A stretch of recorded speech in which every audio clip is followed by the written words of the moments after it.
We love creating these worlds and playing in them just as much as you do. And throughout all that time, we'd often talk about and dream up the space game. What if we could take that feeling of being who you want to be and exploring a new world, but set it in space, where you weren't really limited in where you could go or what you could do? And that is Starfield. Obviously, we've come a long way since then with the games we've built, our technology, and all of us here in the studio. We've done so much together, but, well, we've never tried to make a game like this. Today, you'll get to hear from many on the team and see so much of what we think makes our game special. So let's jump in and take a look.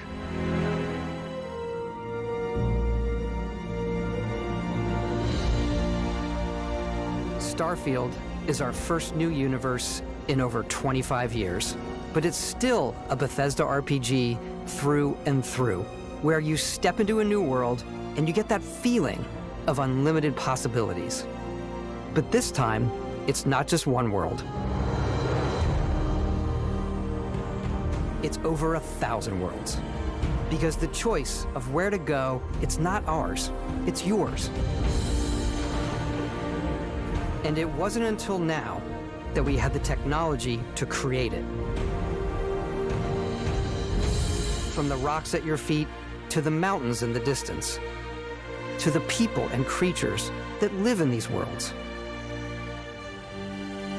That isn't just a backdrop. That moon is actually there orbiting the planet. Yes, you can visit it too.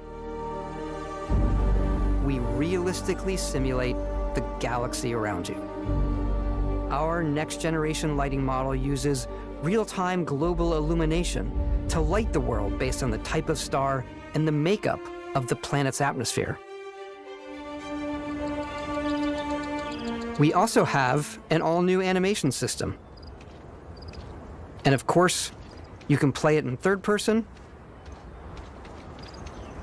and you can play it in first person.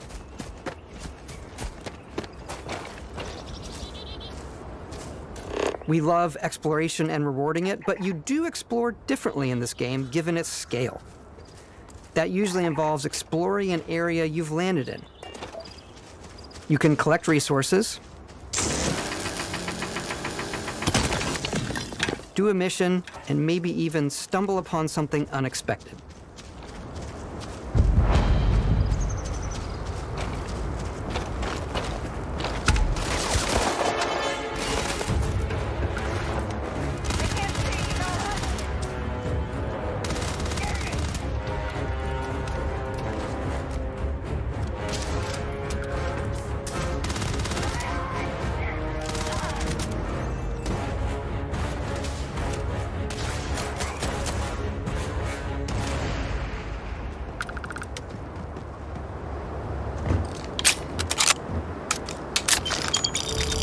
We do love stuff and all of the items allowing you to pick everything up, and you can view all that in your data menu. This is the hub for everything you're doing, from your skills to your ship, your missions, and your inventory. We love to pack a ton of detail in every object, from all of your weapons, to spacesuits, to food. We just obsess over the details, and food. We obsess over food. When you're done exploring, you can walk back or fast travel to your ship. We have companions and crew you can take with you. I left Vasco here back at my ship. Welcome back, Captain Howard. And he can even say your name. Let's head out.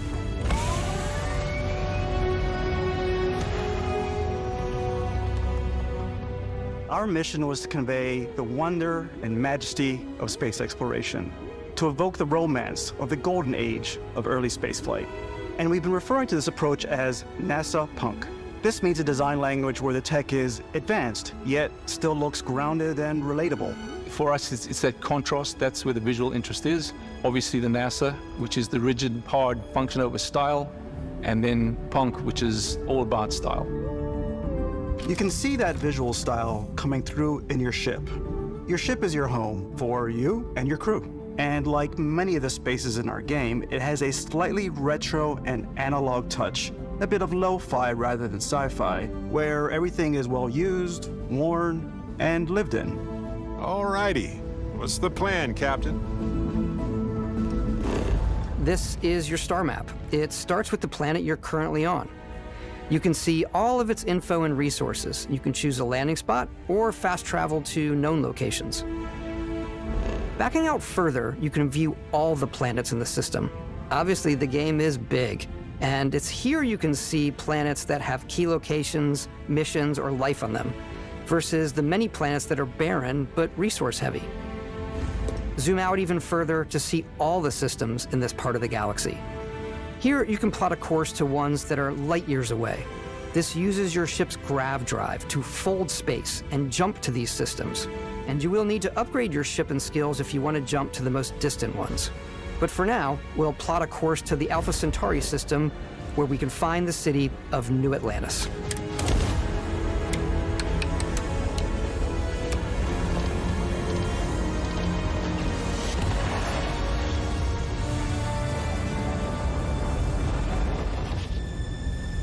Welcome to UC Space.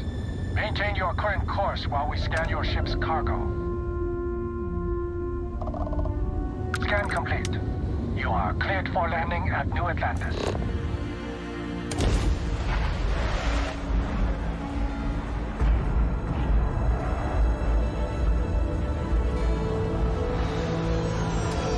As soon as you land in a city like New Atlantis, your eyes are guided upwards to just these boundless, vast buildings. It's the biggest city we've ever made, not just in size, but also in the amount of custom art, crowds, and quests. So the main focus when we're designing a city is obviously what supports the story. We try and tell as many small stories as possible. This is a colony war memorial. It's a few moments of gameplay that make the space feel like it's full of real characters that are going about their day-to-day lives. It's paralyzing if you really stop and think about it. Buddy, it's coffee. It's also where your adventure with Constellation begins.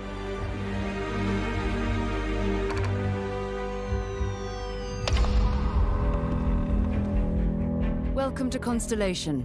We have a lot to talk about. By the time you meet them, Constellation is sort of seen as this mythical group. Most people don't even know they exist anymore. They're the last true explorers in the galaxy, and they're trying to find the answers to some of humanity's biggest questions. The artifacts are so different, so alien, and I'm certain one of them reached out and spoke to you. The artifact. If you could place it on the table here. Oh my god. Look at how it's coming together. That means there's a set built by an intelligence outside the settled systems. It's definitely an eclectic cast of characters. You've got Sarah Morgan, the ex-soldier and adventurer, now Constellation's leader. Mateo, the theologian who believes that there's definitely something else out there. Noel, the gifted scientist and Sarah Morgan's protege. And Walter, a very successful businessman in the settled systems and Constellation's financier. Anything goes as long as you have the money. There's also Vlad, the ex-pirate, Sam Coe, the former space cowboy, and Barrett. You know what I hate about these pirates? Completely resistant to my otherwise irresistible charm. The journey you take with Constellation is just the first of many you'll embark on. The Settled Systems is home to all kinds of different stories, people, and adventures for you to uncover.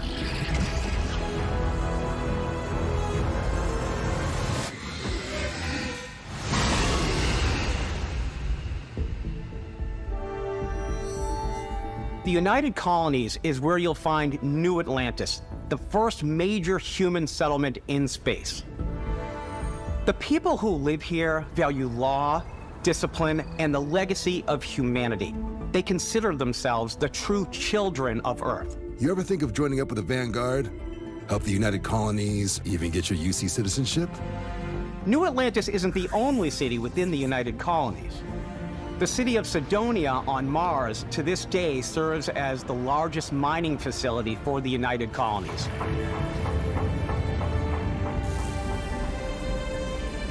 Beyond the United Colonies' reach, you might find yourself in a much more wild and independent coalition of star systems. This is Freestar Collective Space. The capital of the Freestar Collective is Aquila City. The Stone Root Inn is an Aquila City fixture. A ranger relies on judgment and intuition to do what's best for the people. Neon started out as a fishing platform, but is now known throughout the settled systems as a pleasure city, where almost anything goes. If you've got morality issues, this definitely isn't the job for you. Ryujin is hiring the best and brightest of today for our future tomorrow. Everyone has been chewed up and ground up by Neon. Try not to get yourself killed, all right? Outside the bounds of civilized space, there are still plenty of unclaimed systems to explore, but these areas are also home to the most hostile factions in the galaxy. The great serpent hungers. All heathens shall be made dust in time. A new face. Is this the face of a brave runner here to challenge the Red Mile? They think the galaxy is theirs. They are wrong. It belongs to the Crimson Fleet. It always has. In Starfield, we're pushing our cities and settlements further than we ever have before. It's all there, waiting for you.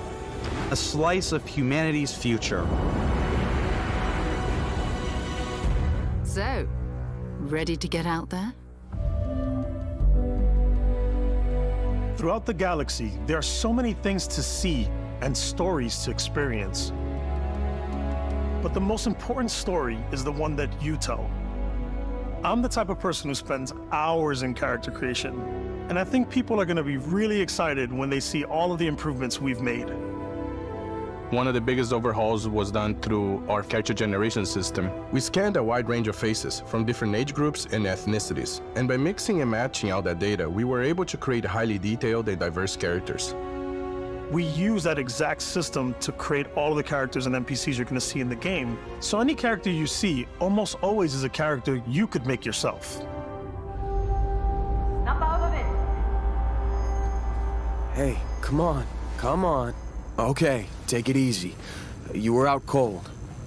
No physical damage. Mentally, the jury's still out. You know who you are? New recruit for Argos Extractors? Ring any bells? Any of this look familiar? You start your character creation journey as though you're cycling through employee records. You'll pick from a lineup of 40 presets, and that'll be your starting point. Your journey from there can be as detailed or as quick as you want it to be. This new system has more to offer than ever before. It's also the simplest character generation system we've ever had. We let the player get as close as possible to make whatever they want. With the various facial morphs you can blend together, the dermesthetic and makeup, blemishes, scars, piercings, teeth settings. It's a lot, but I think it's the most fun to use.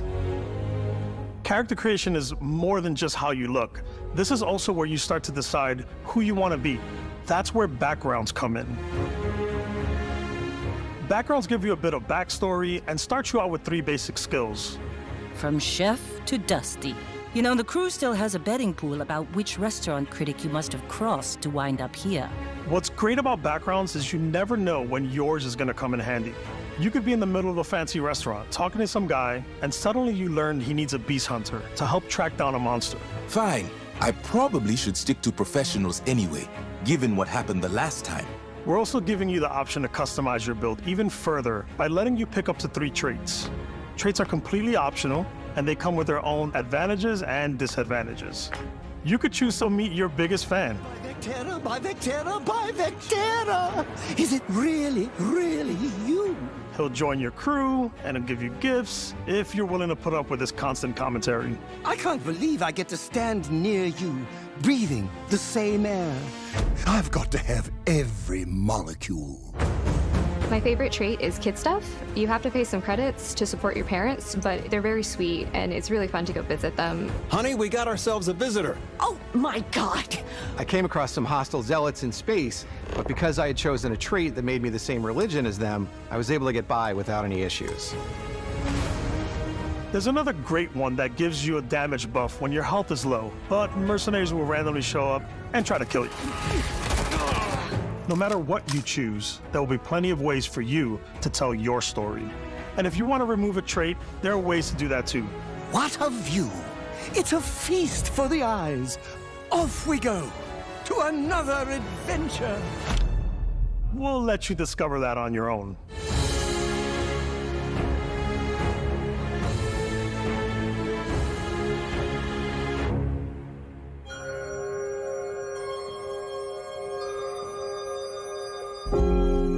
Once you've built the perfect character, that's when your journey can really begin. We took what we loved about skills and perks from our previous games and put them together to create an all-new skill system. Each time you level up, you get a skill point, which can be used to unlock or rank up skills. Ranks are unlocked by completing challenges associated with that skill. Challenges become increasingly difficult as you work your way to higher ranks. With our 5 different skill trees and 4 ranks per skill, there's a lot to choose from. I like the Xenosociology skill because it lets you mind control aliens. Boost pack out of the gate. I'm boost packing everywhere.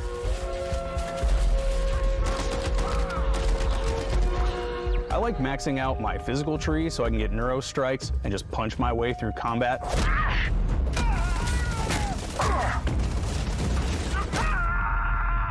That one's a lot of fun. Invest in the skills that suit your playstyle. I'm very much a stealth player. So, I'm out there pickpocketing everyone. My favorite part about being stealthy is slowly creeping through vents like you're in a movie and then jumping out and springing on people. Whenever possible, I like to talk my way through situations. This area's off limits. Fine, I'll issue you an access card. I'm more of a run and gun player. I like doing the death from above thing where I boost pack over guys and I throw landmines at them.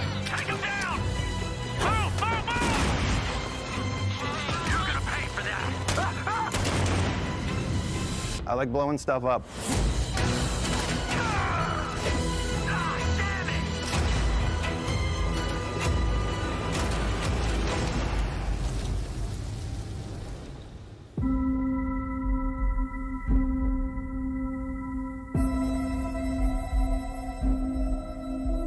Exploration is a key aspect of all our games. In Starfield, there are full star systems with new life, resources, and adventures.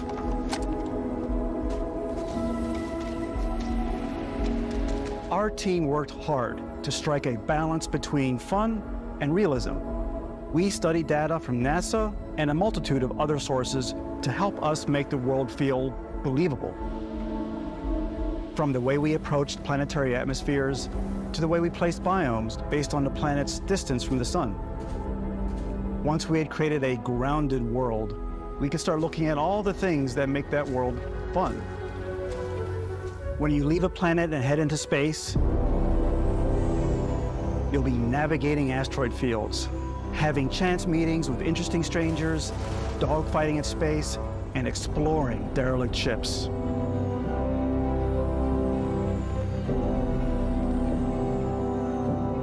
It's all out there. Ultimately, it's about rewarding your curiosity, because whether it's on the surface of a planet, the alleys of a city, or the vastness of space, you never know what you'll find.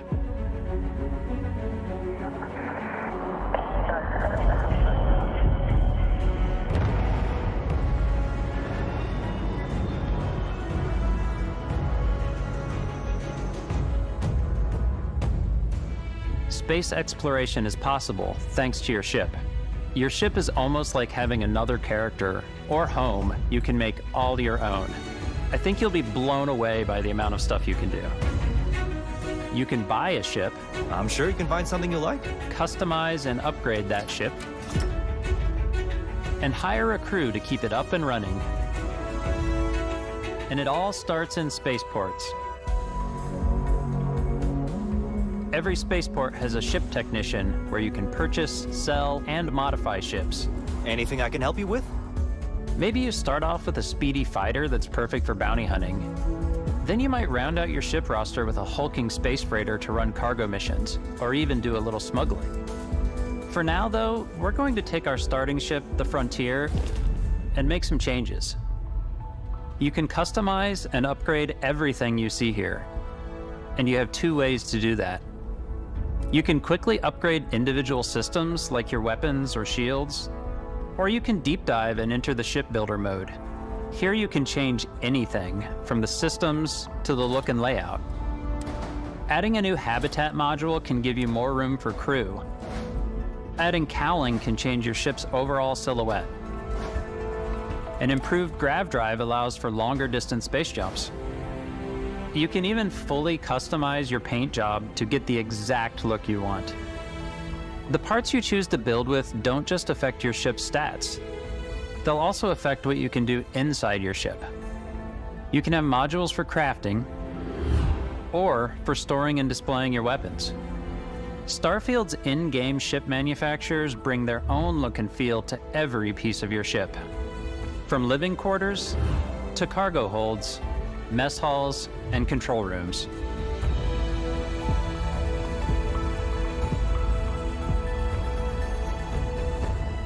Our modified Frontier is a practical ship, but with a little creativity, your ship can look like almost anything you want.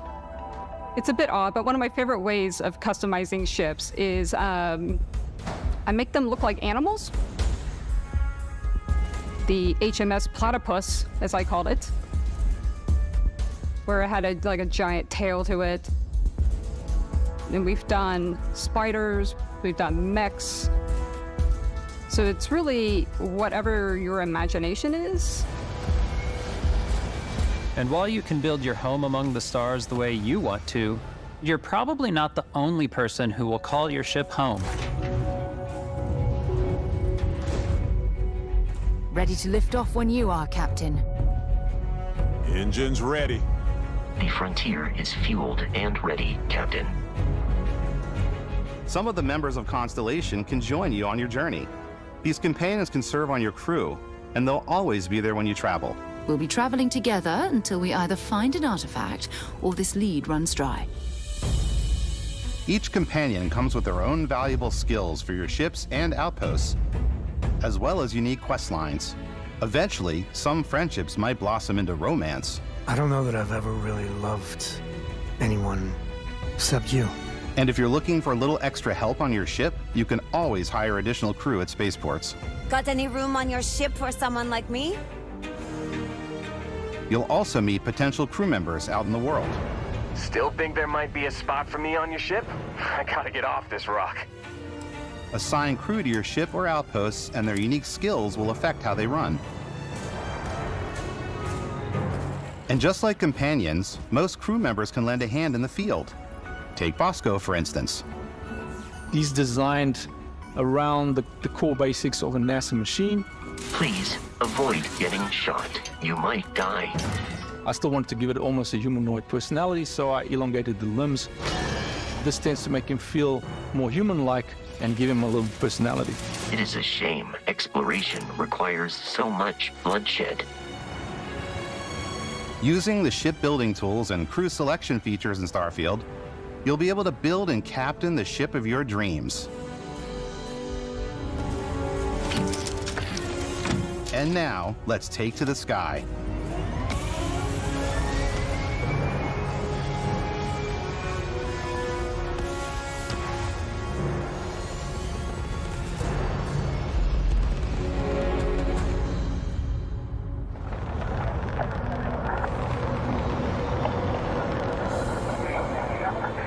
We're putting you in the cockpit of your very own spaceship and telling you that you can do pretty much anything. And that is really cool for us as developers. Spaceflight should be exciting and dangerous, and you should feel like you're in complete control every step of the way. We've extended that sense of control to ship combat. It's not about just hitting your triggers to fire your weapons. It's a complex dance between your piloting skills and our power allocation system. Boosting power to your engines will make your ship faster. Powering up the grav drives will shorten the amount of time it takes before you can make a jump.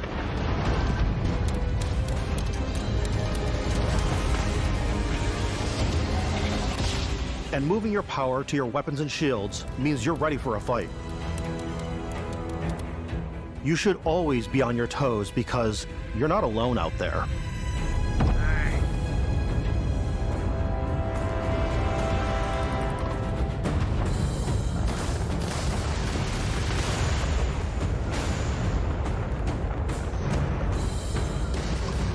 Unlocking the targeting control system skill will allow you to zero in on specific subsystems of the ship you target.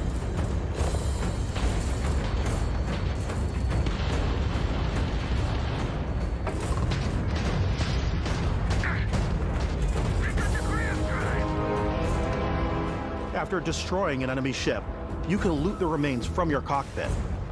You can always turn any ship that engages you into scrap. But you can also take a more personal approach by docking with the enemy vessel and boarding their ship.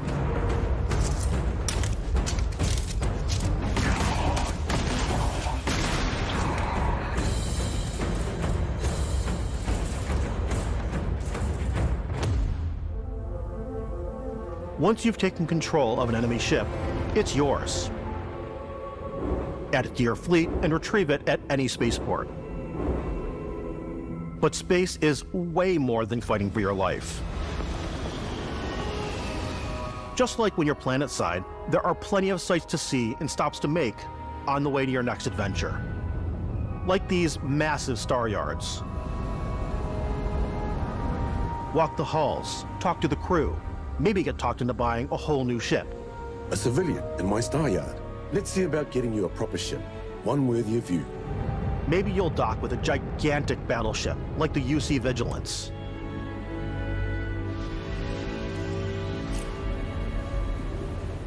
Or rub elbows with the galaxy's wealthy elite on a cruise ship fit for the stars. There are plenty of personal encounters to be had as well. You can hail any ship you come across to trade, swap info, or maybe even commit an act of piracy. Let's do this. When I'm playing, I generally go crazy. I definitely go like the more piracy routes. I want to take over ships. I'm going to board ships. I'm like, this is now mine. I steal all these sandwiches and put them, in my cargo hold that I have specifically for sandwiches. I don't want to play the hero, but I want to go out and just start taking things from people as quickly as possible. Some strangers might be looking for a little human connection in the darkness of space. Hello, stranger. I just finished cooking up some food. If you want to come on over, just pop on by. Some of the best moments are the ones you discover on your own. The thing I love most about Starfield is that it is a Bethesda game through and through. It's really about going to strange new places, meeting interesting people, and getting sidetracked on zany adventures. Then realizing 2 hours later that you're involved in a completely new story. You're human. We thought we were the only ones to leave Earth. That DNA is so present here. It's in our random encounters, it's in our handcrafted quests, and it feels so cool to play it and just make your own path in this universe. There are over 1,000 planets out there, just waiting for you to visit. We want you to feel like explorers, breaking ground on new planets, exploring every inch of a mostly untouched galaxy. We want you to feel hopeful. We want you to feel this sense of awe and wonder, and sometimes a little fear. We're giving you a massive playground and a ton of toys, and just setting you free.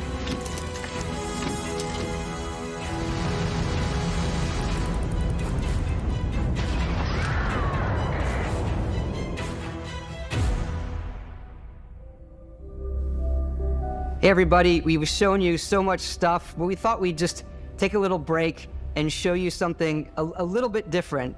You know, we put so much detail into our game worlds, and we love the opportunity to bring that into the real world with our collector's editions. And for this game, we've done a watch. It is the Constellation Explorer's Watch. This is the watch that you actually get in the game that acts as part of your HUD, where it's the compass and then environmental information. It connects to your phone to give you notifications and other information. And we've also designed this really cool case that it comes with, Istvan. Yeah, we really took as much care in designing this case as we did the watch. Our attention to detail in the game totally translates to this. Inspired by the cases that the astronauts used during the Apollo era to bring back samples from the moon. It's got an intricate locking mechanism, authentic, heavy, comes with a Constellation patch, NATO strap, and the overall functionality and believability of this as something that would exist in the world, in the Starfield universe. Oh, and hey, take this. You'll find it very useful out there, and it even tells the time. We actually have something else. Now that we're part of Xbox, we get to work with the amazing people on the Xbox hardware team, and together we have created this custom limited edition Starfield controller. It's awesome. It is now, you know, our favorite controller. We love this because it's inspired by the actual controls of your spaceship. And not only that, we've created the first ever custom headset with Xbox. And this is a perfect pairing with that controller. Control, this is Constellation Starship Frontier. Ready to start on your signal. Steady till ready. Coordinates input. Plotting jump course. Guidance has converged. Getting auxiliary reactor power. System checks are green across the board. Prepare for departure. Ground jump commencing in 5, 4, 3, 2, 1.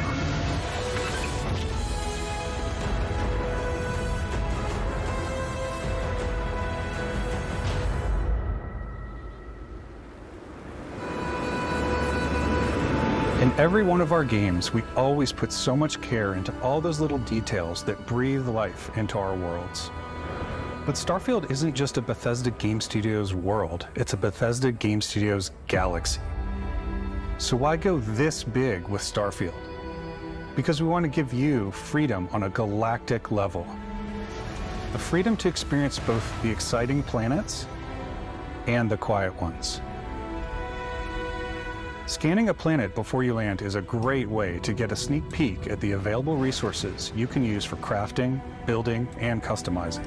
I think what's cool about this whole system that we generate the planet itself as a procedural content, but the handcrafted content itself comes as the player explore.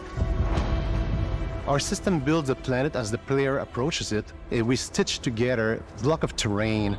After that, we have the system that adds interesting locations for the player to explore, creatures to encounter, ore and plants to pick up. It allows us to add that touch of environmental storytelling that Bethesda is known for. Aggressive creatures have been disrupting our experiments. Their habitat isn't far from here. If you could take care of them for us, we would be in your debt. So even if your friends were to visit the same planet that you had, you would have a different story to tell.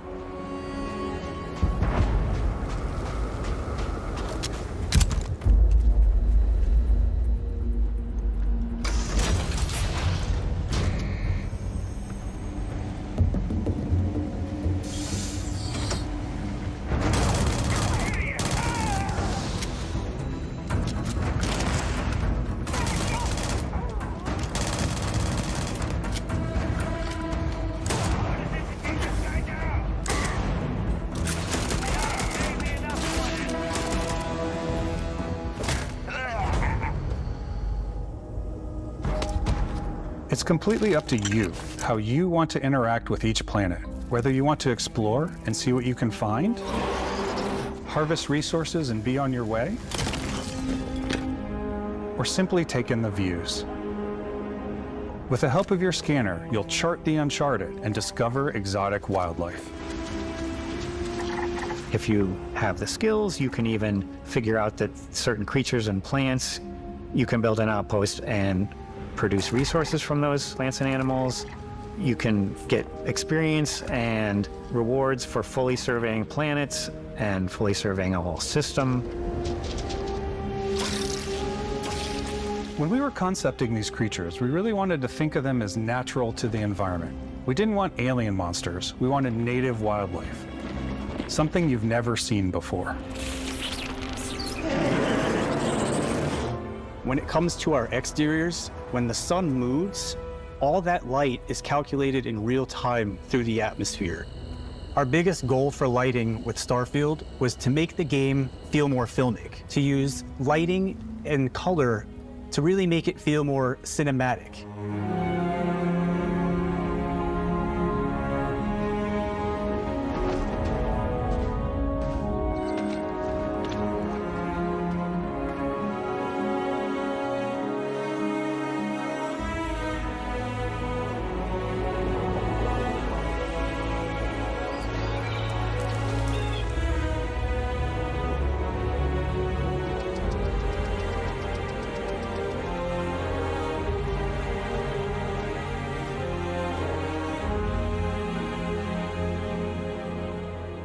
After some exploring, you can find a spot to set up a base camp. Outposts can be built almost anywhere on any planet. And the habitat modules come in all shapes and sizes, filling all different purposes. You can even live in them. Assign crew and companions to work at your outposts for added bonuses and set up extractors to harvest resources while you're away. Something cool we have this time is we have a new fly cam where you can toggle between on-foot building, or you can now use a top-down isometric camera, which helps plan out larger parts of the outpost and placing those larger halves. So that way you can really plan your structures and what the overall feel of your outpost is. And then when you're on your feet, you can really decorate and fine-tune things much easier.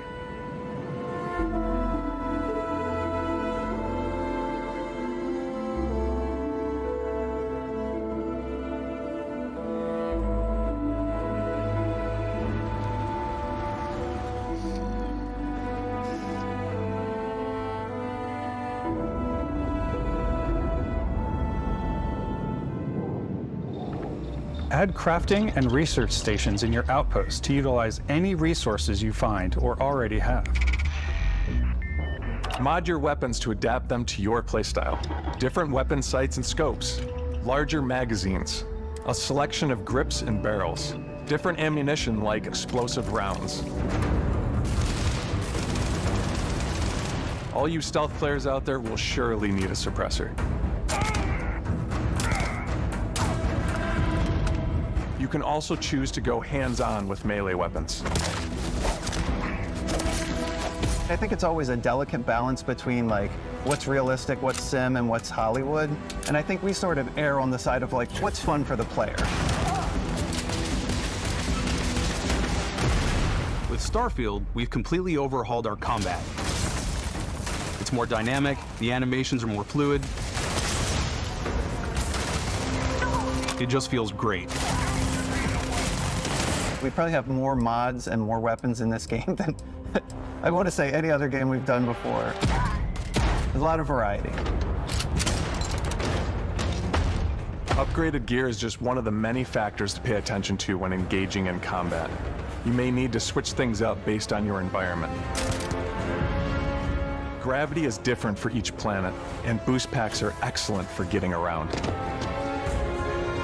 And for giving you an edge in combat. Sometimes you'll even feel like you're flying.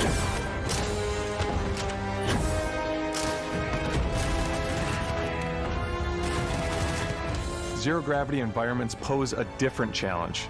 Firing a ballistic weapon in zero-G will actually push you backwards. Energy weapons, on the other hand, offer a more stable shooting experience. We also have mag weapons. These are high-powered electromagnetic induction ballistic arrays. Each barrel has its own targeting laser and can dish out some serious damage.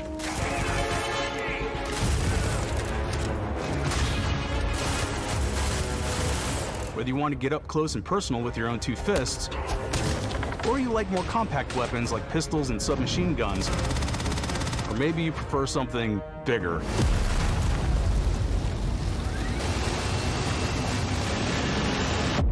Starfield's got you covered.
Thanks again for being with us today. We are just so grateful that you've taken the time and spent it here. I know there was probably a lot to take in. There's a lot to the game, even more than we could show here.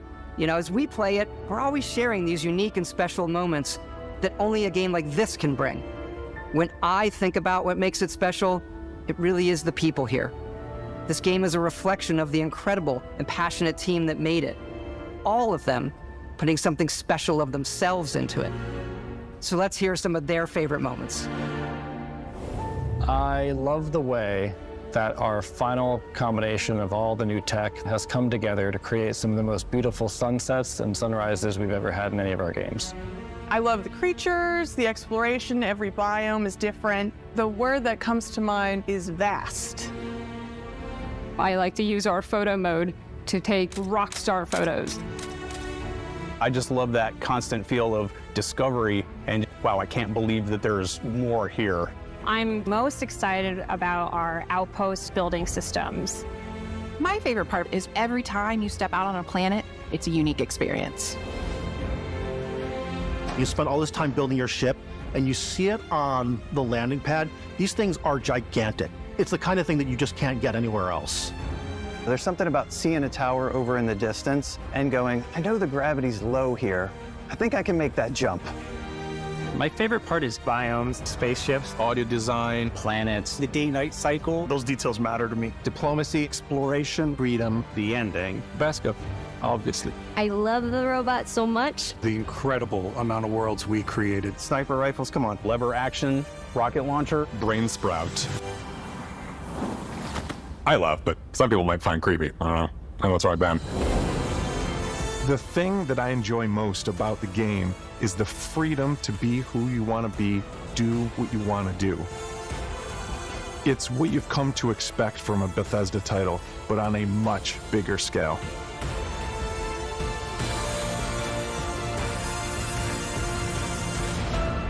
On behalf of all of us, we can't wait for you to play Starfield and make your own special moments. Main engines go. Good luck, Constellation. You are go for launch.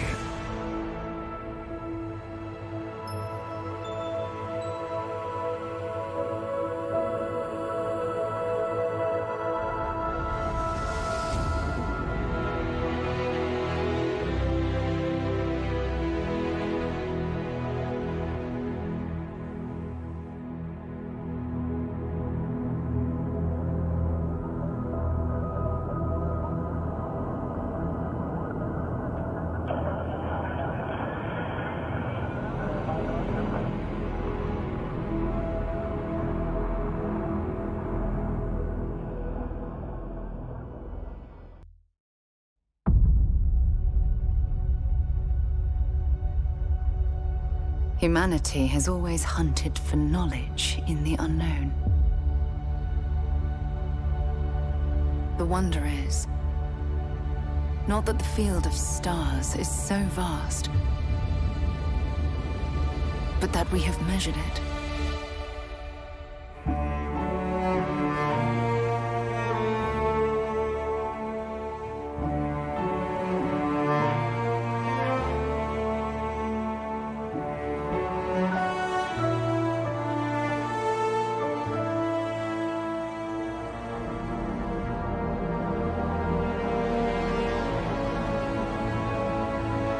We're all here because we're committed to the biggest question of all. What's out there?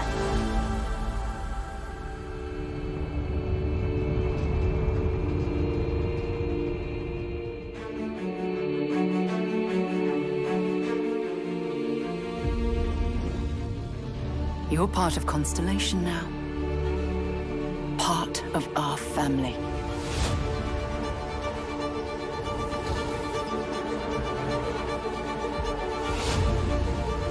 We do not fully understand all that is at work here. No finer group in the stars to be unraveling this mystery. I'll follow you from here on out, Captain. Grab jump is ready. I love this part.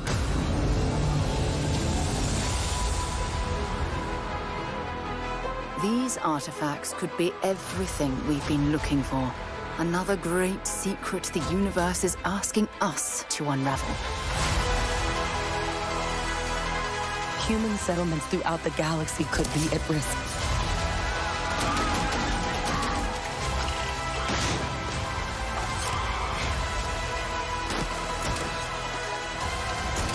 We are not stopping.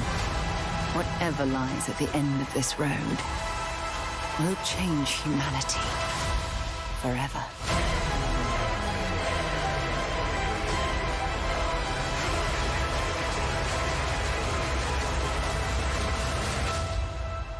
This is where we belong.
Oh, we're finally doing this, are we? Because I was going to make a sandwich. Okay. Let's do it. What do I think about heroes? Well, we've all seen them, haven't we? Swanning about the place with their disproportionately high cheekbones and comically massive weapons. Wanker. Roughing up bandits, because they like to rough up bandits, don't they? Living it up with the common folk every single night. On a day-to-day basis, I'd say the true hero is me, someone who's breaking new ground with fruit, with veg, on the agricultural side of things. Just look at them! Not wafting around mythical creatures. And that's what they are. Wafters. Yeah, well done. You see, I'm not here to slay legendary beasts. I'm here to conquer the vegetable, not a euphemism. Let's face it, the age of heroes is over. This is the age of innovation. This, if you will, is the age of death. One moment.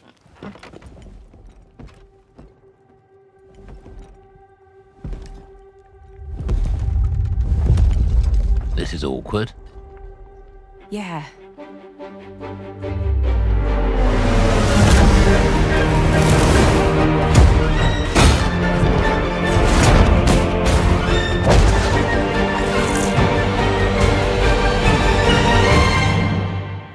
Oh.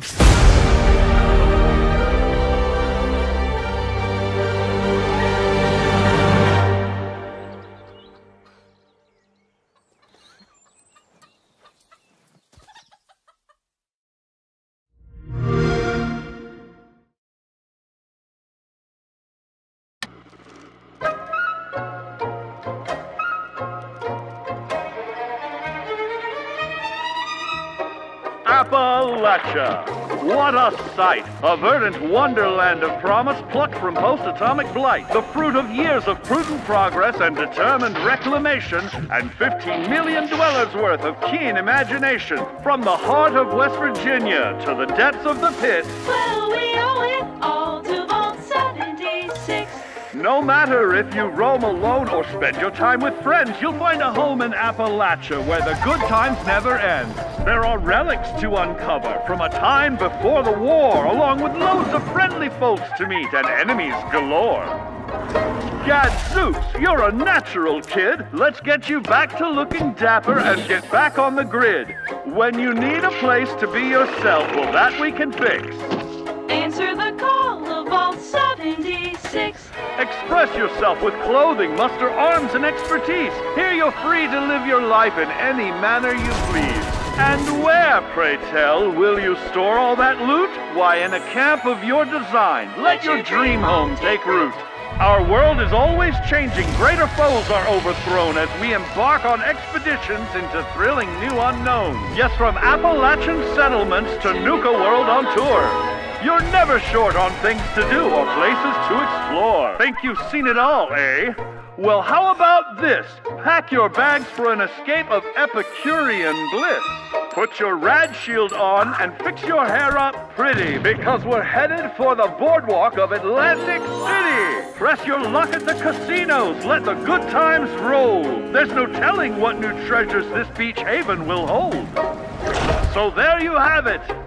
Now you know, there's a million ways to make the wasteland your waste home. And when you hear adventure calling, when you're looking for some kicks, answer the call of Vault. Answer the call of Vault. Answer the call of Vault 76.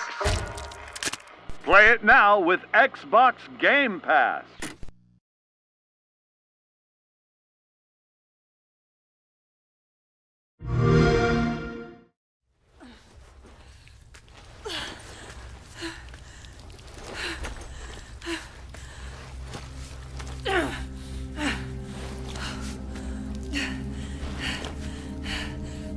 She can feel them slipping through her soul,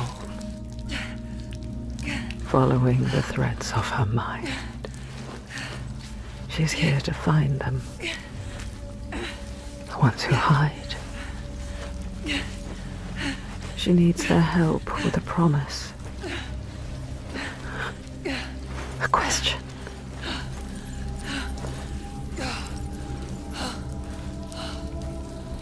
But it's never so simple, is it? Wisdom has a price. There's always a part of you that changes. A part of you that darkens. And a part of you that dies. Over there, that pool. I can feel them. Feel them everywhere. The lost ones. They are watching us.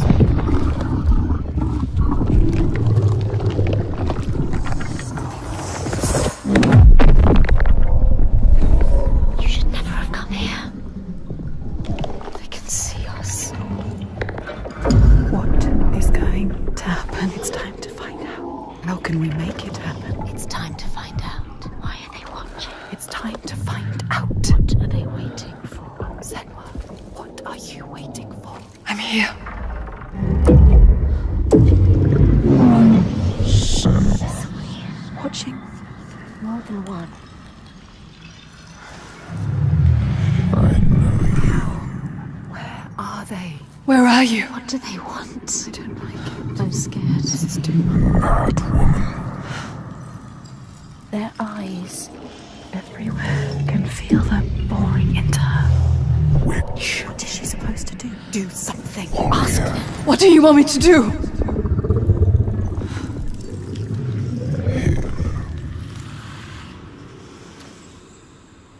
Lost soul who fought through hell to find us. You were lost. Not anymore. Are you ready for what you will find here? What we will find. What if it's all for nothing?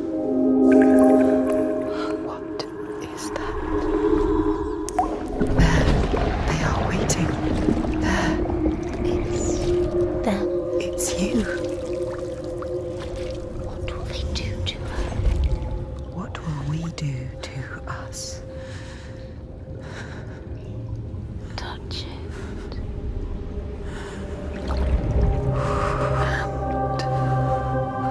Feel Your mind. your voices. All the parts of you that are broken. You can be whole. All the grief, All the rage. all the fear, everything I've seen, everything I've done has led me to this place. We've come so far. Not far enough. Say it. You are ready. Tell them. I am here. Now. What if we get lost forever? What will happen to them? What will happen to you? I will not let them down. She is ready. They know. Go. Who are these around you, Senua? Those you have saved, or those you led to death?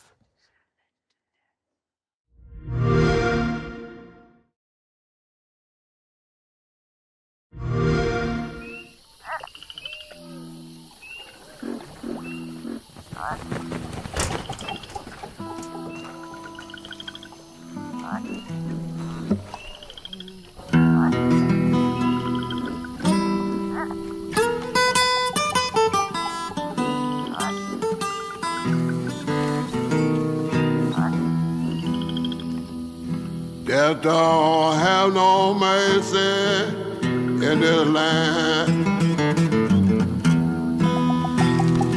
Death don't have no mercy in this land. He'll come to your house and he won't stay long. You look in the bed and somebody be gone. Death don't have no mercy in this land. Shaking bones. Been a while. So, you remember that favor you owe me? I'm looking for a creature. Huge, sneaky, teeth like knives.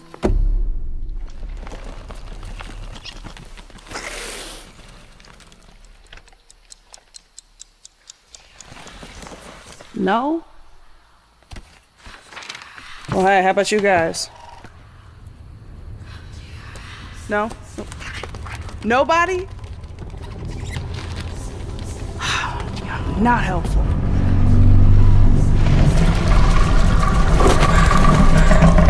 Mm-hmm. Sneaky.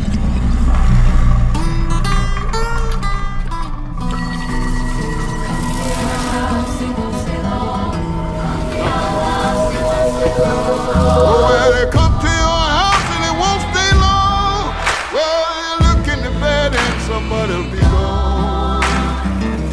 They'll go give you time to get ready.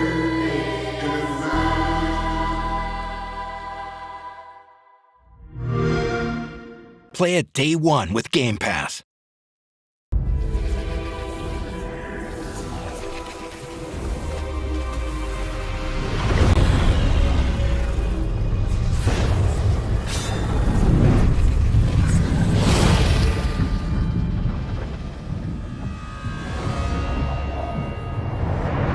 Master Mora, your enemies grow ever bolder.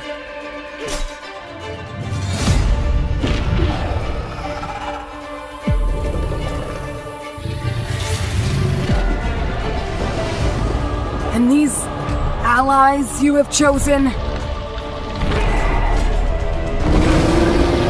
pardon my bluntness, but mortals really...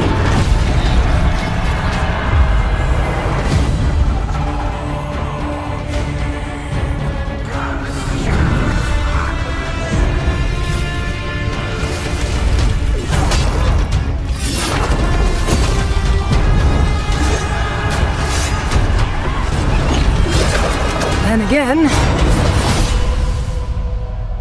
they seem to be full of surprises.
Humanity's cities have fallen.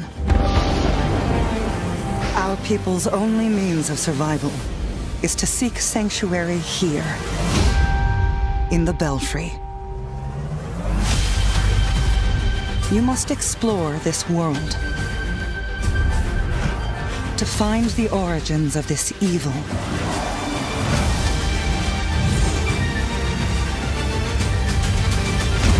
And bring hope back to our people.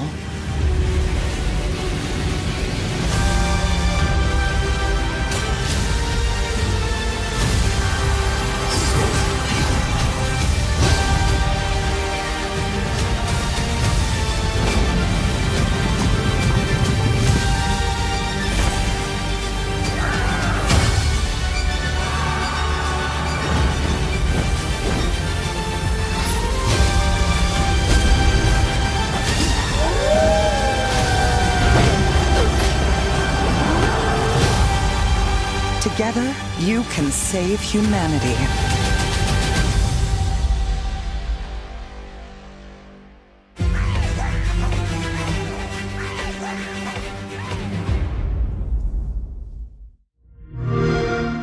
Play it day one with Game Pass. Rated everyone.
Play it day one with Game Pass.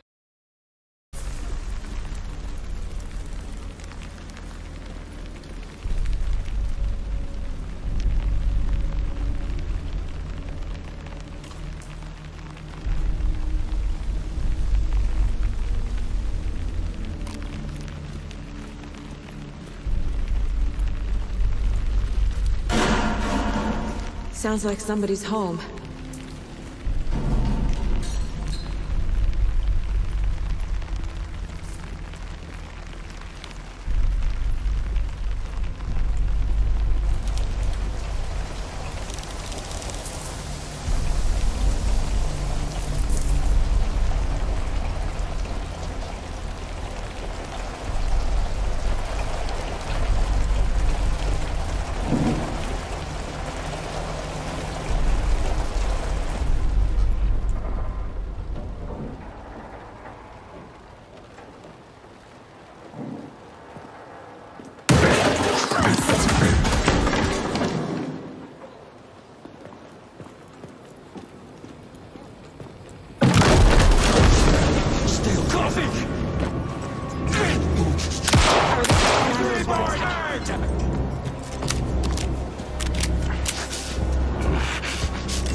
The text on the heart is clearer now.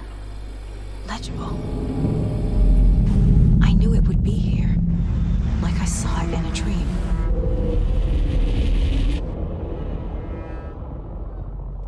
I'm glad you're on this case with me, Anderson. Killer left a message. It's for us. We were all trapped in a horror story. The horror story wanted us dead. There's something I'm forgetting. Something important. Something's not right!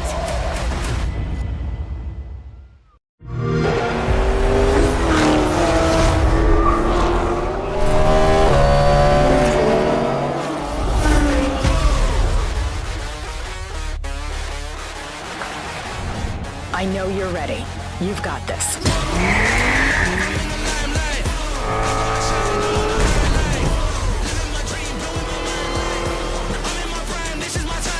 Let's tweak the car's performance for the next one. I'm feeling the vibe, taking my time like deep in the maze, making my shine bright. Whoa, I gotta make it, I'm going sky high. Never hold back, right. Yeah, I'm rolling.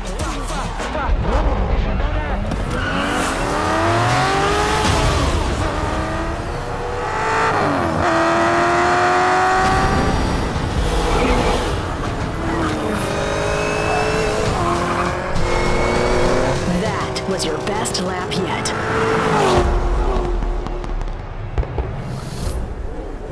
This is my timeline.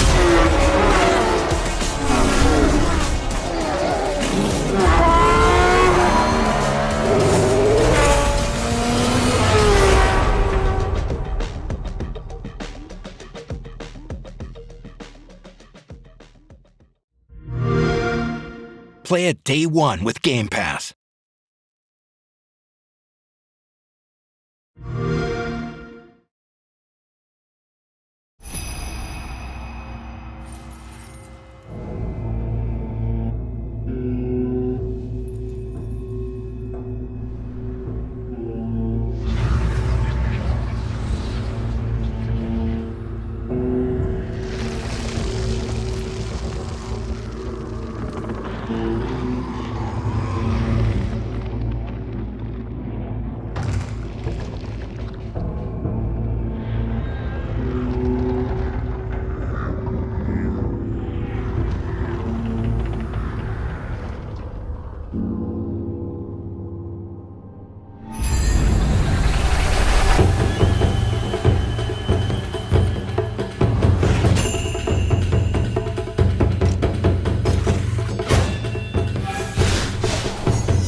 Play it day one with Game Pass.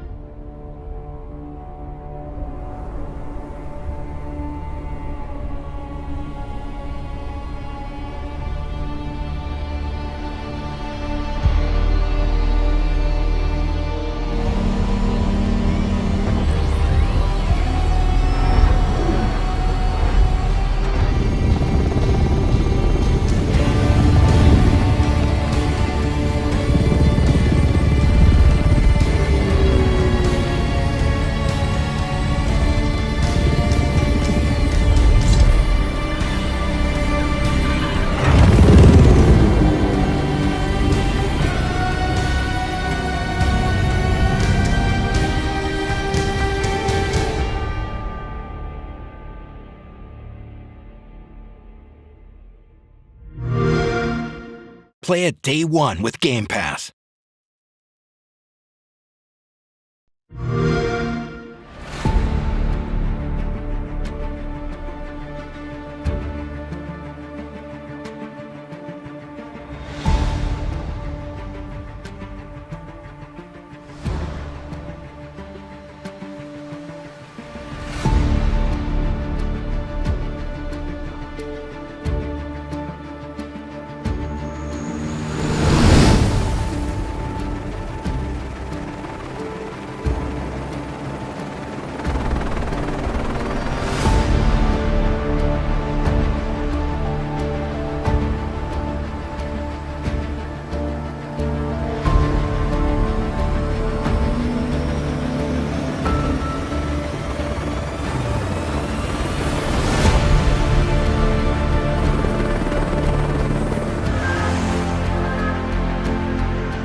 Play it day one with Game Pass.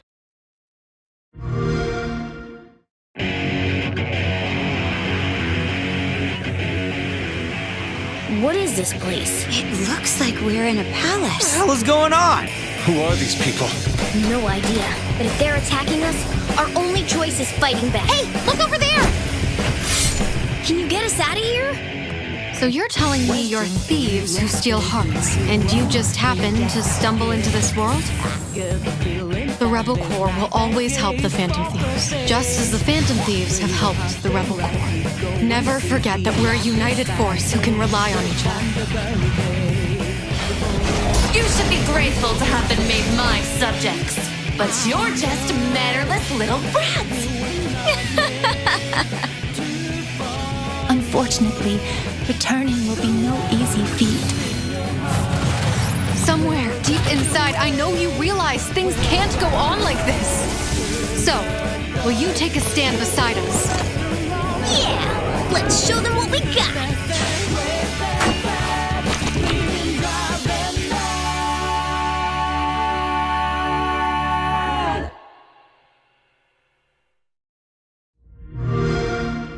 Play it day one with Game Pass.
This city is a miracle of progress.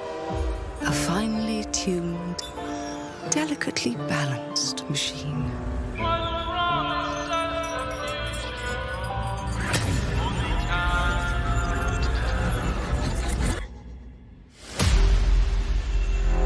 But it only takes one rebellious little gear to ruin everything. If you resist my rule,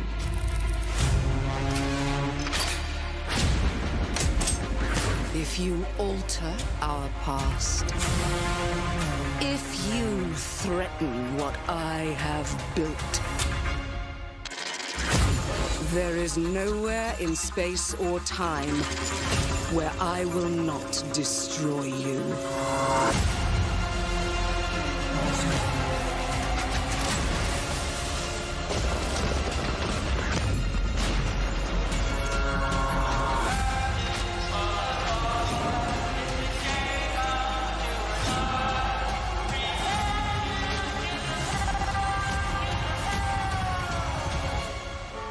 Oh no.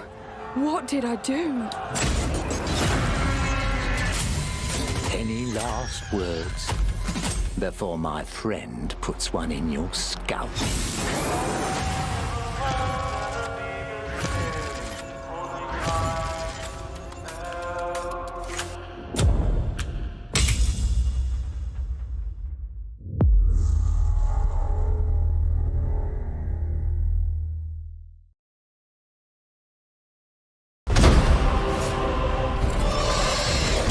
On behalf of Hexworks, welcome to the Lords of the Fallen Gameplay Showcase. Today, we're taking a closer look at our all-new dark fantasy action RPG, arriving this October on PC, PS5, and Xbox Series X and S. Spiritual successor to the original 2014 release, it acts as a full reboot for the franchise, taking place in a vast, interconnected world over 1,000 years later. Featuring colossal boss battles, fast, challenging combat, and deep, immersive storytelling, players will journey across two parallel realms in this expansive RPG experience. The world of the living, Axiom, and the world of the dead, Umbral, with each featuring its own unique pathways, characters, enemies, and, of course, treasures. And while Axiom presents its own challenges, untold horrors await in its nightmarish counterpart. Thanks to the Umbral Lamp, players can enter this lightless world at any time in one of two ways. When slain by the foes of Axiom, at which point you'll resurrect in the same location, albeit in Umbral, or by performing the Umbral Rift and willingly sacrificing one of your two lives. But the lamp holds yet more power, granting the ability to flay the soul from an enemy for some high damage attacks, and even manipulate the very environment of the Umbral world. However, the longer you spend in this wraith-ridden plane, the greater number of spectral terrors that will hunt you down. But as harrowing as the Hellions of Umbral are, they pale in comparison to the game's brutal boss battles. Towering above the ever-burning city of Kalrath, this gargantuan monstrosity doesn't take kindly to would-be adventurers, the demonic presence within, ready to devour any and all within sight.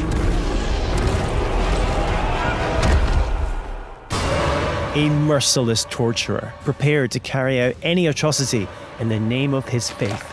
Tancred, Master of Castigations, is the devout chaplain of the hallowed Sentinels. Though beneath the pious veil, his very own flesh conceals a truth most foul.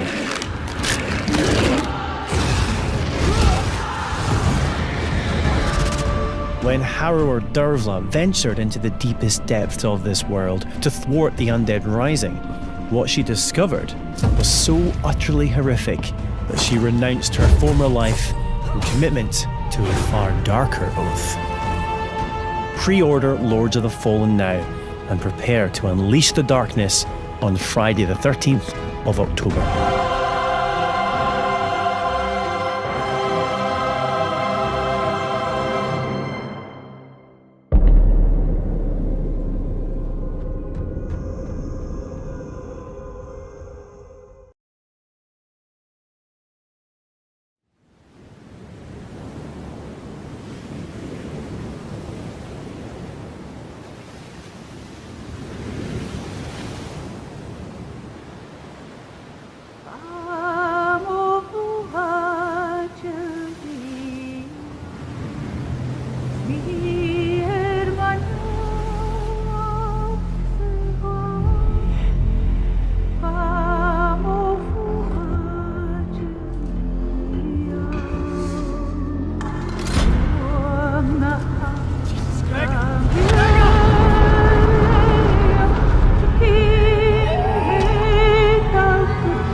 You must be important if he brought you here instead of just killing you. It can't be. Some knowledge is best kept hidden from the rest of the world. Reyes, you should stay out of this. You think you understand, but you're blind like everyone else. It can't be too late. Reyes, you need to get out of here right now! They all seem to become obsessed with the same thing. He can't have betrayed us. That data can't be allowed to leave here. The living and the dead have contributed with their light, or the whole world will burn.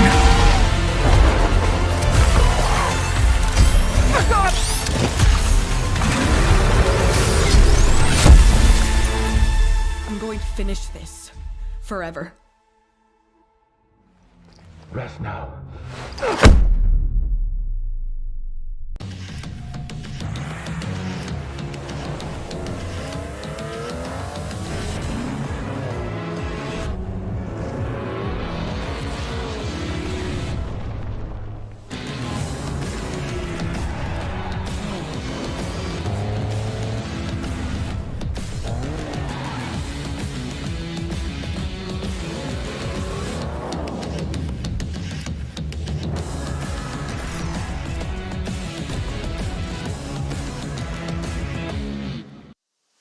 Okay, now I've been here talking at you long enough. Right now, it's time to turn things over to Damon and the rest of the IGN crew to kick off the pre-show coverage. For Xbox Extended Showcase. Take it away.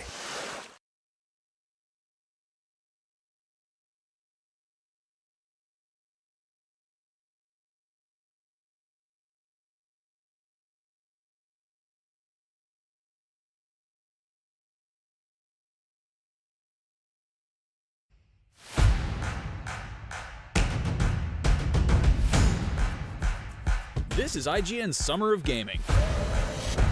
Today, it's time for even more Xbox. We both know why you're here. Microsoft is giving us an even closer look at its upcoming releases. Stay tuned after the showcase for Next Gen Console Watch. Welcome back to Next Gen Console Watch. This week's showcase successful. One of their best.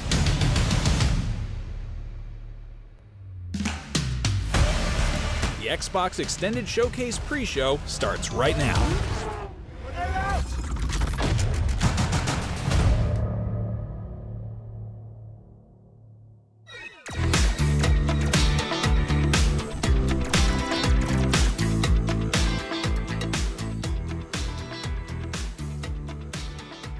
What's up, everybody? I am Seth Macy. And I'm Stella Chung.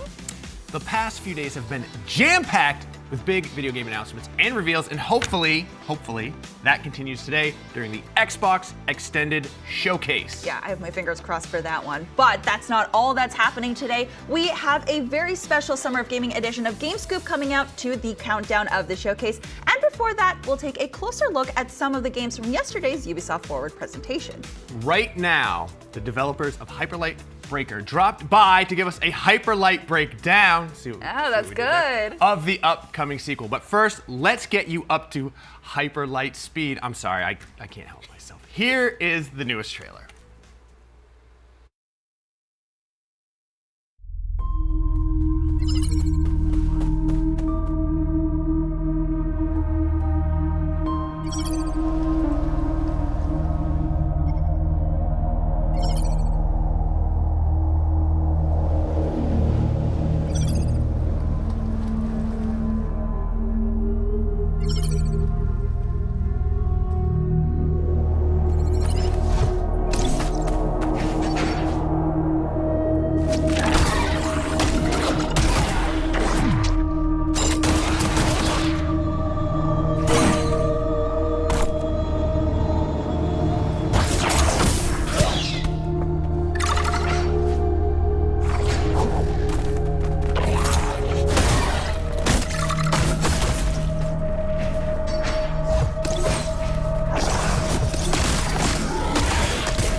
In 2016, Hyperlight Drifter took players to a gorgeous, colorful, and brutally challenging world, and this year, it's getting a sequel that will add a whole new dimension. Here to tell us all about Hyperlight Breaker, I'm joined by Heart Machine's Alex Preston. Welcome. Hello. So, big changes for the sequel here. Hyperlight Drifter, top-down pixel art, action RPG. Going for the sequel, you're going procedurally generated open world roguelite. Is it because Drifter, it just seemed too easy? You needed to look for a real challenge this time. Yeah, that was it. You know, we didn't have enough challenges in our lives. Now, you know, this is kind of like all the things that been thinking about what we would do as a follow-up to Drifter, like things that came to be, you know, things that didn't. You know, you leave a lot of stuff on the chopping block when you make a game at the end of the day. And also, like, what would we want to see and fulfill in this world that's different than the last time around, rather than trying to make the same thing again, or even just make a straight sequel. So this is more in like the vein of, or part of the universe of Hyperlight, rather than a straight sequel in itself. And there's a lot of opportunity to do a wide variety of things in a world this robust and lively. So tell us, this is it's a procedurally generated roguelite.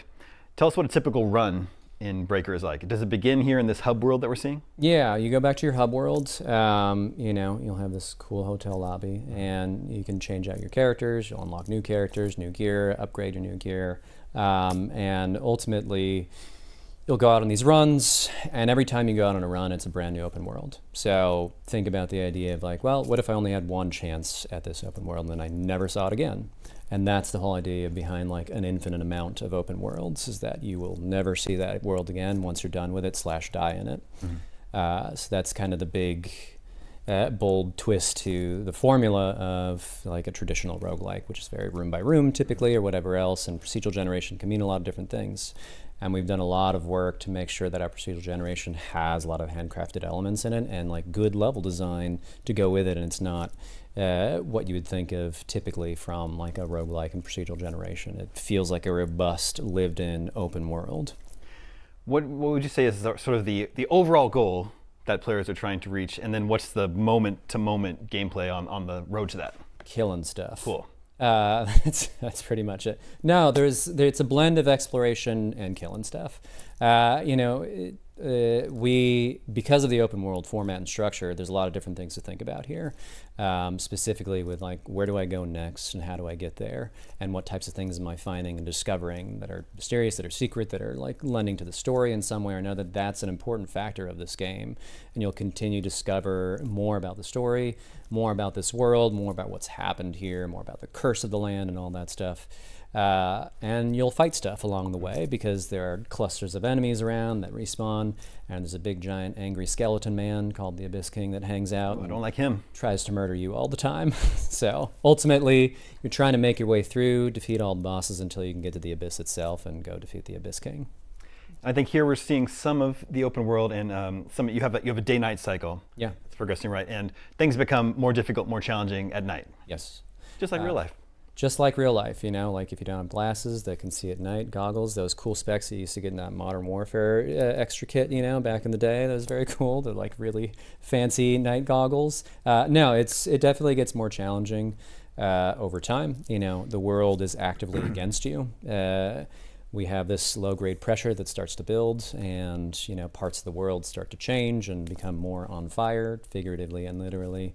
And just enemies themselves become more tense and build up over time as well. So really it's striking a balance between, how long can I stay in here, how much can I explore, versus how do I hurry the heck up and get out of here and do the things I need to do to accomplish a run. Are there any other games that were sort of big inspirations for Breaker? I don't know, a big green open world like this. I can't help but think of Breath of the Wild. Sure. Yeah, we were just talking about Breath of the Wild, or Tears of the Kingdom. But yeah, Breath of the Wild, sure, big influence. I mean, I think that's true for a lot of games these days. After that, it's a very transformative game. Nier Automata was also a big influence. The style of combat there, the kind of world that they built, and the atmosphere and tone of everything. There was something really special about a game like that back in 2016, and still, they haven't made a sequel to it, which I wish they would. But Nier Automata, big influence for us as well, especially with Platinum's credentials with combat and trying to lean into that style of combat that they do so well. How would you describe the combat here in Breaker?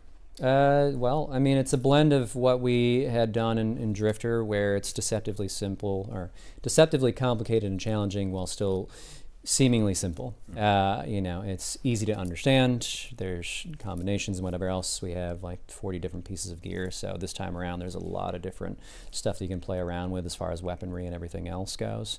Whereas Drifter was very limited to kind of your sword and, other projectile weapons. You have a whole array of different tools here and different character classes and fun stuff like that to play around with. So it's way more robust and intricate and in-depth than it ever was before. We also have a jump button now, which we didn't have in Drifter. That's pretty wild. Imagine that, yeah. Yeah, you can jump up and slash at things. That's a pretty new thing. So I believe you have 5 biomes. How does it work? Do they have to be unlocked? Are they all open from the beginning? So it's a pretty open structure. Really, it's going to be a matter of what seems most appealing to you at the time, and there will be elements about the world that push you towards a certain direction depending on what you're looking for. That's about as much as I'll say about without getting too detailed and boring about it in greater detail. So from run to run, is there anything persistent? Do you retain anything? Are you getting more powerful? You do, over time, collect things permanently. There's meta progression, permanent progression, but it's not as hefty as some roguelikes make it. I think Hades really leaned into the meta progression a whole lot, which is great, but I think we ride somewhere in between the lighter ones, what's the difference between a roguelite and a roguelike? It's the Spelunkies of the world versus the Hades of the world. It's we ride somewhere in the middle of you still retain things, you're still collecting things, you're bringing back permanent currencies, opening up new schematics and things like that to unlock new gear and power it up and stuff like that. But ultimately, a lot rides on your skill and what you're doing moment to moment in a run. So, were there any big lessons you learned from Hyperlight Drifter that you're able to implement here? Just no lessons, no notes. No, of course, so many lessons from everything that we do, every game that we make. I mean, for Drifter, a lot of it was just about more fully realizing the world in a 3D space is always a challenge. You know, that transition from 2D to 3D,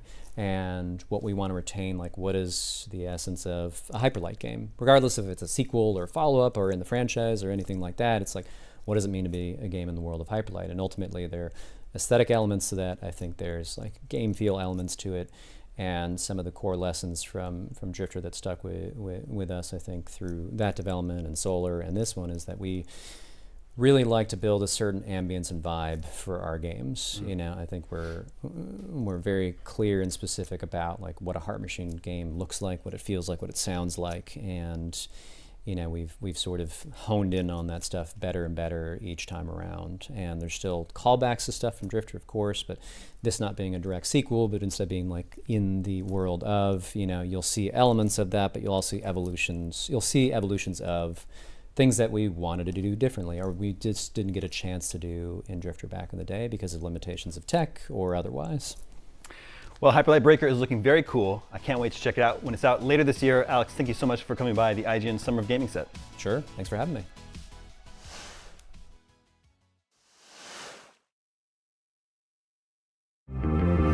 This broadcast is brought to you by the Xfinity 10G network. Get a game-changing connection today for a faster, more reliable tomorrow. The future starts now.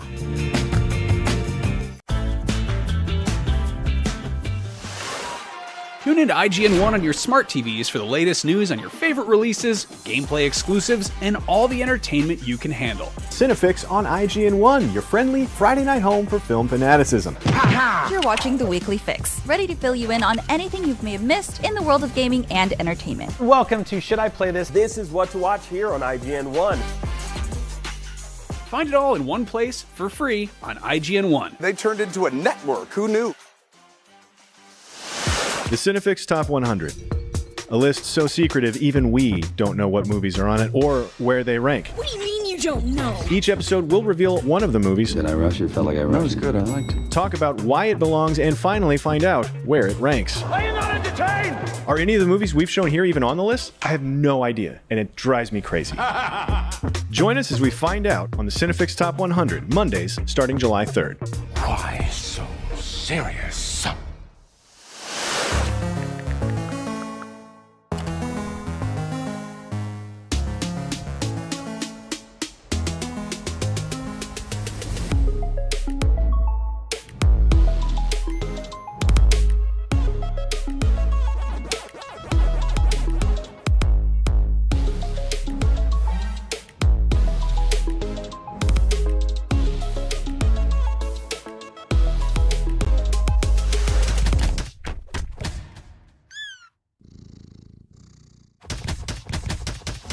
Want the ultimate IGN experience? Check out IGN Plus. Members get exclusive deals and giveaways, ad-free browsing, unlimited tracking on IGN Maps, discounts at the IGN store and with IGN partners, and best of all, free games.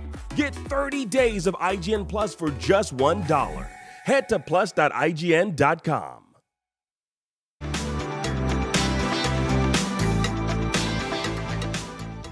One of the biggest surprises to come out of the Ubisoft Forward was, of course, Tom Clancy's Rainbow Six versus Raving Rabbids Infestation. It's a 6v6 asymmetrical competitive multiplayer experience where one team plays as elite tactical operatives. They're tasked with eradicating the mischievous vermin that have infested the walls of best-selling author Tom Clancy's Cape Cod vacation home. It's lovely there, by the way. The other team, of course, is those lovable rabbits who must lay as many eggs as possible in the walls of the novelist's palatial summer house before Memorial Day weekend. What a game. Up next, we have an exclusive look at the 3 new maps included in the Season Pass, which will have Rainbow Six and the Rabbids duking it out in the other writers' retreats, Clive Cussler's Colorado Ski Chalet, Elmore Leonard's Dude Ranch, and Stephen King's Rumpus Room of the Damned. That's a spooky rumpus room. Okay, no, but seriously, here is a breakdown of Star Wars Outlaws. The scoundrels are running the galaxy. If I want to survive, I have to play their game. Ubisoft Massive finally revealed its Star Wars game, Star Wars Outlaws, and followed up with the first gameplay footage. Strap in because there are a lot of cool details, and we can't wait to see how those will play out when the game is released in 2024. With both the announcement trailer and gameplay trailer out, we looked at both to see what secrets we could find hidden in the upcoming Ubisoft Star Wars game. So stick around to see our discoveries. You're gonna have to trust me. It'll be dangerous, risky. But if you pull this off, you'll never look over your shoulder again. Star Wars Outlaws is, as the name suggests, about the underbelly of the galaxy. You play as Kay Vess and her alien buddy Nyx are just trying to make their way through the galaxy one legally dubious job at a time. She's even introduced playing the favorite game of the underworld, Sabacc, which I hope is a minigame in Outlaws. Driving home this point is how we even see Jabba the Hutt in his iconic frog bomb receiving Han Solo carbonite delivery from his Amazon driver, firmly placing Star Wars Outlaws between The Empire Strikes Back and Return of the Jedi. This is a time period that we haven't seen explored since 1996's Shadow of the Empire.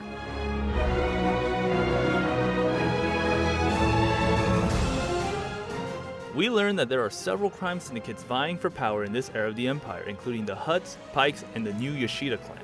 One member of the Yoshida clan is seen cutting down a Sulistan with a vibroblade, though it's unclear if they have any relation to Sarko Plank, an alien from the same species. You might remember Plank from The Force Awakens, but also in the comics. All troopers, we have reports of a fugitive in Jaunter's Hope. Move to apprehend. At the end of Ubisoft's gameplay reveal for Star Wars Outlaws, it was revealed that the game will have a reputation system similar to games like Grand Theft Auto and Red Dead Redemption. It looks like depending on the player's decisions, Kay can make it through dangerous encounters safe, or find herself with a wanted tag that will have the Imperials on her tail. Let's just relax. At least until she can lose them by hiding out on some other planet. We need to leave. Yeah, no kidding.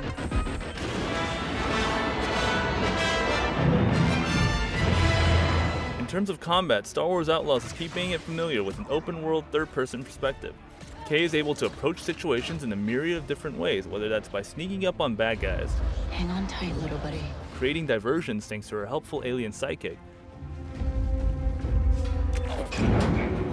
or just blasting through badder guys with guns ablazing. One thing we haven't seen is Kay talking her way out of situations other than in cutscenes, so perhaps negotiations aren't her strong suit. The negotiations were short.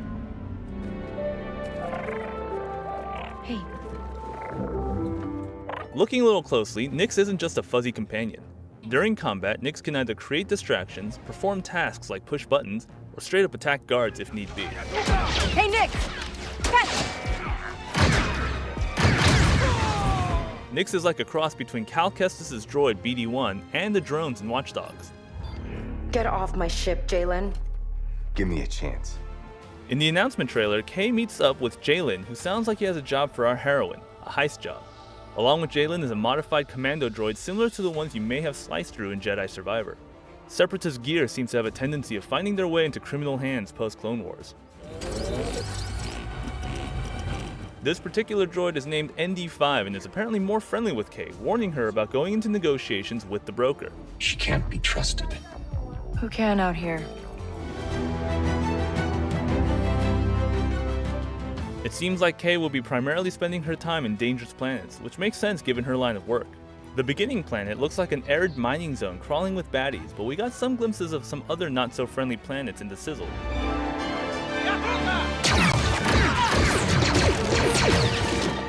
One planet looks strikingly familiar to Kijimi, a planet we first saw in Star Wars Episode 9, Rise of Skywalker. Not only is Kijimi a base of operations for a gang of spice runners led by Poe Dameron's ex-girlfriend Zori Bliss, but it's also home to the legendary Anzelin droidsmith Babu Frick.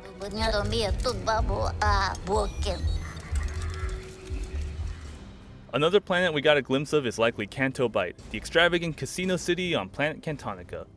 While home to immense wealth, it's a high roller gathering place for criminals and outlaws looking to spend their wealth lavishly. Another Rancor, but unlike the Stray found in the caves in Jedi Survivor, is this possibly the Rancor that lives under Jabba's palace? The timeline certainly matches up, and we already saw Jabba once in the trailer, so there's a good possibility. If this Rancor and Jabba are there, who knows what familiar faces Kay might run into on her journey.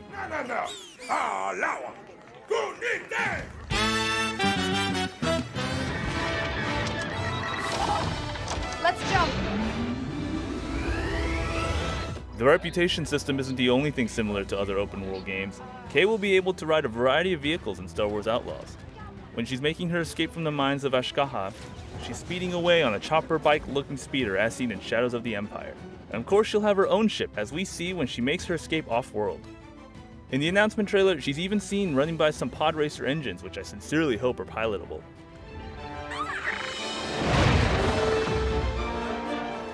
That's everything we saw in the 2 Star Wars Outlaw trailers. Be sure to check out IGN for all the news around Ubisoft Massive's new Star Wars game, including exclusive interviews with the game's director. And for everything else with Summer of Gaming and more, keep it here on IGN.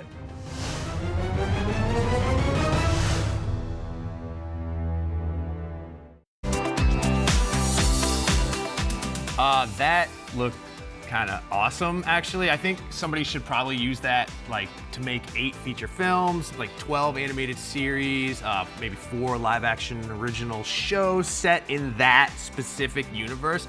I mean, unless they already did, in which case, whatever, you know. It'd be a disregard. huge miss if they didn't. I would think, but you know.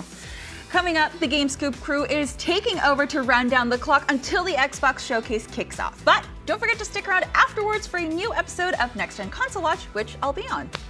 Wow, this went by hyper light fast. Thank you. I'm sorry, I'm a dad.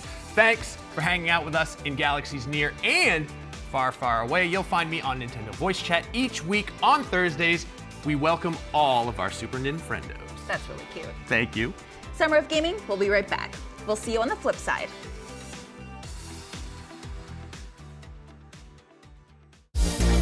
Presented by the United States Air Force. The mission of the United States Air Force is to fly, fight, and win. Air power anytime, anywhere. The Cinefix Top 100. A list so secretive even we don't know what movies are on it or where they rank. What do you mean you don't know? Each episode will reveal one of the movies. Did I rush it? Felt like I rushed. That was good. I liked it. Talk about why it belongs and finally find out where it ranks. Are you not entertained? Are any of the movies we've shown here even on the list? I have no idea, and it drives me crazy. Join us as we find out on the Cinefix Top 100, Mondays starting July 3rd. Why so serious?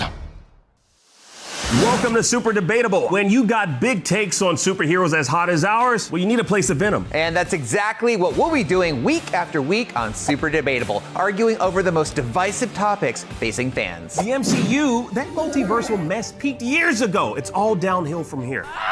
James Gunn and Peter Safran should absolutely nuke the Snyderverse. We could argue about this all day. And we will. Join us on Super Debatable Fridays on IGN. You saw the gameplay drop. Some of you said, oh, they showed too much.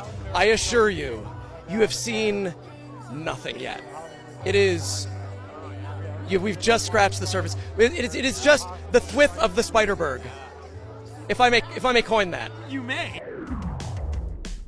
I love talking to Yuri Lowenthal, the voice of Peter Parker Spider-Man in the Spider-Man games. For more content like that, follow IGN on all social platforms. We got video game previews, celebrity moments, and so much more. So follow us. Want the ultimate IGN experience? Check out IGN Plus. Members get exclusive deals and giveaways, ad-free browsing, unlimited tracking on IGN maps, discounts at the IGN store and with IGN partners. And best of all, free games. Get 30 days of IGN Plus for just $1. Head to plus.ign.com.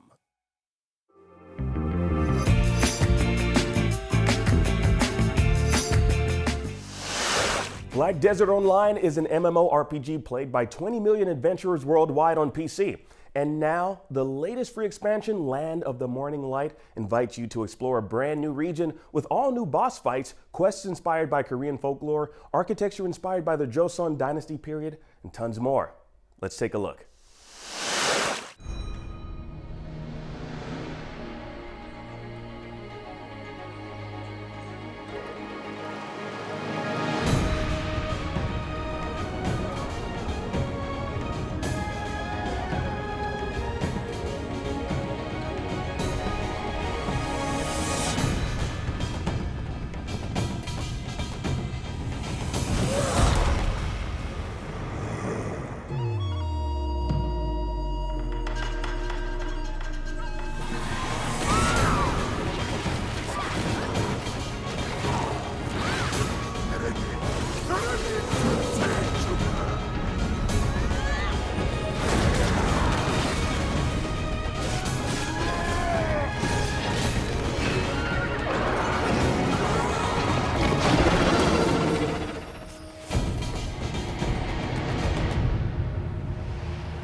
What's up, everybody? Welcome to a very special Summer of Gaming edition of GameScoop. I'm your host, Damon Hatfield, and I'm joined today by Sam Claiborne, What's up, Justin Davis, and Matt Kim. What is up, everybody? Indeed. We can see the light at the end of the tunnel, but what a week it's been for non-E3 2023. Before we get started, just a reminder, IGN's Summer of Gaming continues all through June. We've got some cool stuff in the works, so make sure you're following and subscribe to IGN wherever you like to watch. The Xbox Extended Showcase starts pretty soon, but before that, let's go over some of the highlights from these last few days. So we've gotten all the big conferences. I'm sure there'll be some cool stuff from the Xbox Extended Showcase coming up, but the big ones are out of the way. How do we feel this non-E3 week has gone overall? Sam? I feel like Xbox hit it out of the park, and I'm so excited to play a bunch of games that we did not know about before this, but Star Wars was the winner for me. Star Wars at Ubisoft. Star Wars Outlaws, as we now know it's called. That was also the highlight for me. If we were voting on Game of the Show at a regular E3, that's what I would vote for. Justin, how about you? Yeah, I just think Kay is so iconic instantly, right? With that kind of like, I don't know if it's 1970s hairstyle. Totally. But like, we were talking about that. It's really funny you bring that up. As if it were a movie made in that time period. Yeah. And I think it just really, like, that character profile and the actress and, you know, just her little alien buddy, and it's just like instantly I've seen that game for like 8 minutes and I'm like, okay, this looks great. I'm ready to go. Matt, how about you? I mean, I know you asked how we felt about the show, but it sounds like we're just talking about Star Wars. Well, we're gonna get to all of it. I also like Star Wars, but no, it was a good show. I think definitely, you know, after the death of E3, maybe possibly like as a summer replacement, this has been a pretty good show. Yeah. Mm-hmm. Do you also agree that Xbox had the strongest showcase? I think so. I mean, I think in terms of just like, I mean, I don't know why people mess with the formula. People just want to see trailers and trailers and trailers, and Xbox did it. They did the one that... Well, people say they want to see gameplay, and so a mix of trailers and gameplay, I think, is what really make the difference. It was all in engine, and that's the important part. That was cool. I really like that part of it, and, you know. Yeah. Bull shots and all. We don't know if that's going to look like any real games that are ever going to come out, but it looked really good. Yeah, I think I agree that Xbox had the strongest showcase. Although I'm in we're including Sony. I want to like. Yeah, that's correct. Yeah. So the big ones, right, would have been Sony a couple weeks ago, Summer Game Fest, and then Xbox. I think my feeling, which I think a lot of people agree with, is that the PlayStation Showcase was a little light on PlayStation games. And then the Summer Game Fest is maybe an hour too long. Could cut out a lot of the free-to-play mobile games and that sort of stuff. But then Xbox, it was just all games, and that was great. I could have used more gameplay, and I could have used more like release dates. I think so. But other than that, you might be getting the gameplay in. I mean, yeah, we might be 64 minutes. And I mean, if this were actually E3, like we'd wrap this show and we would all be going over to a show floor and playing a lot of these games and seeing more of them and doing developer interviews, which we have had a lot of interviews on stage, which has been awesome here at Summer of Gaming. But like, you know, for folks like me that have been to many E3s, that's a little bit of a bummer. But in terms of what we saw and what was announced, yeah, it totally met my expectations. It was great. Yeah. Like, we've been keeping a running tally of every single game that's been discussed and talked about. Per has been doing this, actually. It's 301 games.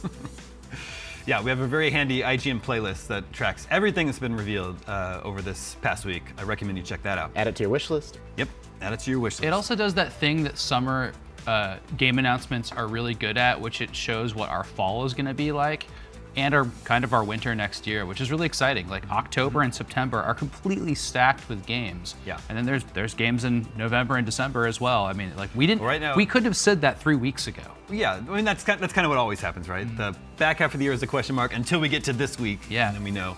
Actually, the only one for December right now is Avatar. Yeah. It's a big one, though. It is a big one. We can talk about that in a second. So if Star Wars Outlaws is game of the week for Sam and I, Justin, how about you? Oh, it's definitely Starfield. Okay.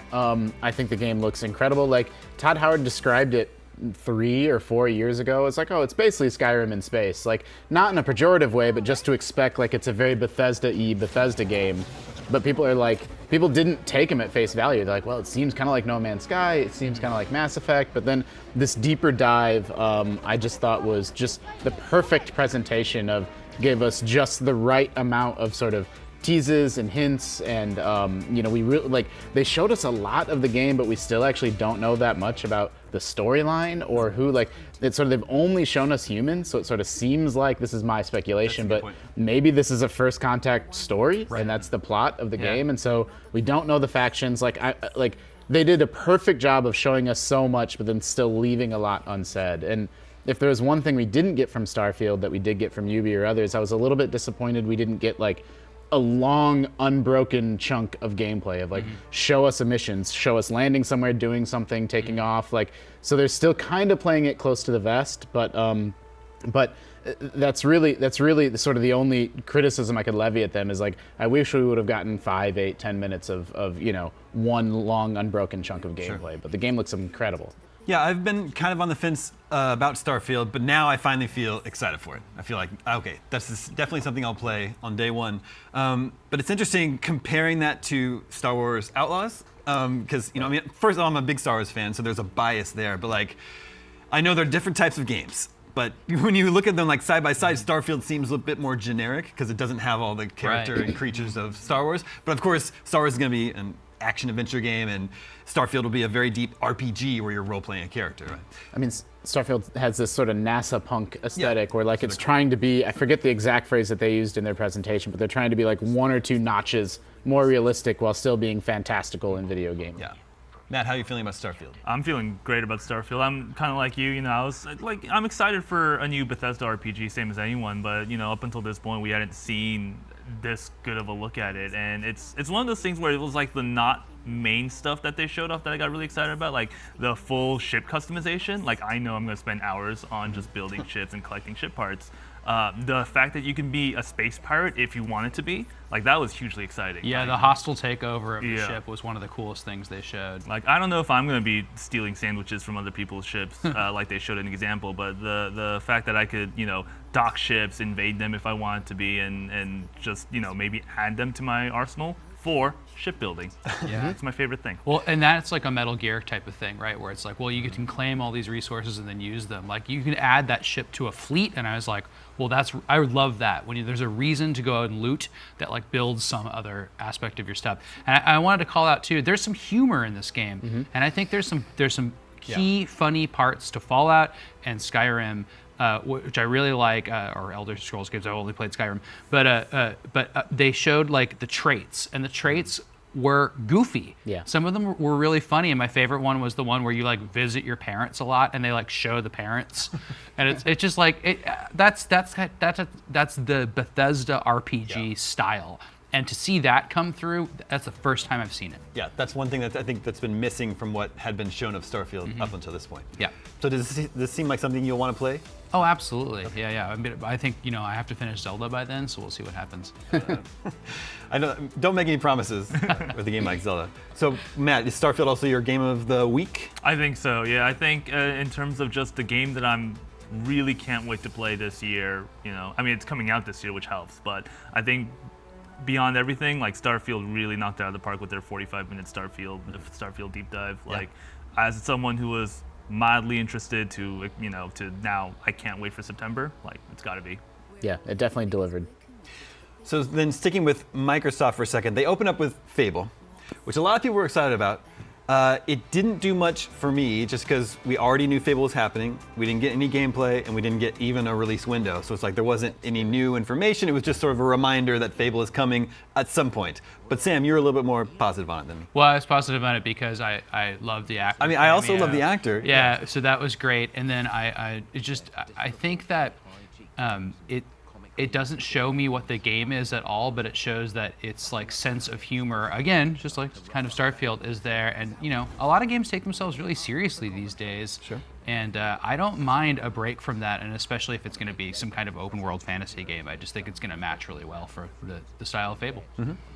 Justin, what do you think about this re-announcement? Yeah, I mean, I liked it. Like, I think Fable games, like, humor is very hard to do ever. It's especially hard to do in video games. And, you know, it made me laugh. I liked it. And I thought those games always straddled that line well, so I'm excited.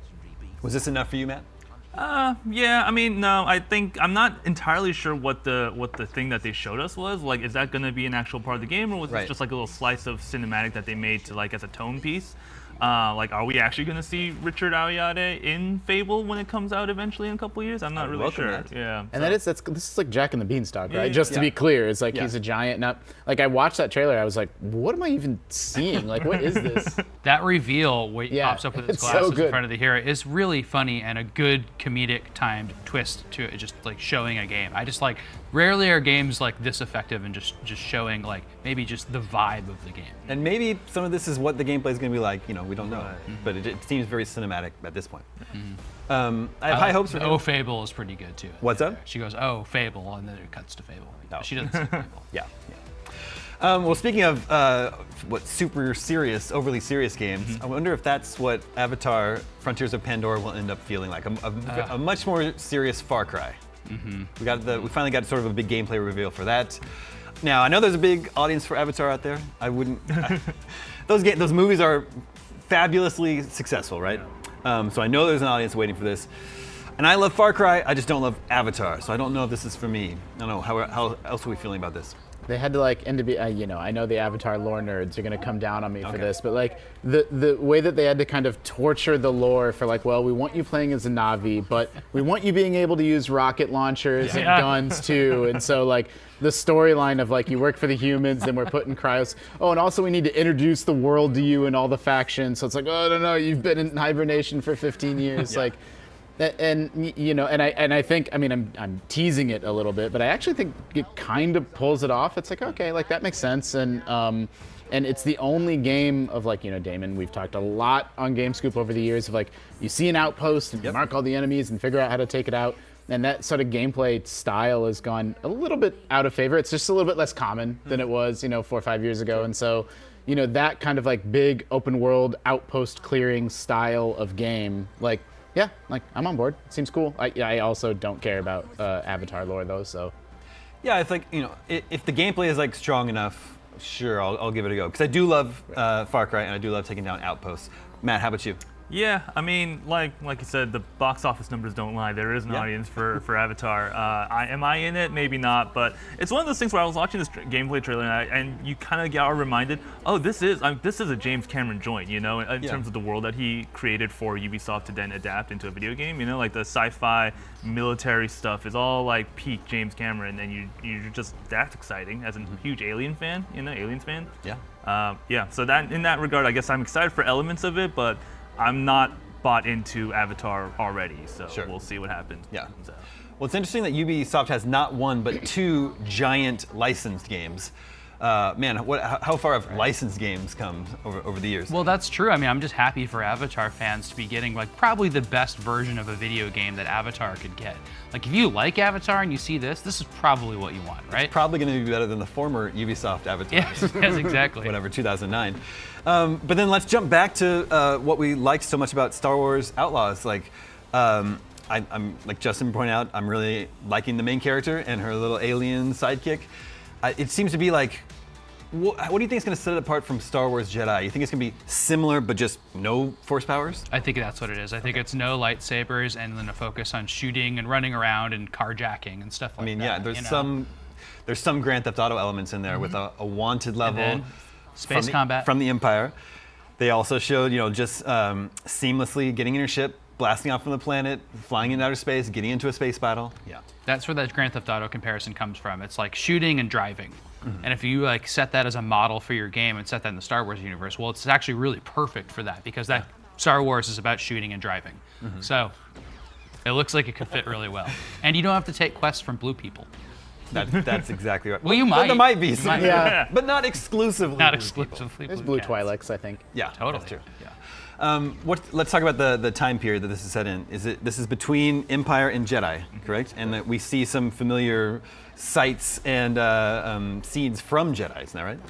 I mean, I was glad that they showed off a new moon and new planet. Like, I don't need to be on Tatooine again. You know, we've seen it so much in the shows and movies. I recognize that I'm very much in the minority, but like that time period, in my opinion, has been done to death in the TV shows and movies and comics and extended fiction. And like, you know, I get it, right? Like this is what Star Wars is for most of the world. So, you know, I understand, but for me personally, I would be a little bit more excited to see more of an underworld story set in a different time period, but you know, you really can't go wrong with that OG trilogy setting. Yeah. Matt, how are you feeling about this? I'm feeling great. I think the thing that I was most excited about was in the gameplay snippet, they showed the branching dialogue options, and I spoke with the developers in an interview that depending on your choices, Kay wouldn't get the want to tag on her, based on what she did, and that sort of really excites me in terms of what the game could be, going through, making deals, maybe messing up some deals, but also successfully conning some other deals and not getting the wanted tag. That's, I think, the thing that I'm most excited to see when it comes out next year. Yeah, when that wanted rating it popped looks so up, cool. We just laughed so the interface hard. Is awesome. We thought it was great, and I was telling Damon, I hope the rating system for the more wanted is you get more wanted in more systems. I didn't know what to expect when I heard that Massive was making this game, the studio behind The Division and The Division 2, which are very exclusively, they're shooters, But from the gameplay slice that we saw, it looks like there's a lot more going on, from stealth, and there is shooting combat, but also vehicular driving and interesting dialogue choices and sneaking around. So I don't know. It seems like, and also they also point out it's not just Massive, right? It seems to be like all hands on deck at Ubisoft worldwide working on this game. But we have been talking about a lot recently that trajectory of companies like BioWare and Arcane that get a big live service game put in their lap, or a Rocksteady, right? And then they work on that for years, and it maybe comes out a little bit disappointing. This is the opposite. Yeah. The Division was not disappointing or anything, but that company made a big multiplayer game first, and now they're like, we're gonna make a big single player experience set in Star Wars. That's a really cool way to handle it. I like it. GameScoop approved. With a couple minutes before we run to break, let's talk about Assassin's Creed Mirage. How are we feeling about this? Personally, it looks like, so they're scaling back Assassin's Creed, and it looks like what we know, or what we used to know Assassin's Creed to be. So for me, it's like, okay, this looks cool, I'll play it, but it's a little bit hard to get excited for it. Anyone else? So I think for gameplay purists, this is for them. But I've always loved Assassin's Creed for the new history, locations and time periods and stuff like that. And so the fact that they're revisiting a time period that we've kind of already seen is a bit of a disappointment for me. Yeah. I mean, I like that they're back to being sort of a tight, more compact urban setting. That excites me, sort of blending into crowds and hiding in plain sight and, leaping around on buildings. Again, we've talked about on Scoop a lot that I love Odyssey, I love modern Assassin's Creed, but they definitely lost something when those worlds became more expansive and rural. So, excited to get this back, this aspect of it back. A little tiny detail in the gameplay trailer that I actually really loved was they did the whole eagle flying over and then, but then oh no, you have to take out the marksman first. And I was like, oh, okay, that's actually pretty clever. Yeah. But not everything they were showing was new. They're showing off you can throw a rock to distract the guards. It's like, wow, what year is it? Yeah, you giggled when that happened. I don't know. Like I said, it looks like a fun Assassin's Creed game that I'll play, but it's not as exciting to me as some of the other things like Star Wars Outlaws. It's not the next generation of Assassin's Creed. No, also, it's specifically the last generation. It doesn't look amazing. I mean, it looks great like contemporary games, but it doesn't look better than contemporary games. And it doesn't look like the gameplay is different. I think it's $50, and that's the vibe. It's also a cross-gen game. It's an Xbox One and PlayStation 4 game, which I think is a big reason why it doesn't look as graphically impressive as Avatar or Star Wars. Okay. What about the other Assassin's Creeds? There's also a VR one and a mobile one. So the Jade is the mobile Project Jade. I mean, excited to learn more. You know, they didn't show them off in detail. So. Sure. Well, there's definitely a lot of Assassin's Creed coming for all the Assassin's Creed fans. We need to take a quick break, but there's more GameScoop coming up, and you'll definitely want to stick around for the Xbox Extended Showcase, which is coming up very soon. IGN Summer of Gaming. We'll be right back.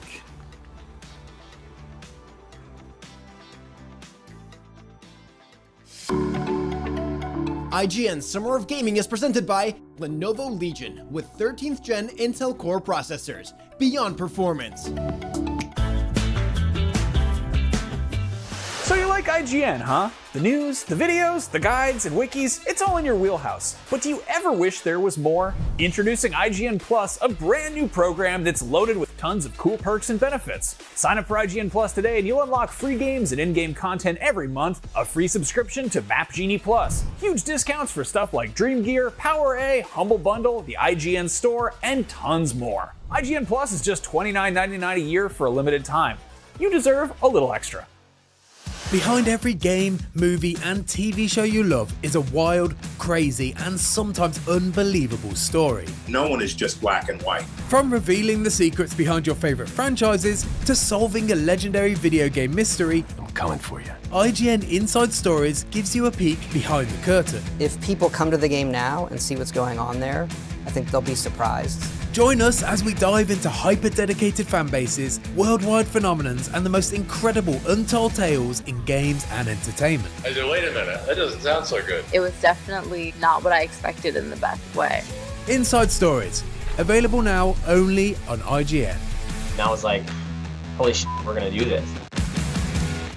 Have you been stuck on the same quest for just way too long? I just want answers! IGN strategy guides and interactive maps are here to help. IGN guides are trusted by millions, easy to use, and of course, free. You can even track your progress with handy checklists if you go for 100% just like we do. We're gonna be going over some sensitive material. IGN has the very best, most complete, and accurate guides for The Legend of Zelda Tears of the Kingdom, Star Wars Jedi Survivor, The Witcher 3, Pokemon Scarlet and Violet, Elden Ring, and so much more. I will require some time to process this information. Every guide is tested and verified for you by experts. Just search for IGN.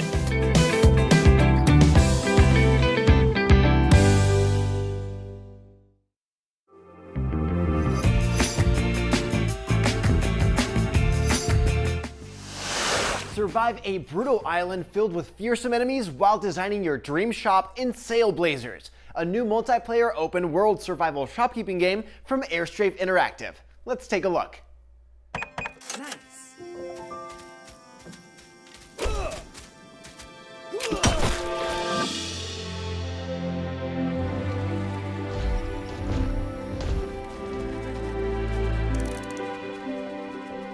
Thank you for believing in me. Together, we'll make it the best shop the island's ever seen. Nice work. Keep this up and you'll be running your own shop. Maybe your own district. Welcome to Kazai Village.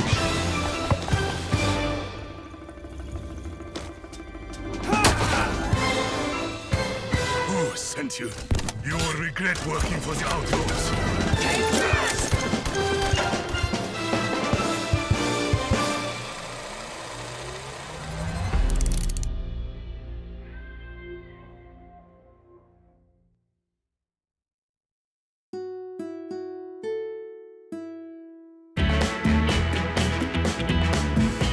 Welcome back to GameScoop right here on IGN Summer of Gaming. Just a second, we're going to chat about known games that were missing from the showcases this year. We have an update from former Omega Cop Tina Amini herself on what is going to be what we should expect from the Xbox showcase coming up.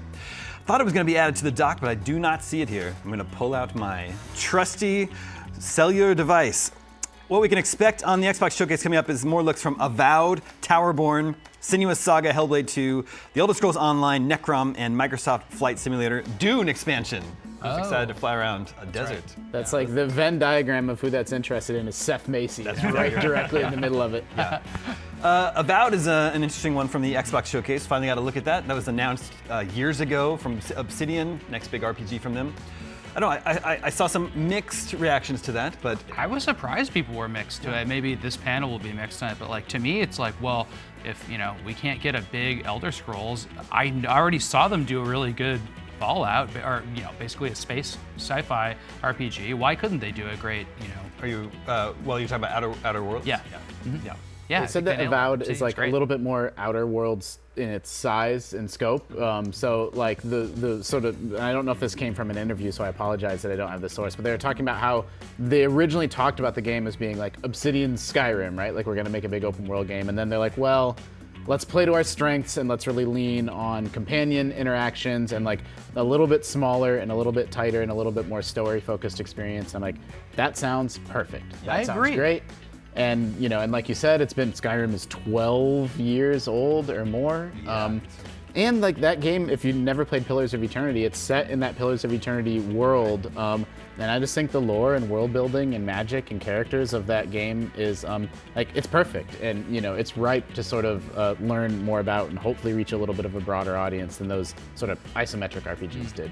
I'm very excited for Avowed. I didn't think what they showed off this week was that great, but I'm happy to kind of chalk that up to just kind of a weird trailer, and and hopefully we'll see more in 40 minutes. Yeah, I think it looks cool. I think some of the commentary was about how the look of the game has changed from the teaser trailer, but I mean, come on, that was years ago. The teaser trailer, I think, was just some hands casting a spell and then a logo, so I don't know how much it could, I don't know how much any sort of visual style even existed back then. Matt, what'd you think? Yeah, I'm on the mixed side. I'm glad. I think of the games that we could use to see more of, it's Avowed. And I'm glad that they're putting that in the showcase extended. It's one of those things where, Outer Worlds I felt was a fun remix on this sort of sci-fi setting from Obsidian, and it was like a what's the word I'm looking for? Not a parody, but it was pretty silly. Yeah, silly, right? Tongue in cheek. And I was hoping for a similar kind of remix of the genre. For when I saw Avowed, It does feel more straight up. Yeah, a remix of like the Skyrim formula, but this seems actually just like a Skyrim from Obsidian. So I'd like to see more of that sort of like changes that they've made. And if people haven't played Pillars 1 or 2, what sets it apart from Skyrim is that it's a little bit, in using Earth terms, is it's maybe 100 or 150 years more modern. So there's kind of muskets and some basic guns. It's not quite, it's like in between Skyrim and steampunk, I suppose, like somewhere in the middle there. And so that technology level is actually kind of interesting to me too. Interestingly, that's Fable's technology level sometimes. Yeah, too. similar. Yeah, Avowed looks cool. It'll be interesting to see a little bit more of that. Towerborne will be good to see because that's kind of an unknown quantity for me. I don't even know what to make of that. Did that make more sense to anyone else when they saw that reveal? No. No, it's a perfect candidate to sort of do a dive in on. Yeah, for sure. Other than all I know is everybody who's played the Banner Saga loves the Banner Saga. Well, the Banner Saga is good. Yeah, that's it. But this just seems so different. So it'll be interesting to see what they're. But the style was they nailed the style so much in Banner Saga that it's like. Yeah, but Banner Saga was like a very serious, That's true. Sort of a kind of a downer story, like a great strategy game, but a very, it's a drama. Those Vikings had it hard. Yeah, they did have it hard, trying to exist out there in the cold. But this is like a little bit more cartoonish, a little bit more fun, I think, a little lighter. Maybe when you make 3 very super serious games, you need a break. I definitely feel for developers that are making something, like if you're making like an action adventure game, like great, got it. But if you're doing something kind of unusual from a genre mixing standpoint of like, it's got an action RPG element, but also like a town building element or other stuff, like that's very hard in an E3 press conference like setting to kind of communicate in like a 60-second soundbite. So that's where like it's another just perfect candidate to do kind of a dive in on. Yeah, that's what we'll be taking extended looks at coming up in just under 40 minutes at the second Xbox Showcase. Let's talk a little bit about some big games that were missing from the showcases this week. And obviously, the biggest one, the most important one is Perfect Dark. We'll bring it up every year. I mean, that is the hill I will die on. That's it was announced at the Game Awards 2020. So it's been 2.5 years since then, and I just, what do you Sam, do that? Am I ever going to play this game? That was a less than cinematic trailer too, right? It was something below a cinematic trailer. It was animated, tease, but an animated tease there was trailer. just kind of like swirling sand and a. What do you have to gain by being like, hey guys, we're making Perfect Dark, see you in 6 years? I liked those. I don't know. I think those are really fun. I like the Metroid Prime 4 logo. I just think it's something to look forward to. I'd rather have something to look forward to than not, but it is getting weird now that the years are stretching out between those things so much. And I think that's, here's the weirder thing. Joanna Dark wasn't there. There wasn't even a single Spartan helmet in the whole presentation. So that's like Mario. Like, how do you put on a presentation for Xbox without even like being like, well, Master Chief's gonna be on a motorcycle in this game. It feels pretty weird to not have like, look, put a like Ubisoft had mobile games and like Just Dance in their presentation. Microsoft could have had something about the new season of Halo Infinite if that like it didn't need to be a big thing. Right? Yeah. That's why I think Mario remains as relevant for Nintendo today as he ever has. I don't think you can say the same thing for Master Chief. Yeah, you were talking about this. So because of their acquisitions, right? It means that, well, I'm just saying, like, now that their first party might be something completely different than what their first party was 10 years ago. Yeah. They don't need Master Chief. Well, I also just think that, the shooter space, the online shooter space has just changed so much over the years, because of Call of Duty's still a juggernaut. Then you got your Fortnites and what Respawn's game, which I'm blanking on. I mean, you have all these extraction shooters and battle royales, and then one day Halo wakes up and it's old, right? And I say that as someone I actually really loved Halo Infinite, but there's no denying that it's by accident sort of become this kind of throwback style shooter. Yeah. I mean, I enjoyed Halo Infinite's campaign very much, but I didn't play any multiplayer. I love the multiplayer. I don't think the multiplayer had made as much of a splash as you would have expected a Halo game to make 10 years ago. I don't know, Matt, am I way off base here? No. Growing up, my friends and I played Halo 2, Halo 3, Halo Infinite, and I was an Xbox gamer for all through high school for that reason. Halo Infinite comes out, I get together with the same group of friends I played Halo with back then, and we just stopped playing after a couple weeks. Yeah, that was my exact experience of instead of it lasting 12 months, it lasted 1 month. Yeah, and but that month was great. I mean, but sure, it just didn't. I just moved on faster. And you know what's funny? It's not even that we just stopped playing Halo Infinite for other multiplayer games that weren't Xbox. We played Sea of Thieves together. We played Forza Horizon. We do play the Xbox multiplayer games. It's just Halo is not that multiplayer game from Xbox that we gravitate towards doing. But speaking of Sea of Thieves, we can take a little excursion. There was a very cool tie-in announced for that. That makes a lot of sense with The Secret of Monkey Island. It's one of those things that once you hear it out loud, you're like, of course that exists. How did this not happen? Yeah, exactly. Although there's maybe some funny business with Ron Gilbert. Apparently he wasn't involved, and maybe he's a little bit upset about that. I'd missed that. That's a bummer. But they got, they have the actor for Guybrush in there as well, and apparently there's supposed to be some kind of point and click puzzle solving that you're doing within Sea of Thieves. So if I had all the time in the world, I would spend some of it playing at Sea of Thieves because it just looks so fun, and every time they add these big expansions, they look like a blast. Yeah. In terms of Xbox, mascots, what's a game series that we've seen at nearly every Xbox presentation? It's Sea of Thieves. I mean, it's one of those games that didn't have the best launch, but now they've turned the ship around, and it's in a great spot. Plus, Rare found their way, right? It's this is what Rare works on. This is their reason to exist. It's not a Banjo-Kazooie and a Conquer game every 2 years like we might have thought it would be back in 2000. I wouldn't mind getting another, Conquer? Sure. I wouldn't mind getting a 3D platformer from Rare today. The last one they made was Nuts and Bolts. Sure. Which was ahead of its time because now people love that in Tears of the Kingdom. Yep, totally. Rare is also working on this Everwild, that was one of the games that was missing, and I don't even know what that game is. Missing game? I mean, Microsoft had a lot of missing games. They did. That's good though. That means they have a huge stock of games they can talk about next time. Yeah. What about Indiana Jones? I thought we have a new movie just about to be released. That's the UB game? No, Machine Games. Machine Games, okay. So there's a huge Indiana Jones game, the final farewell to Harrison Ford. Should we have a trailer for our new game? Nope. No. Right, don't bother. Although, we gave the movie a 4 out of 10, so okay. Maybe they didn't want to. Maybe they're like, now they're separating out now. Yeah. To remind people about Indiana Jones. That's funny. But we've talked about this before. What are they doing with the likeness and the voice in this game? What have they done in the past? Has it always been Harrison Ford in the games?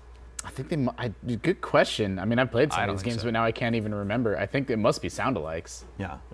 No way he's coming back again for one final ride. They've done de-aging in the film and that sort of thing. So, I mean, with AI, who knows what the possibilities are going forward. 100%. They could absolutely make it sound just like him with off-the-shelf stuff. I mean, which is a new thing, but that's a controversy in terms of hiring voice actors and stuff like that. So we'll see what happens. It is. We're still going to hear the voice of Darth Vader as we know it well into the future. Thank you to AI. Yep. We're talking about Obsidian, then Outer Worlds 2. That's something else that's been missing. I think we've gotten 2 trailers for that. There was at least one from 2 summers ago. It was just a cinematic. I mean, it's one of those sequels that I'm surprised. I really loved Outer Worlds, and I do think it caught the second life on Game Pass, but all accounts is that it wasn't a bestseller, right? So it was that sequel was announced, and everyone was kind of pleasantly surprised, but also kind of slightly befuddled of they're giving this one a second chance. But it's great. If you haven't played it on Game Pass, download it, play it. Yeah.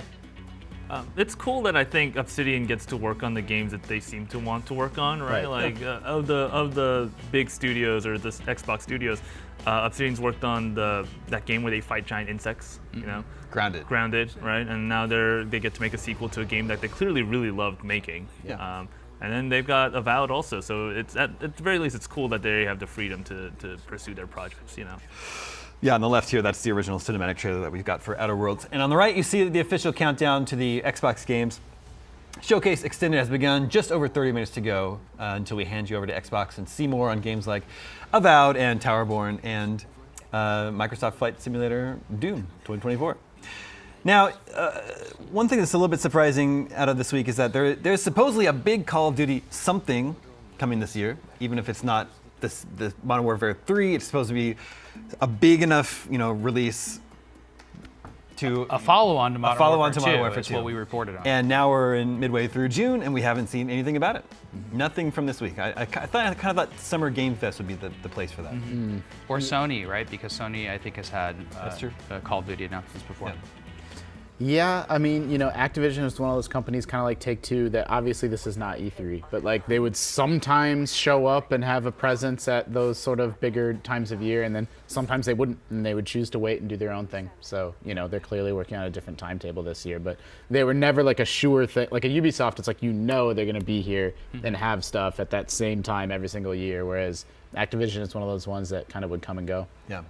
Yeah, Matt, when do you think they are going to announce whatever this Call of Duty is? I don't know. If it's not a full thing, would this be the first year in a long time that Activision did not put out an annual Call of Duty? Well, I think they're going to promote it as a full thing. I think Right. they'll probably have they're the going to same try the best to make marketing budget. Yeah. Right. But it's not going to be, as far as we know, Modern Warfare 3. Exactly. Right. That would be interesting to see how they kind of push that out there and try to tell people that's like a full-on game. Especially since we haven't heard anything about it. Like normally we would get a tease around April, May, and then do we even know the studio that's working on it?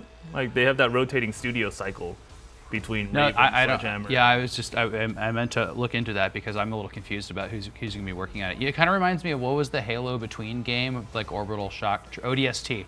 Right. Yeah, it could be something like that, which is a totally fun campaign for a shooter, and then it updated the multiplayer, but I mean, that franchise sort of hit a low point before they brought back Modern Warfare, and then Modern Warfare revitalized it, and it's kind of back. I was about to say bigger than ever. I don't know that that's literally true, but like it's back and very, very popular and beloved again. But it's the Warzone platform has continuity game to game, and then we're backing away from single player campaigns. Oh, never mind. Like we are going to give people a single player campaign, and so.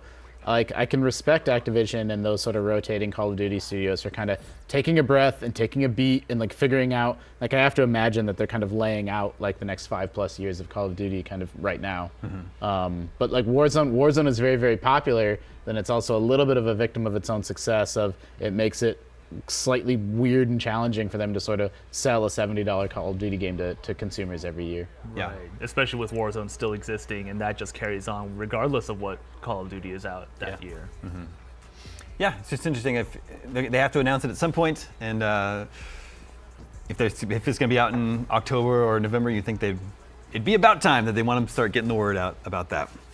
EA has Immortals of Aveum, which is coming out next month, and that's their first-person single-player spell shooter. But after that, I don't think we know what they have. I mean, we know that the stuff they're working on, but we don't know what's coming this fall, aside from their annualized sports games. Because we didn't get anything from Dragon Age, Mass Effect, their Iron Man game. Which I completely forgot hasn't about. been officially revealed. They also have Skate. That the reboot of Skate that's already been announced. all games I'm looking forward to. I mean, yeah. I mean, I can't believe we haven't heard from BioWare in so long, and there wasn't a little opportunity to show a little bit of what one of these games are, but things are changing. I think people, are still doing the teases that Justin was talking about, which is like the flash of the logo, but like they're not even doing that for Mass Effect yet, right? Like it's crazy. Well, we know that Dragon Age is coming first, or at least we've seen Dragon Age trailers too. Right. It's just then there was nothing for a long time. Yeah. Well, and I know that fan reaction to Dragon Age Inquisition was kind of mixed. I love it was our game of the year. It was IGN's game of the year over Shadow of Mordor, which, you know, even that was like a little bit of a maybe unpopular choice. But for me, I thought Inquisition was incredible, and I'm so excited that the tease that we saw from Dragon Age, however many years ago it was, seemed like it was a direct story continuation from that, which I didn't expect. I kind of expected them to reboot it, but you know, bringing back all that Dreadwolf storyline stuff, like I hope they didn't back away from that. So that keeps the Justin hype level incredibly high for that game. But we'll see. Matt, are you a BioWare fan? Are you? I've not. Looking forward to all this? I'm looking forward to eventually playing these games and then being excited for the new ones. Okay. They're long games. They're hundreds and hundreds of hours Sure. long. You know, I think it is interesting about Dragon Age though, in that, you know, for like Fable, for example, right? We get one trailer a year during these summer events, and that's like a reminder that, like, hey, Fable's still in development, right? But like for Dragon Age, we've gotten developer updates like fairly consistently all throughout last year on Dreadwolf, you know, and then you reach this sort of big event season and it's just not there, you know, and we know they're working on it because they talk about it semi-regularly. Now, Sam, Halo not being mentioned at all at Microsoft is about as surprising as Hideo Kojima not being mentioned at Summer Game Fest. Or at Summer Game Fest. I think that's really funny, and you know, I'm really excited for a Death Stranding 2, and then whatever else he's working on. Like, that's the kind of thing where you think, like, he'd just come on and show something weird on that show. But, you know, maybe we'll be seeing that at Game Awards. But yeah, I mean, I just know he's been tweeting like crazy. Yeah. Have we all been seeing this? Yeah. Yes. Maybe drunk tweeting.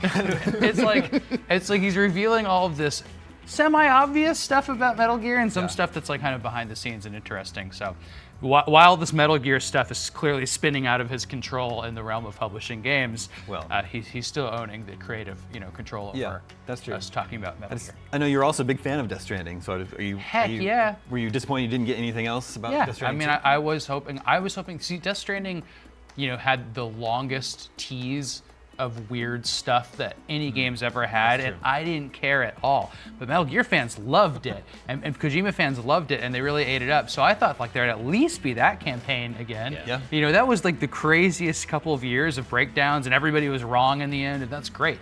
But, you know, maybe we're not going to get that with this game. But we did get the first non-Kojima Strand type game, which is Baby Steps. Yeah. Baby Steps. Strand, yeah. Totally. So it's go watch the trailer if you haven't seen it, everybody. That's a funny one. Okay, the Xbox Extended Showcase is still to come, but we need to take a quick break. IGN Summer of Gaming will return shortly.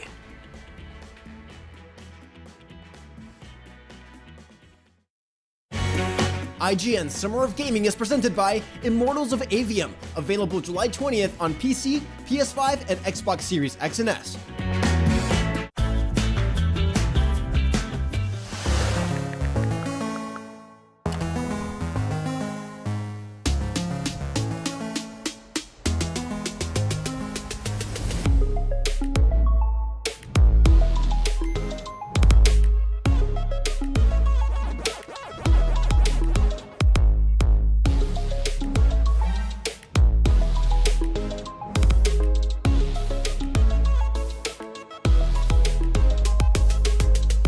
Behind every game, movie, and TV show you love is a wild, crazy, and sometimes unbelievable story. No one is just black and white. From revealing the secrets behind your favorite franchises to solving a legendary video game mystery, I'm coming for you. IGN Inside Stories gives you a peek behind the curtain. If people come to the game now and see what's going on there, I think they'll be surprised. Join us as we dive into hyper-dedicated fan bases, worldwide phenomenons, and the most incredible untold tales in games and entertainment. I said, wait a minute, that doesn't sound so good. It was definitely not what I expected in the best way. Inside Stories, available now only on IGN. And I was like, holy shit, we're gonna do this.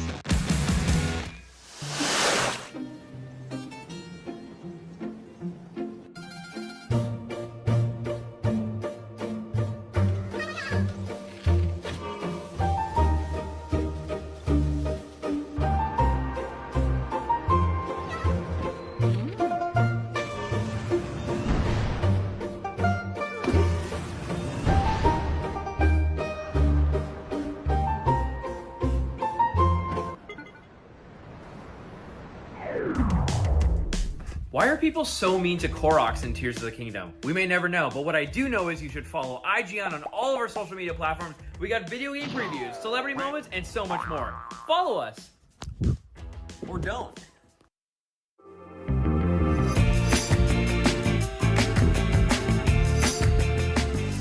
IGN Summer of Gaming is presented by Warhaven, a 16v16 PvP medieval fantasy game. Now charge into epic battles as one of 6 different character classes, work together as a team to dominate the battlefield, and awaken the power of an immortal to turn the tides of war yourself.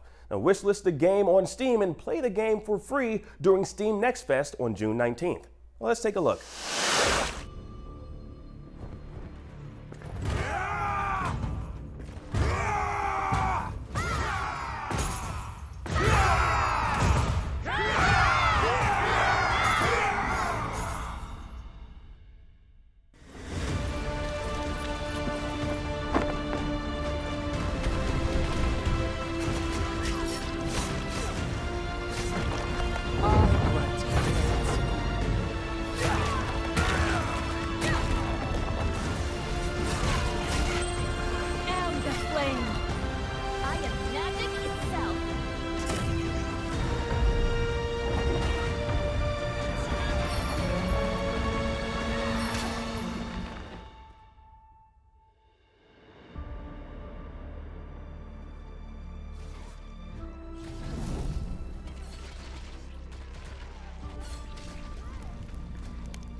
And we're back.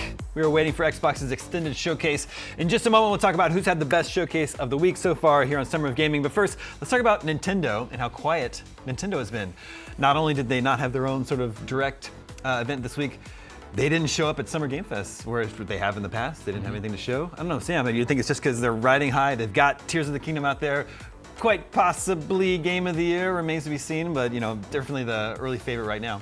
I think that's part of it.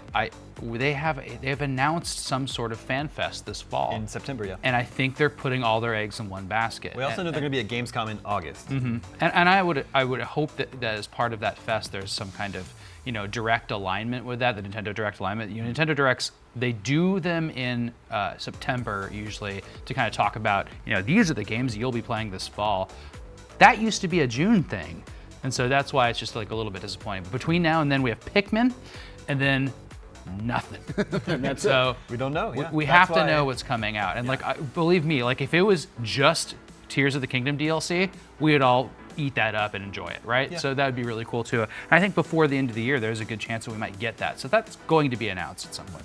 Yeah, I'm definitely sad to not have Nintendo here at this, non-E3. They're always a nice palate cleanser and balance between, look, I'm a big boy. I like mature games as much as the next guy, but that balance of Nintendo shows us something, family-friendly and E for everyone and a new Mario, and then that contrasts with, the grimdark shooters that we've seen all week. But but they as a company, Nintendo is at its highest high maybe ever in the company's 100+ year history. They have the second biggest animated movie of all time ever made. Mm-hmm. They have Tears of the Kingdom, which is overwhelmingly going to be the best-selling Zelda game. I think it's going to eclipse Breath of the Wild, which was already the best-selling Nintendo game, and the Switch is still a runaway success. Yeah. So I think at this point they can kind of announce games whenever they want and do whatever they want. Sure. Yeah, Matt, what do you think about what's going on with Nintendo? Yeah, I mean, from that perspective, they absolutely do not have to be here. They are riding that Tears of the Kingdom wave as much as they can, and then they'll regroup and in the fall, and we'll find out what they've got coming in the wintertime. I mean, the other subtext here is that there continues to be persistent rumors of new Switch, new hardware, and there's definitely this is not me. This is just me speculating for me, but there's a balancing act of when you can announce that, because the moment you announce that, no one's going to buy a Nintendo Switch anymore, right? So that's a little bit of a weird spot when you're in this console transition period as well. So yeah. It's feeling more and more like it's time, because they've got Tears of the Kingdom out the door. That was their launch game, so they've sort of bookended maybe the life of the Nintendo Switch. They're coming back to Gamescom and then their own in-person event in September. There's some reason they want to get people in person to get their hands on something. Mm-hmm. I don't know. And that console's 6.5 years old. Yeah. So it's like, forget any sort of rumors or speculations or NVIDIA chip pipelines. Just look at a calendar. Like they have to do something new soon. So the time's right. Yeah, especially since after Pikmin in July, we don't know what they have software-wise coming down the pipeline. Yeah, and I can legitimately, to emphasize my point from earlier, I can see them saving stuff so they have a good announcement, situation for their show this fall. Like, if they have so much there, then people will be really happy, and I think that would be an interesting way to save us some summer announcements. Yeah, speaking of saving stuff so that you have enough to show, maybe someone at Capcom would have thought that. And I love Capcom. I don't want to beat up on Capcom, but maybe a little. Of the showcases over the past week, I think the Capcom one was, it's become an internet cliche to say that could have been an email. But in this case... Well, it's funny because we were just not really criticizing, but commenting on Microsoft not having Master Chief at all in their presentation, their famous helmet. They did have Mega Man in this, to their credit, but it was for the craziest amalgamation mobile PC game ever. A free-to-play mobile PC game. That was where my interest peaked, and we're talking about mid-nap. It's like Capcom, you didn't have to be here. You didn't have to, and Capcom as a business, I don't know that they're at an all-time high like Nintendo is, but they're in a good place, they're in a right? great, that's what makes it so weird, because ever since Resident Evil 7, they've been riding high. They've become one of the best and most reliable third-party publishers. It's just hit after hit. Street Fighter's doing great. Their games are selling more than ever. Monster Hunter World is a huge success, and all the Resident Evils have been great. So yeah, it's like, whoa. Just tell us what Resident Evil you're doing next. That's what I want to know. If you're gonna have a showcase during this week, I guess I just would have expected they would have had something a little bit more substantial. I do think Dragon's Dogma 2 looks really cool. I think it looks very cool too. Yeah.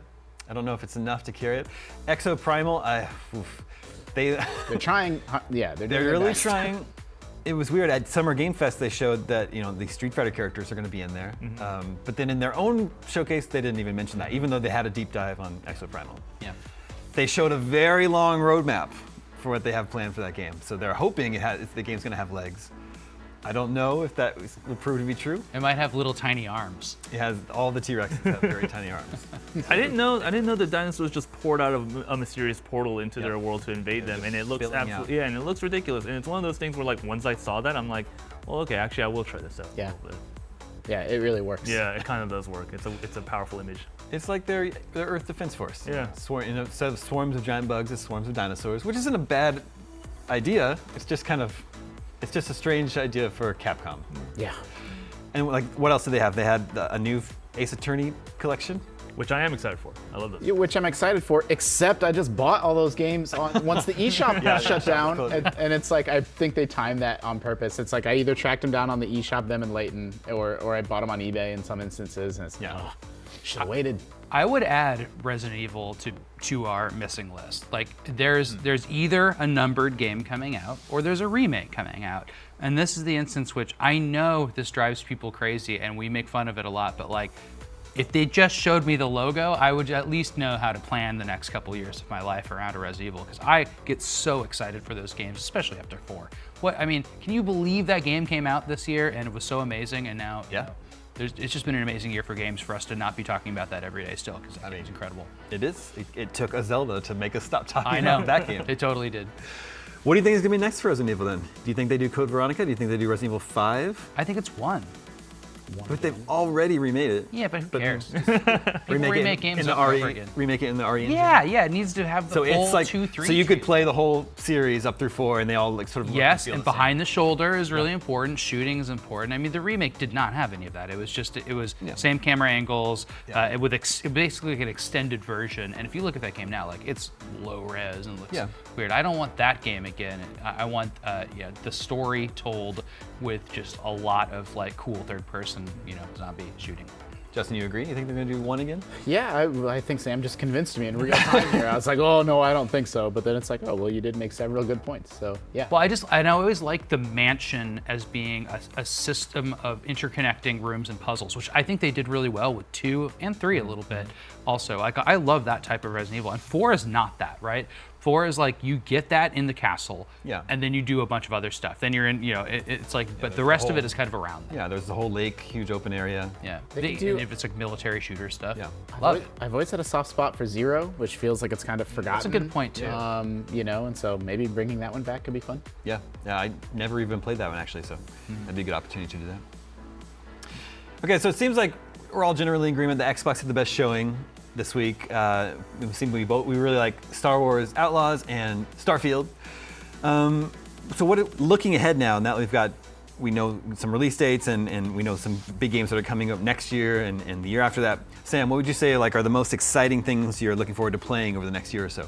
Well, some of them actually weren't at the show. I really want to see the Marvel games. Like I want to see like Wolverine, for example. Oh, that's right, from those Insomniac. Are some That was a missing ones big I'm excited missing for. one. So I'm a little disappointed we didn't get to see that. Yeah, I mean, I think that if we had to vote on like kind of a game of the show, I think our staff would kind of be split between Starfield and Star Wars. And both of those Starfield had to do a lot more to convince me to be excited for it at this point, but both of those convinced me this show that those are games I'm looking forward to. So I know that's a little basic, but I threw Wolverine in there too. Yeah, I'd forgotten about that one. Thank you for reminding me. Yes. Justin, how about you? I mean, we're such like goldfish that like even as I'm sitting here, I'm like, oh yeah, we saw Final Fantasy VII Remake Part 2. Oh yeah. Oh yeah, we saw Spider-Man, but that was like, that was 5 days ago. Who can possibly remember that? I like that Spider-Man I gave Ubisoft credit earlier in the show for showing long, unbroken chunks of gameplay, and we got a long look at Spider-Man that, it's sort of confirmed where I feel like every gamers everywhere collectively were like, yep, looks great. Like, let's go. Like, I don't really need to know much more than that. Very, very excited for Spider-Man. I mean, nothing's going to eclipse Starfield as my game of the show. But I thought Spider-Man and Final Fantasy VII Remake, the Rebirth. I don't think it's a spoiler at this point. That it was a little bit of a spoiler for Final Fantasy VII Remake when it was sort of revealed it's not actually a remake, but it's in another timeline and is sort of a different, it almost kind of follows the events of Final Fantasy VII, and they seem to be really leaning into that for Rebirth and the twists on this story and how it's going to be different this time around than it was the first time around. It's almost like the sort of time travel-y Avengers Endgame of Final Fantasy VII, and that to me is just so clever and so smart. And what a clever way to like tell this story again, but then still keep people on the hook of like, you don't know if events are going to play out the same way. Yeah. And they really seem to be leaning into that with this trailer for Rebirth of how things are different than they were last time around. And to me, that's like, it turned something that I was not that excited about to being like, oh my God, this is perfect. Like, I loved it. So, and then the open world stuff looks obviously really gorgeous too. So, for me, those are my big three coming out of this event: is Starfield, Final Fantasy, and Spider-Man. Cool. Matt, how about you? As the dust settles, what are you looking forward to playing over the next year or so? I think definitely like all eyes on Starfield for me. Like they came in, they really had to make this one work, and they really had to convince people that Starfield is everything that we were waiting for, and they delivered. They showed it off, and now all I can really think about is like, I don't even remember the release dates for the other games. All I know is September, Starfield. And I like September's actually kind of soon, right? Like there's an art to like, if it was like the last week in November, I'd be like, oh, it's kind of far away. But like September's like right around the corner. Yeah, it'll be here before we know it. For me, it's Starfield in September. And then in October, there's a bunch of games coming out. Spider-Man 2, Assassin's Creed Mirage, which I'll definitely play. There's Lords of the Fallen, which we didn't see. That was missing. But I think the game I'm most looking forward to in October is a game that we haven't mentioned yet, and that's Alan Wake 2. Yeah. Right. They're going full survival horror. And it's out during Halloween season, which is always fun. But missing the target. They missed the target. There's a Friday the 13th. He will not let this go. I love it. That's the other hill I'm going to die on. That and Perfect Dark. I thought the Alan Wake 2 gameplay went pretty hard. Like I don't know what people expected, but for my expectations, I was like, whoa, damn, all right. Like it really wowed me. I mean, I'm not a big survival horror guy, but it was a great showing. Yeah, this game looks super cool. The foliage is so dense in the forest that you're exploring here, and the leaves blowing on the ground. There's just so many nice little details. It's a very, very pretty game. It's horrifying. The lighting is so good, and it's using the Resident Evil formula, which I think is really cool. Yeah. It just seemed like they have taken some inspiration from modern Resident Evil games. And then there's I think they call it a wound system. So when you shoot enemies, the fabric of their clothes will fly up, their skin will fall off and break apart, and it gets pretty gory, which I like. I love all that stuff. And then, Sam, there's a Mind Palace gameplay mechanic? No, what is it? You play as two different characters this time, and the FBI detective, Saga, she can go into her Mind Palace and look at she has like a clues board where she's trying to solve the mystery of the case, and you can sort of associate different clues together and try to So that's piece the puzzle together. like when they try to put Batman detective stuff in the game. They're like, well, you got to remember, this is not just a shooty detective; it's a detective. Yeah, exactly. To solve something. Yeah. And then you play. There's some sort of a way that you play two different characters, and you have control over the order that you play them. Both have their own story. You can just sort of choose to jump back and forth, I think, at certain points. So they're doing some interesting stuff with it. It looks awesome. It looks spooky. I'm totally on board with this. Matt, does this do anything for you? Oh yeah. I'm glad you brought it up. Like, I love survival horror games. I really like the first Alan Wake. I really love Control. I was a big proponent for when we made that our game of the year several years back. I'm so excited for Alan Wake 2. They are speaking my language with all the true survival horror stuff, and it's not just the Mind Palace thing, it is the limited ammo, the you're really struggling for health kind of stuff. You have to find limited light sources to keep safe, all that stuff. I'm so down for. Yeah. There's also in September there is Mortal Kombat 1, which is going to be a huge game. Oh yeah. And we got to see some really fun fatalities in that, and they introduced the new cameo mechanic where you choose a second, assist fighter to come in and join in. Do you think though that because it's such a known quantity that it's kind of like Assassin's Creed Mirage, where you're like, okay, that looks fun, I'll play that, but it's a little bit less exciting than some of the other new games?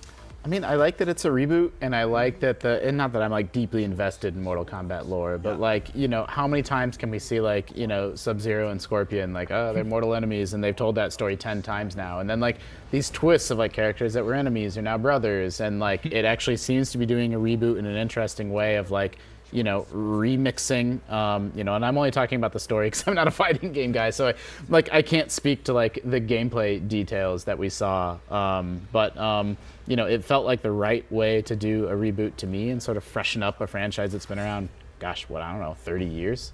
Yeah. So, and had the same Stella Zed Boon at the helm. It's incredible. Yeah. I'm definitely excited for it. It looks great. Yeah. We've been here over the past week covering all these big announcements. I haven't gotten Justin's take on this one yet. I need to know what Justin thought of Palworld. I mean, the Give the Pokemon Guns game. It's impossible. The trailer is so, and they knew what they were doing with that trailer, right? Of these moments of these cute, cuddly animals, and then there's that hammer drop moment of I think it's a chain gun. Yeah. It's hilarious. It looks incredible. How can you not? And what a log line for Pokemon with guns. Okay, got it. Yep. Understood. Mission accomplished. There's what more do you need to know? Oh, nothing. Well, how about there is some more to it though, Justin? Are you aware? You can send your pals to work in a factory. Oh. You can put them to work for you. Good. You can also these are the words of the developers. These are not my words. Sure. You can slaughter them and eat them. However, eating them is illegal.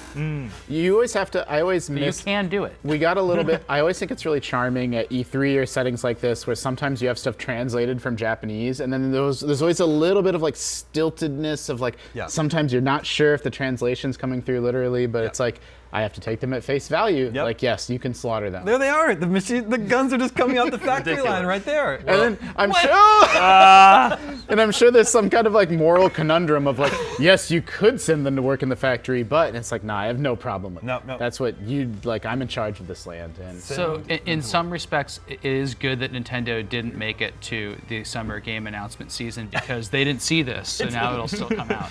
Yeah. There's a single tear runs down Miyamoto's face. Yeah. No, yeah. Is this a video game that a big mass of hundreds of thousands of people are going to download and play and enjoy? I don't know. I mean, but I'm glad it exists. I am glad it exists too. We're just about a minute away before we hand you over to the Xbox Extended Showcase. Matt, what's your take on Palworld? You know what? Pass. I don't want to say anything. Hard pass. Okay, that's fair. That's fair. Make sure you stay tuned after the showcase. We'll be breaking down all of our reactions to all the gameplay that we got to see. I want to quickly mention one game that I'm excited for that's coming out early next year, and that is Prince of Persia: The Lost Crown. Yes. That was a pleasant surprise for me out of Summer Game Fest.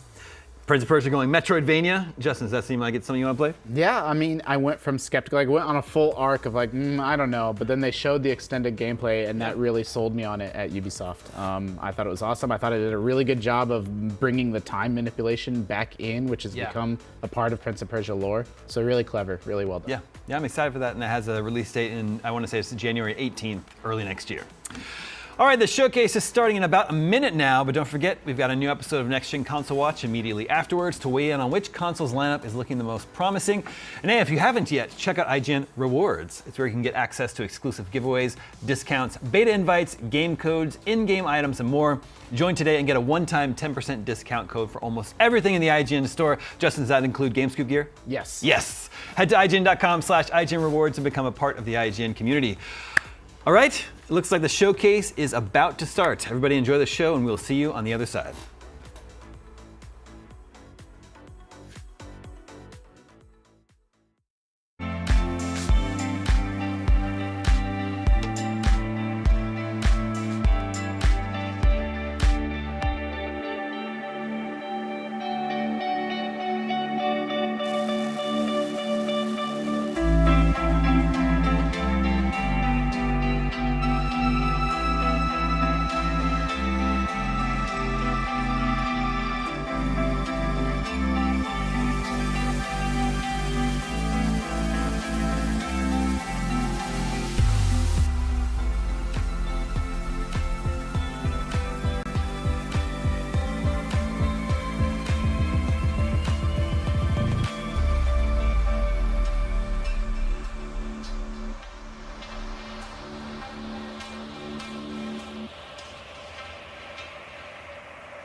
So who's the angel, who's the devil, though? That's the real question between Solomon and Johnny.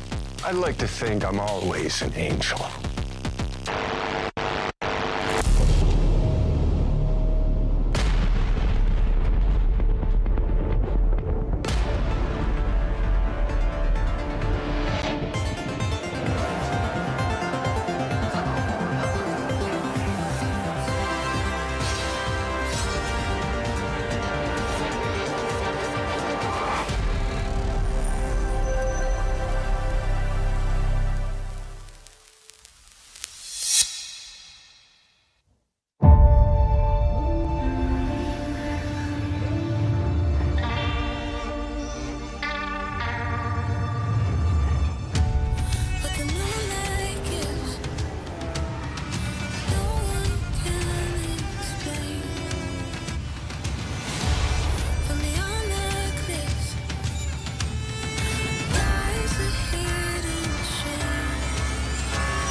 Welcome to the Xbox Games Showcase Extended.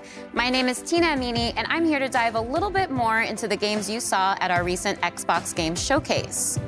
Showcase featured 27 ambitious games, all coming to Xbox. Games like Clockwork Revolution from In Exile Entertainment, Fable from Playground Games, and from our partners, Star Wars Outlaws from Ubisoft Massive in collaboration with Lucasfilm Games, and Kunitsugami, Path of the Goddess from Capcom. Today, we'll take a closer look at some other games from our showcase lineup and introduce you to some more games too. We've got the game director of Avowed from Obsidian Entertainment breaking down the game's trailer, and the game director of Hi-Fi Rush from Tango Gameworks is here to tell us about their newest update. You'll also hear from Sarah Bond, head of the Gaming Ecosystem Organization for Xbox, who will tell us more about a program to bring games from underrepresented developers with unique visions to Xbox and Game Pass. And we may just have a few other fun guests in store for you too, so stay tuned. But first, let's check out the rainy streets and sinister markets of Cyberpunk 2077: Phantom Liberty. Hello everyone.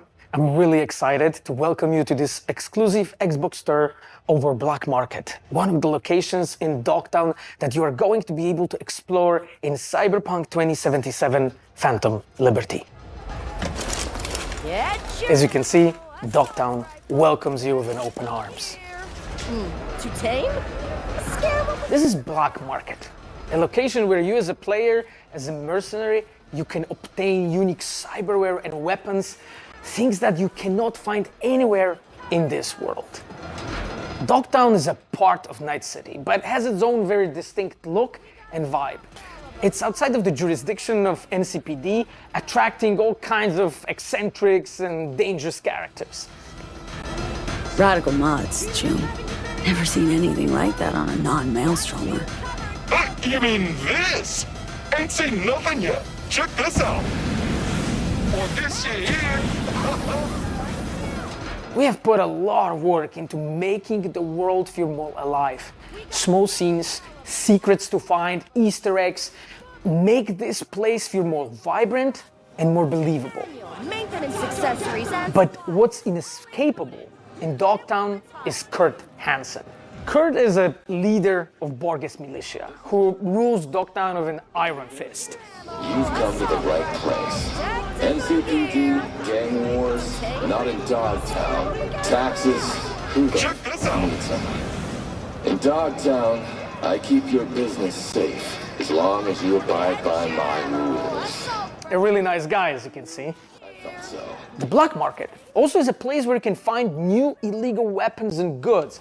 They are some of the most powerful items in the world, but are often much more dangerous to use. A new cyberware capacity system, which leads you to push your body to the limit and give you new abilities to deliver more thrilling gameplay experiences, like the air dash or the ability to see the enemies through the walls, or change your appearance to lose the heat.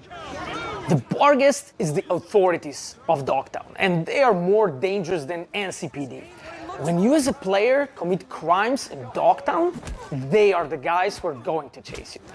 We have completely overhauled the police system. Police actions are more believable, dynamic, and diverse. The team has been working passionately to deliver you more deeper and meaningful experience, and I really cannot wait for you to find out more this September. See you in Dogtown.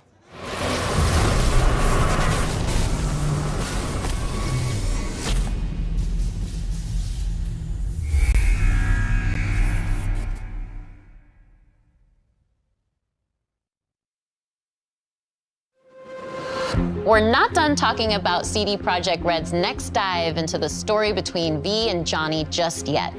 In fact, we're here with the voice and stylings of Johnny Silverhand, Keanu Reeves himself. Welcome. Thank you. It's a pleasure to be here. Likewise. Well, Phantom Liberty introduces us to an entirely new location in Night City. It's called Dogtown. It's this devastated place. It's controlled by a militia. But I think you know more about it than I do, so how would you describe it to players? Night City has its own kind of levels to it, and I think Dogtown is kind of going down to a darker place. It's dystopian. It has a tension to it and this undercurrent of kind of violence, you know, like, and struggle. You know, can I swear? Yeah. Shit's gone down in Dogtown. Oh, I like that tagline. Yeah, and it's just, you know, I mean, hopefully it'll be fun for people to play there.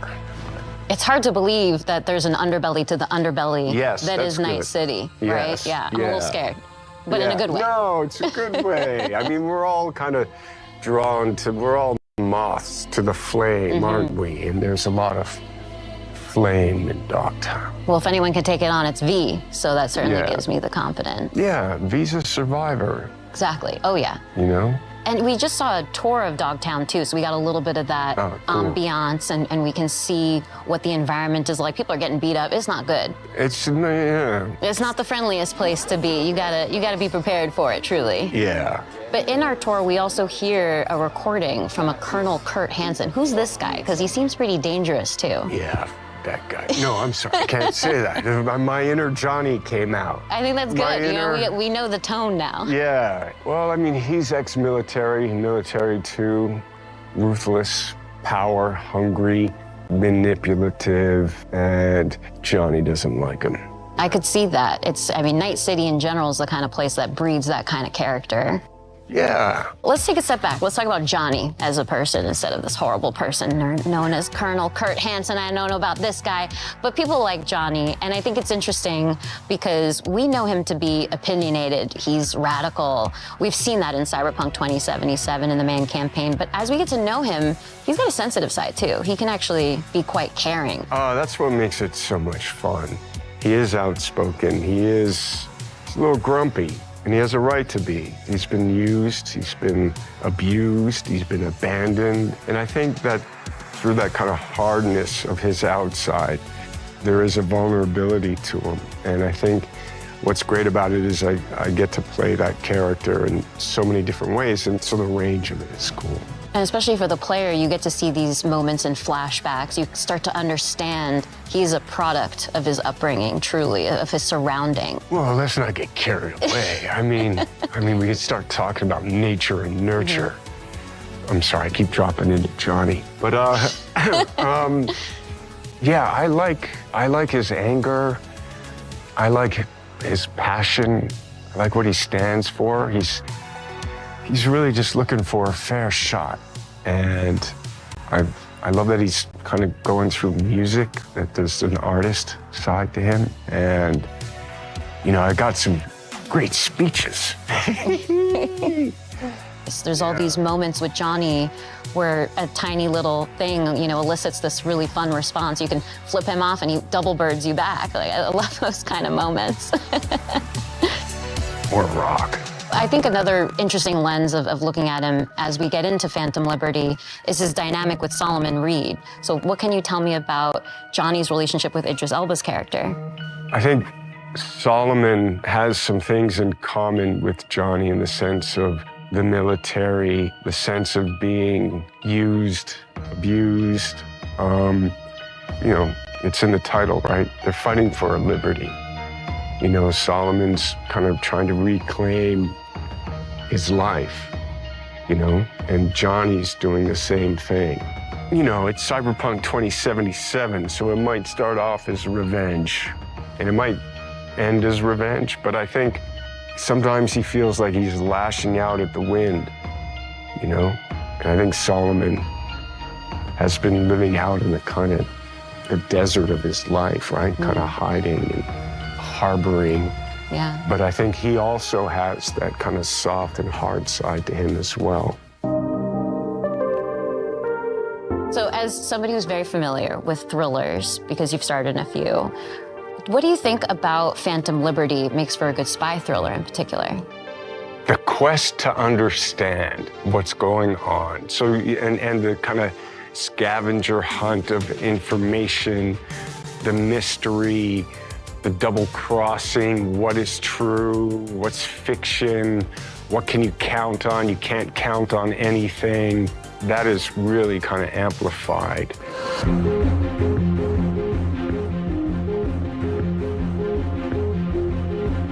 Well, thank you so much for coming out to another Xbox presentation. You've got a lot of fans out there in the Xbox community, so I think I can speak for all of us in saying we really appreciate you showing up here today. Oh, well, thank you. But before I close things out, Yeah. well, before I close things out, I'd love your help here, Keanu. How do you think Johnny would end this interview right now? Well, there's a lot of ways you could do that. But, Tina, pleasure to meet you. Oh, is that how Johnny would do it? Yeah. Oh, thank you, Johnny. Nice to see Such you. a pleasure to have you here. I thought you were going to kick down the camera or something, so. No, you see, he's respectful. You know, you're a good egg. Oh, thank you. You too. And I'll see you out there again soon.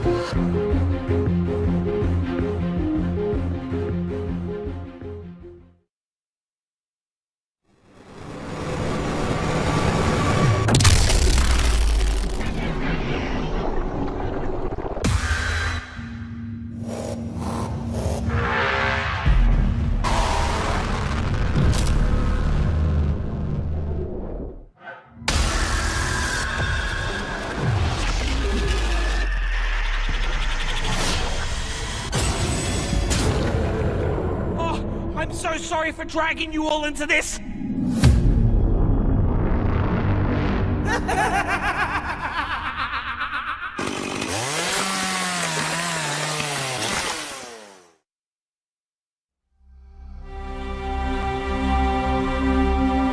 The world you think you live in doesn't exist.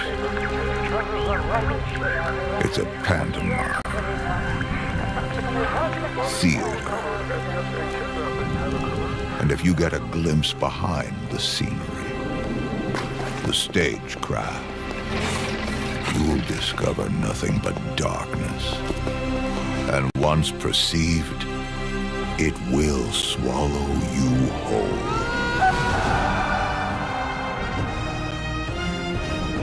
I'm in a race against this darkness. A race to locate an ancient ruin, a tower of unspeakable power. I need the best of the best. But they're all dead. So I'll use you.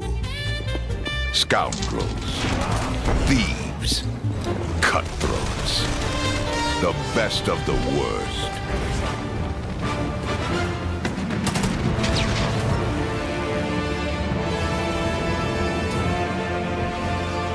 Oh, come now. Try not to look so glum.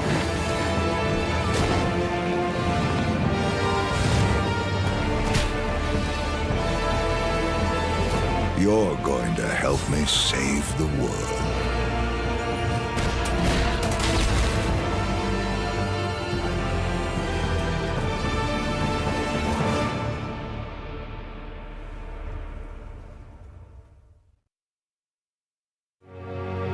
When it comes to RPG studios, Obsidian Entertainment is among the very best. From Fallout New Vegas and The Outer Worlds to Star Wars Knights of the Old Republic 2 and Pentiment, Obsidian Games have placed their stamp on the genre. Joining us today for a closer look at Avowed is game director Carrie Patel. Carrie, I'm so excited to have you here. We just saw this big reveal of Avowed, and there's so many little bits of information in there that I want to dig out and pick your brain around. But before we get into all that, I'm assuming that you don't need to have played Pillars 1 or 2 to really get into Avowed. You're absolutely right. You don't need to have played Pillars 1 or 2. You can come to the world of Avowed fresh. We want this to be a welcoming experience to new players. But if you are a returning fan, there are some recognizable tidbits. For people who have played Pillars 1 or 2, can you tease any more of just those general connections to the universe? And no major spoilers, of course. Yeah. There are a couple returning characters that players might recognize from Deadfire in particular.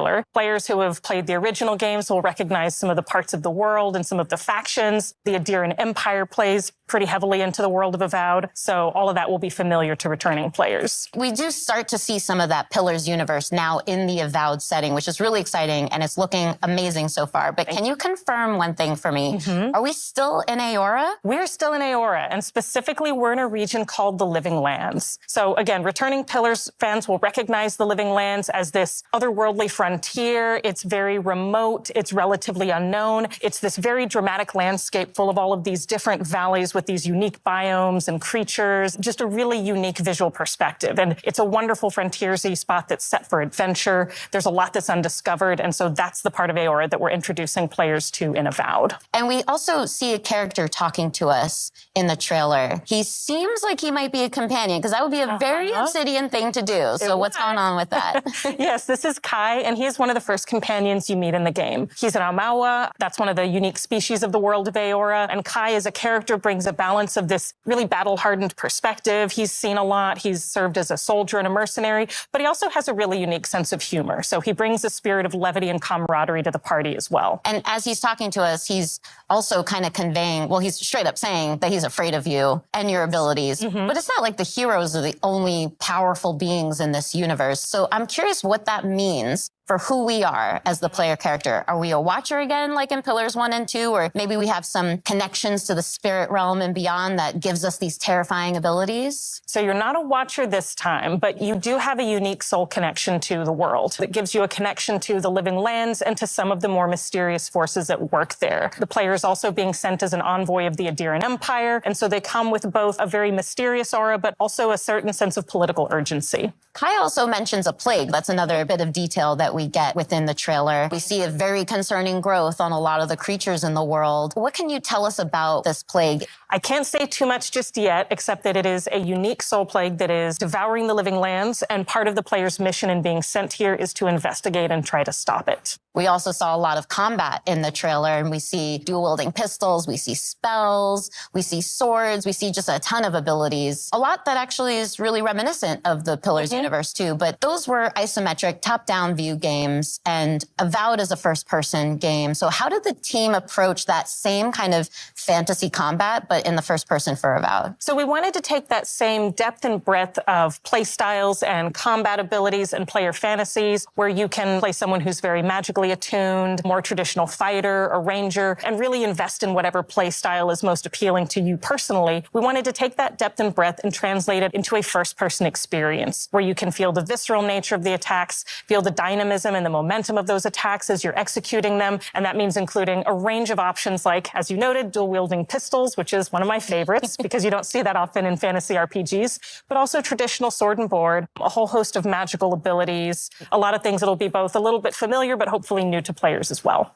And I've got one more question for you, because I know the audience is going to want to know this one, but just how big is this game? So it's going to be roughly comparable to something like Knights of the Old Republic 2 or The Outer Worlds. It is set up as a series of interconnected open zones that players can explore at their own pace. You can invest in discovering every nook and cranny in the world, discovering every secret, finding every side quest, meeting every character, or you can have a much more focused experience. And it's really up to players and how much time they want to spend in the Living Lands, but I'm hopeful that they're going to spend a lot of time with us once Avowed releases. Well, count me in as one of those players, because I definitely want to read and hear every line of dialogue, everything everyone has to tell me, and discover every inch of the Living Lands. Well, thank you again so much for being here, Carrie. This has been so insightful and fun. Thank you, Tina. This has been a pleasure.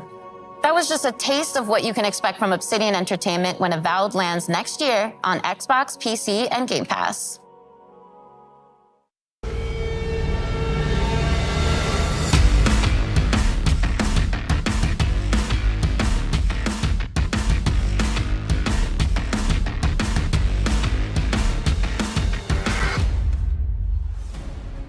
퍼스트 디센던트는 언리얼 엔진 5를 사용한 차세대 3인칭 루트 슈터 게임으로 엑스박스 시리즈 X와 S, 엑스박스 1을 포함해 콘솔과 PC 크로스 플레이가 가능하고 프리투 플레이로 즐기실 수 있도록 개발 중입니다.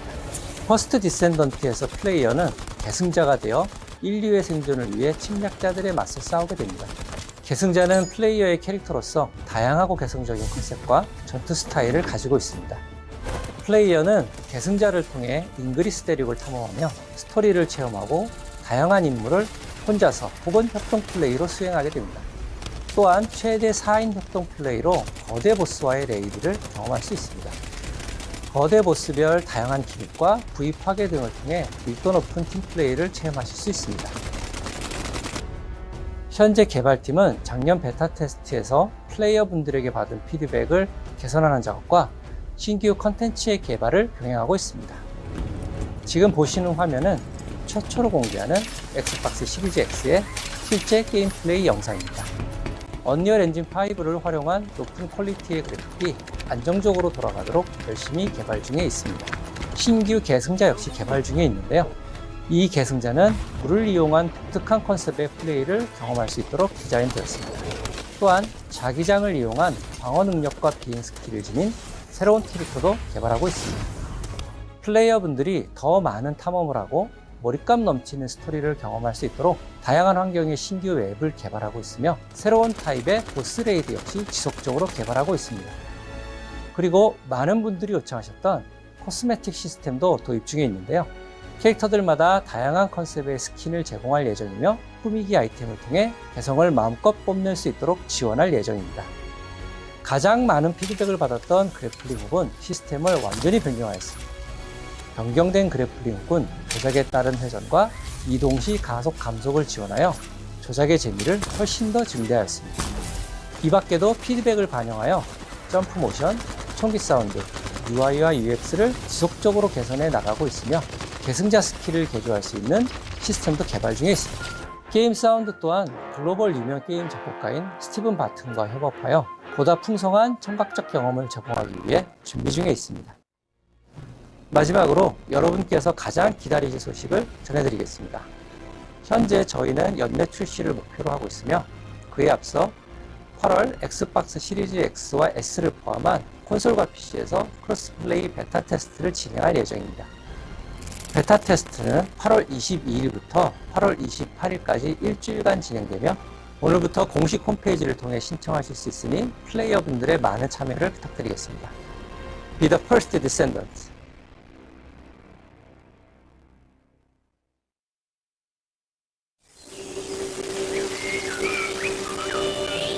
When we were wrapping up Banner Saga, we were really talking about what is it we want to do next. We honestly started with the idea of making a game that was hopeful, that it was a triumph of the human spirit. Something that had a lot of replay ability, something that you can really explore for a long time. There are different worlds that we want to explore. Towerborne is that game.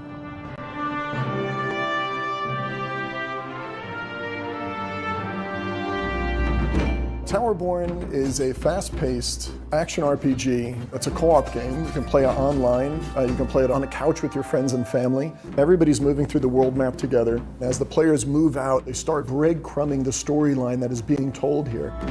From the world map, you go into fun, fast combat. You come out of that with resources and crafting items, and with all their new loot, they can go back to the Belfry.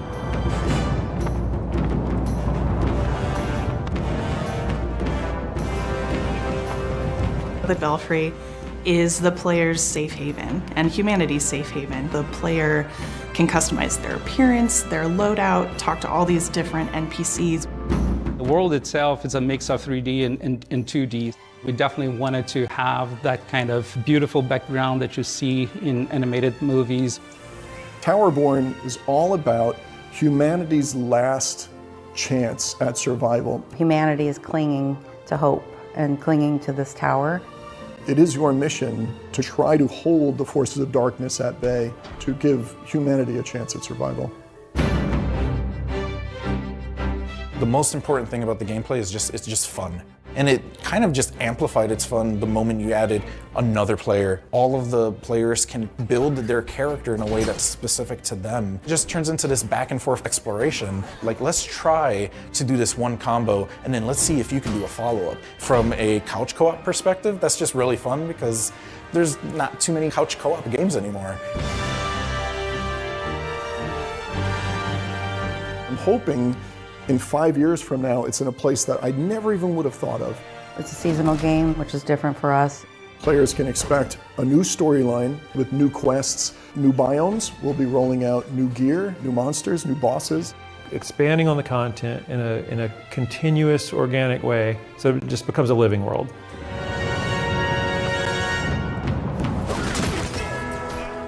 When we started Stoic, we decided, let's just make games that we feel strongly about and we want to play. We had to find the right relationship with a publisher, and I think we found that with Xbox. They've enabled us to make the game that we want to make here.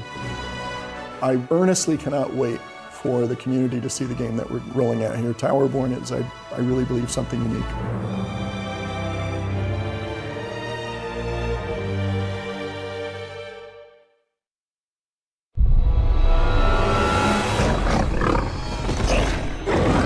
There's that roar again! You gotta protect the pit stop, please! What the hell is that thing?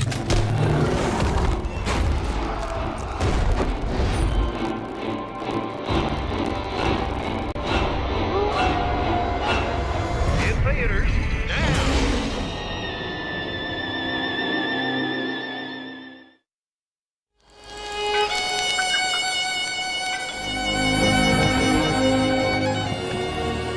Hello, I'm John Rush, art director for Fallout 76. I hope you enjoyed the world premiere of the trailer for our Once in a Blue Moon update coming June 20th, free to play for anyone who owns Fallout 76. The blue moon has risen over the hills of Appalachia, bringing with it a ton of great new content for players.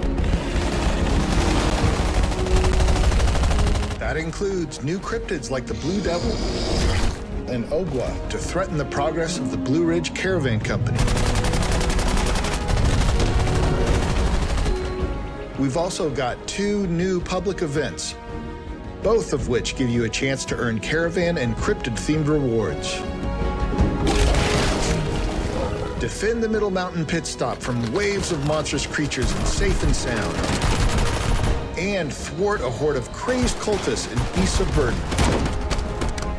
With Season 13, we've also got a new scoreboard called Shoot for the Stars, which celebrates the stars of the silver screen and gives you a chance to earn cinema-themed rewards.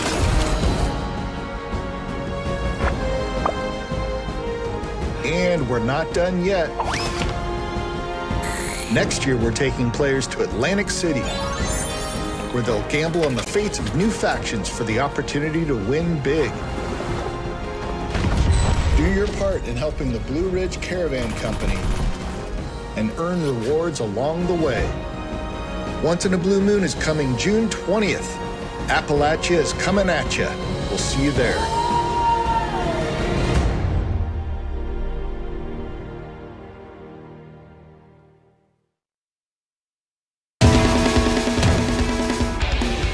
What's this?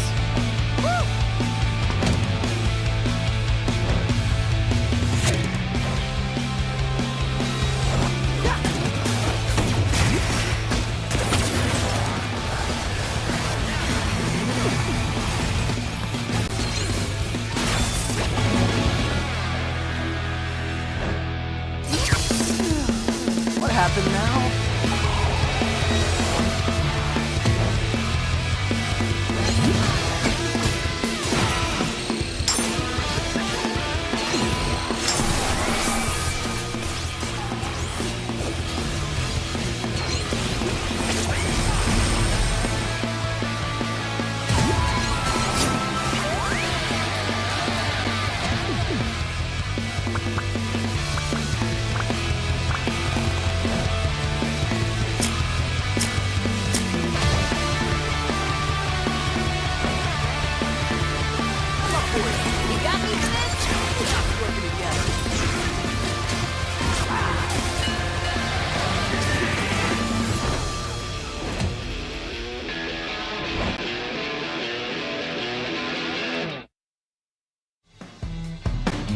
We've just seen a new trailer for updates coming to Hi-Fi Rush called Arcade Challenge Update. No joke, there's literally exclamation points in there. That's not just me. So here to explain that and more about the update is game director John Johannes. Welcome to Showcase Extended, John.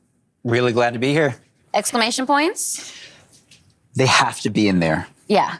It feels it's style. It's style. Yeah. It's a style thing. Well, Hi-Fi Rush is such a stylish game in general. I think that's one of the things that people really excitedly pointed out when we shadow dropped the game in the developer direct earlier this year. But making a brand new IP is always a bit of a risk. Your studio's known for kind of scarier games like The Evil Within and Ghostwire Tokyo. Can't deny that. But yeah, this type of game is something I just always wanted to make personally. And I just thought music and action work so well together. And after I had finished working on The Evil Within 2, it just felt like the right time to try something new. And our studio has always been about just making fun games. It doesn't have to be about a certain genre. We're not about making one specific thing. And fortunately, there's plenty more of that content to come because we just saw an absolutely jam-packed trailer. So I'd love for your help in breaking down all the details, all the stuff going into this update. Sure. There's a lot, so bear with me. Everything in this mode is unlockable once you've finished the game, and you'll unlock an arcade cabinet in your hideout. And by accessing it, you get 2 new modes. One is called BPM Rush mode, which takes the gameplay up to like higher speeds than we've ever done in the main game. And the other is called Power Up, Tower Up, which is a new sort of randomized spin on the rhythm tower mode that we had in the original game. And included in this mode are 5 new original songs to play to, as well as 2 brand new enemies. And then there's special attacks and this whole meta system for unlocking upgrades and rewards. And that's all I can think of right now. I love that there's so much to unpack there, but let's rewind. Let's talk about just BPM Rush for now. Sure. It was described in the trailer as effectively Hi-Fi Rush's equivalent of a turbo mode. Can you explain that a little bit more? Yeah, early on, the team was like, how fast can we go?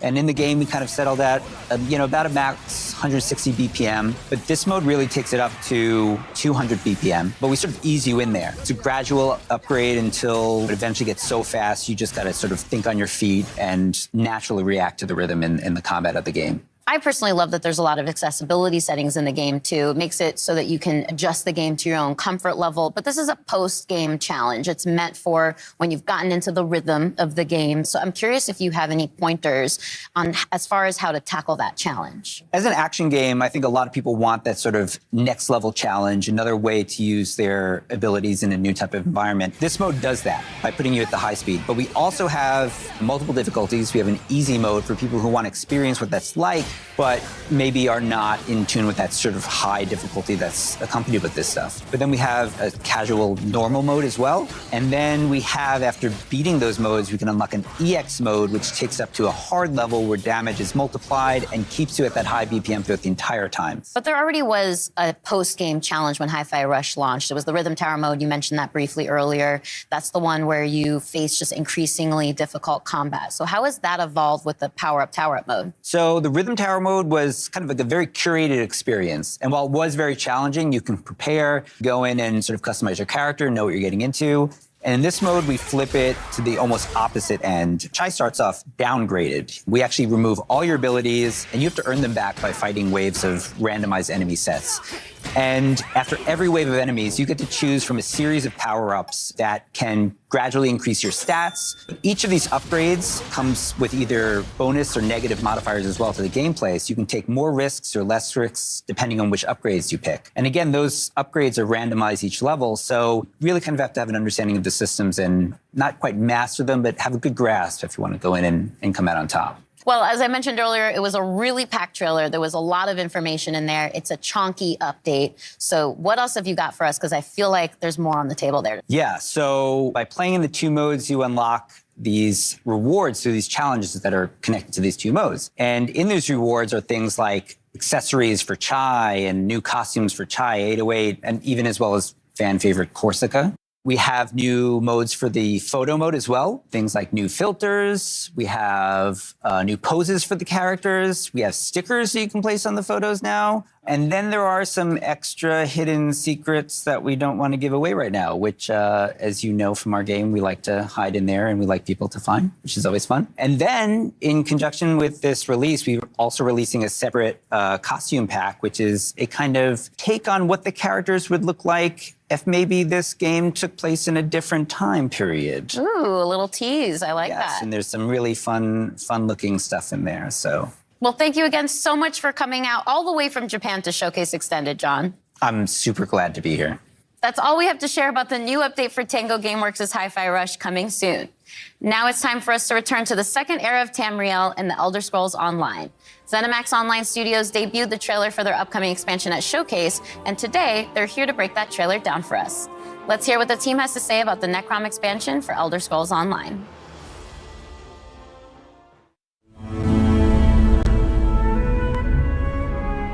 Hey everyone, thank you so much for watching the Xbox Showcase. I'm Rich Lambert, the creative director on Elder Scrolls Online. And I'm CJ Greb, I'm the project art director for Elder Scrolls Online. One of the really interesting things about Elder Scrolls Online is it's different than really any other game out there. It's not your typical level-gated world. Go anywhere, you can explore in any order you want to. You really can hop in at any moment, play with anybody, can play any part of the game. And any story. And of course, I mean, we're on Xbox Game Pass, you know, the biggest open world RPG on Xbox. And if you're at all a fan of Elder Scrolls, you can go places that you maybe have never gone before in an Elder Scrolls game, and do things that you've never been able to do. There's so many different activities to participate in. You know, housing.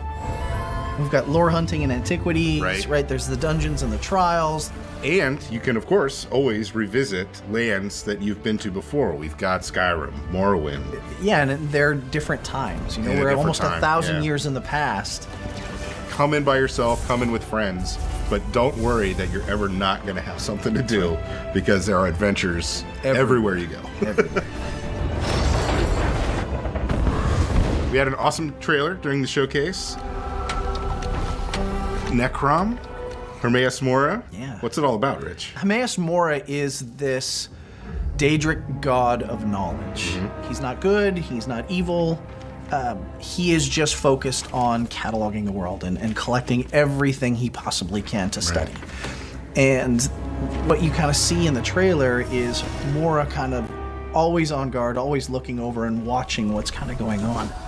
And you get to see some nostalgia in there as well from the Dragonborn DLC in Skyrim with the yellow-green skies. The vast inky sea, the stacks of books. I'll still never forget the first time you showed us the initial concepts for everything made out of books. I remember looking at that going, oh my God, how are we going to do this? Like, how is this going to run? We always try to honor the past, right? Because when we go back to areas that people who play Elder Scrolls games have played, they know these lands. We want them to feel like they're coming home, right? But we have the chance to add a little into the mix. The art team was able to really play with kind of cool, unique monsters. Yeah, we were given some great places to go for new monsters in the zone. We were looking at making a creature that would kind of freeze you in terror as soon as you saw it, and a creature that has a deeper connection to the overall story of the zone.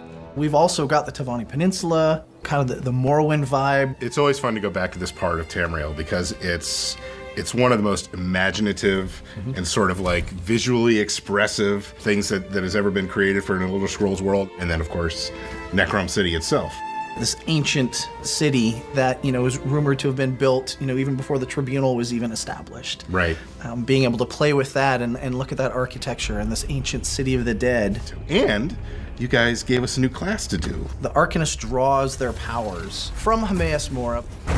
We really challenged ourselves and the team to make something that didn't feel like anything else that we have built. Everything we've been talking about sounds amazing, but when do we actually get to play it? Necrom launches on Xbox June 20th, and we can't wait for everybody to get in there and see this amazing content that we've created. Thanks, everyone, for watching us during the showcase and watching us today. Lots of exciting stuff coming for ESO in the future. We'll see you in Tamriel.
IBS World News。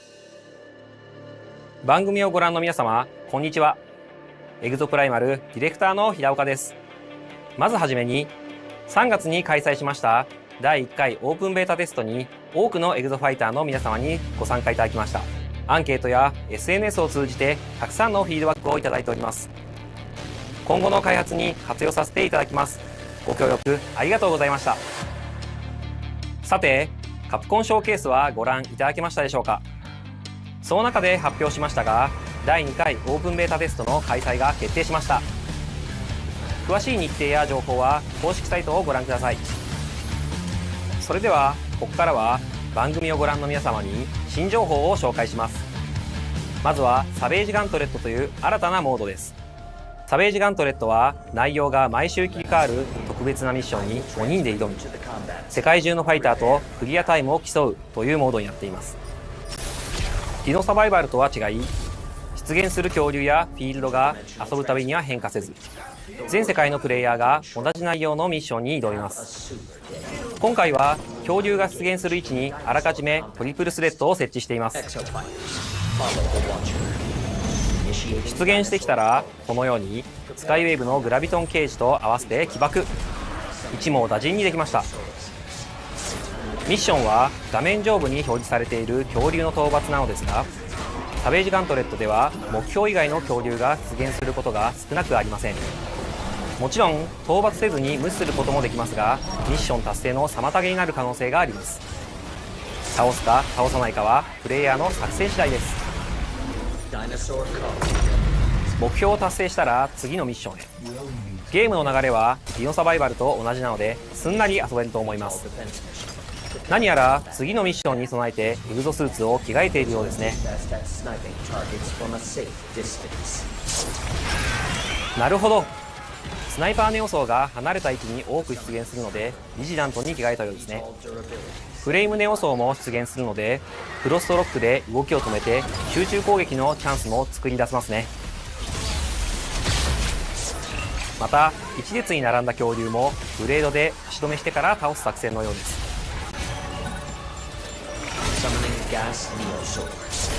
道中では大型恐竜が複数体出現することも。サベージガントレットはエンドコンテンツに相当するモードなので、基本的にはミッションの難易度は高く設定されています。モジュールの強化、組み合わせはもちろん、チームメンバーのスーツ構成などよーく考えて挑んでみてください。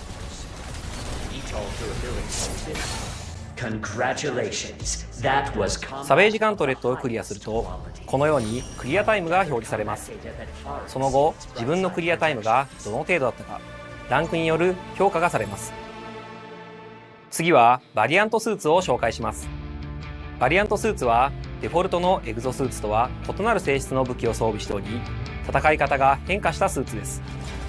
デフォルトのデッドアイはアサルトライフルを装備していますが、デッドアイアルファバーストファイヤーはショットガンとバースト射撃を切り替えられるバトルライフルを装備しています。敵との距離に応じて射撃を切り替えながら戦います。他のバリアントスーツも特別にちょっとだけお見せしますね。ゼファーアルファ、エナジーチャクラン、バラージュアルファ、ロケットホップ、ビジラントアルファ、マークスマン、ロードブロックアルファ、フォートレスシールド、村雨アルファ、フロストグレイブ、クリーガーアルファ、チャージショットガン、リッチドクターアルファ、デュアリティビーム、スカイウェーブアルファ、サンダークラップ、ニンバスアルファ、ダブルバレル。バリアントスーツは発売後のタイトルアップデートで遊べるようになります。エグゾプライマルは発売後も定期的にアップデートを行っていきます。シーズンごとに新たなゲームコンテンツを追加していきますのでご期待ください。本日はありがとうございました。それではウォーゲームでお会いしましょう。レッツマッシブ。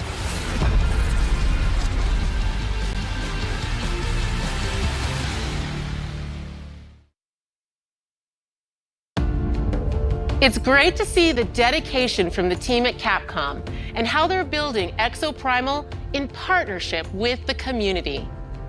Gaming has the power to immerse us in worlds and perspectives we'd never otherwise experience. We can fight dinosaurs, transport to a dystopian future, explore the universe, and conjure magic. And we get to do this together, no matter where we are on the planet, the language we speak, what we look like, or our physical abilities.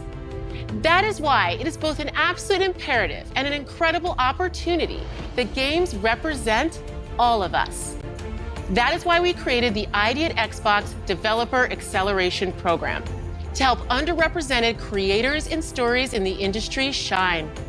We call it DAP. DAP already includes more than 100 emerging developers, and they've launched 30 incredible games like A Space for the Unbound, Validate, and Hoa. And there are many, many more in the works. Let's take a look at these amazing games coming up next from ID at Xbox's Developer Acceleration Program.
I got a call from my good friend Jörg Newman, the head of Microsoft Flight Simulator. He told me about this once-in-a-lifetime, out-of-this-world opportunity. So I'm here in Budapest, the capital of Hungary. Jörg, he's around here somewhere. Let's go find him. Jörg! Hey, Paris! It's great to see you. Yeah, great to see you. Thanks for coming to Budapest. Of course. What am I doing here? I'll tell you on the way. We have a boat to catch. A boat? Yep. We don't have a plane? Nope. Come on, Paris.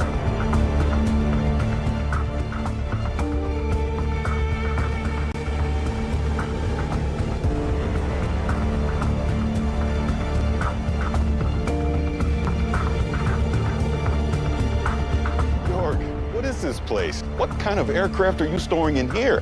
Ha, dude, it's much cooler than that. All right, Paris, are you ready for this? You know I'm ready for this. All right, let's go.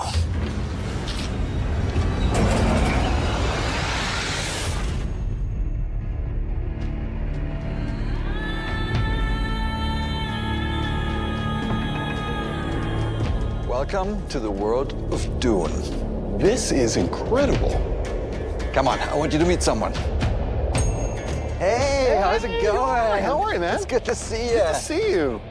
Paris, I would like to introduce Patrice Vermette, Academy Award-winning production designer of Dune. It is very nice to meet you. I'm a huge fan of Dune. Now, Patrice, can you tell me, what is this place? Well, this is the warehouse where we actually keep most of the props and the set deck elements that we used on Dune Part 1 and Part 2. Now, Jörg, how did all this get started? So it goes back to November 2021. Dune had just hit the movie theaters worldwide, and we got a call from Legendary, and they had the idea that we bring an ornithopter into Microsoft Flight Simulator. And me being a lifelong science fiction reader and fan, a big, huge fan of the Frank Herbert books, how could I say no? Okay, now it makes sense after seeing the trailer at the Xbox showcase. I understand why you brought me here. You guys want to take a look? Because we actually do have a couple of ornithopters here if you want to see. You want to take a look? That would be awesome. Yeah, let's do it. All right, let's do it. All right.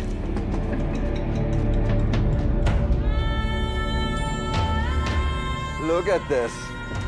It's a one-on-one real-sized ornithopter. It's amazing. Sure, thank you. Denis likes things to be plausible, so that's why they were built to look military, rugged, and stealth.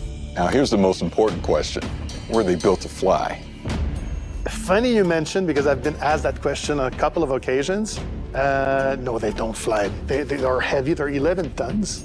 So Jorg, you had to get this working in the game. How did you do this in Flight Sim? Yeah, it was actually interesting. So in general, ornithopters can fly and do fly. This particular one, given that it weighs 11 tons, that's going to be a little bit harder, specifically because it's not really doing the ornithopter bird flap. It does oscillation of the blades.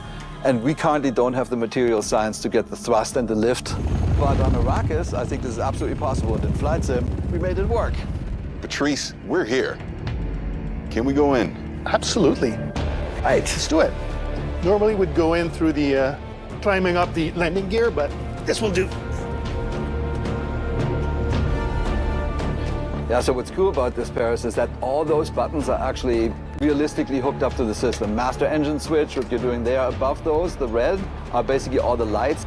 And as you notice, it's all analog, because in the world of Dune, there's no thinking machines. Thinking machines have been illegal for 10,000 years. Yeah, that was actually fascinating when we implemented it. Because it's a science fiction, we thought, oh, it's glass cockpits, everything is going to be computerized. Like, none of it is. This is a very practical helicopter, almost like from the 1960s. So Jorg, in the first movie, the Thopter was able to do a lot of cool moves and maneuvers. You're going to be able to reproduce that in Flight Sim? Oh yeah, totally. I mean, the really cool design that you guys came up with is each blade is independently controlled. So each blade has its own lift and thrust. And that means it can go from a really stable hover to a steep dive and back to a glide instantaneously. I would just say thank you that you designed such an awesome and realistic machine, because that's what we do. We bring realistic machines to life. But if you want to see a little bit more about the game design, Absolutely. I have something for you. Absolutely, I'd love to see.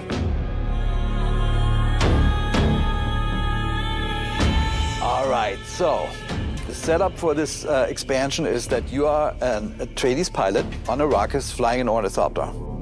Here is what we built.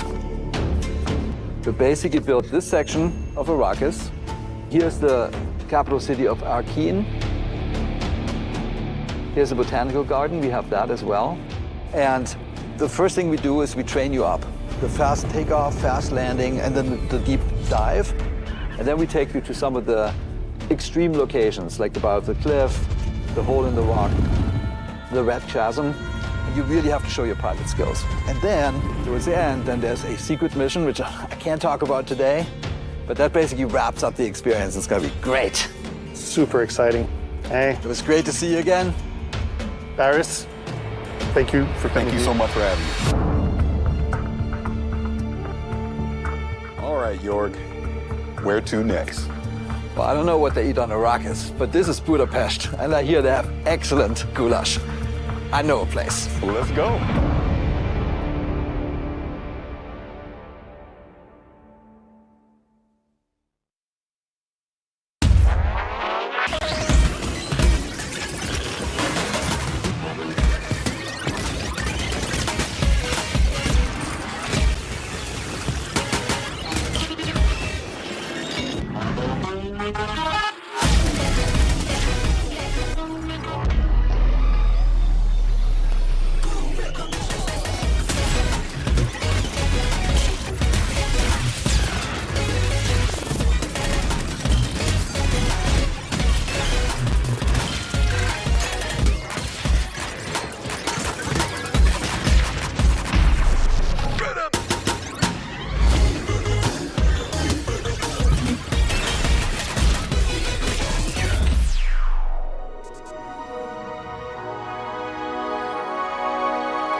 Liza P. is a thrilling Souls-like that takes the story of Pinocchio, turns it on its head, and sets it against the darkly elegant backdrop of the Belle Epoque era.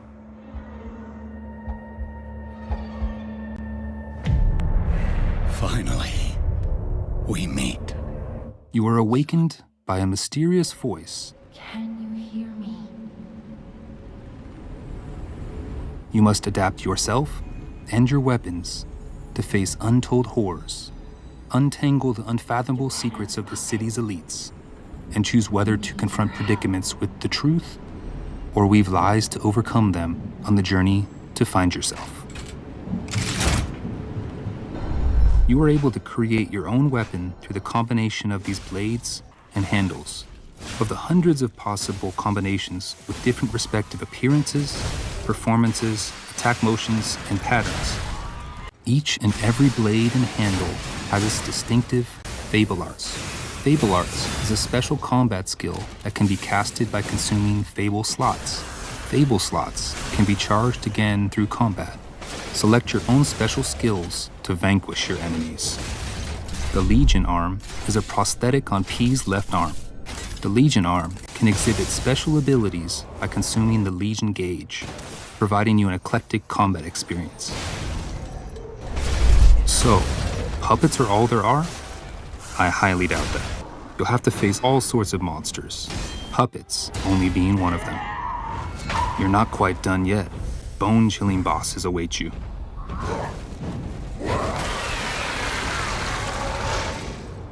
If a boss seems too intimidating, you might want to get help from a specter. In boss matches, you can summon a specter that will assist you in battle. With a bit of help, you will be able to defeat bosses with more ease.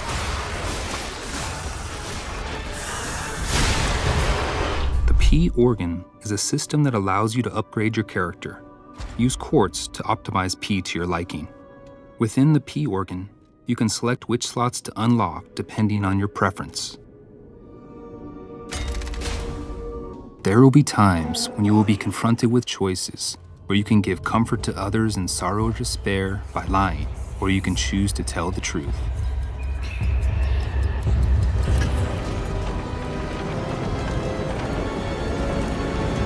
Carve your own path.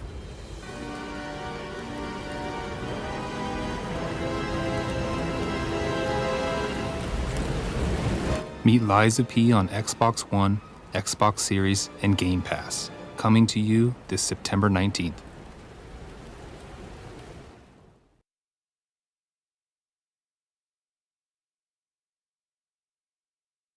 At the heart of Hellblade is our ambition to sink you into Senua's world and story.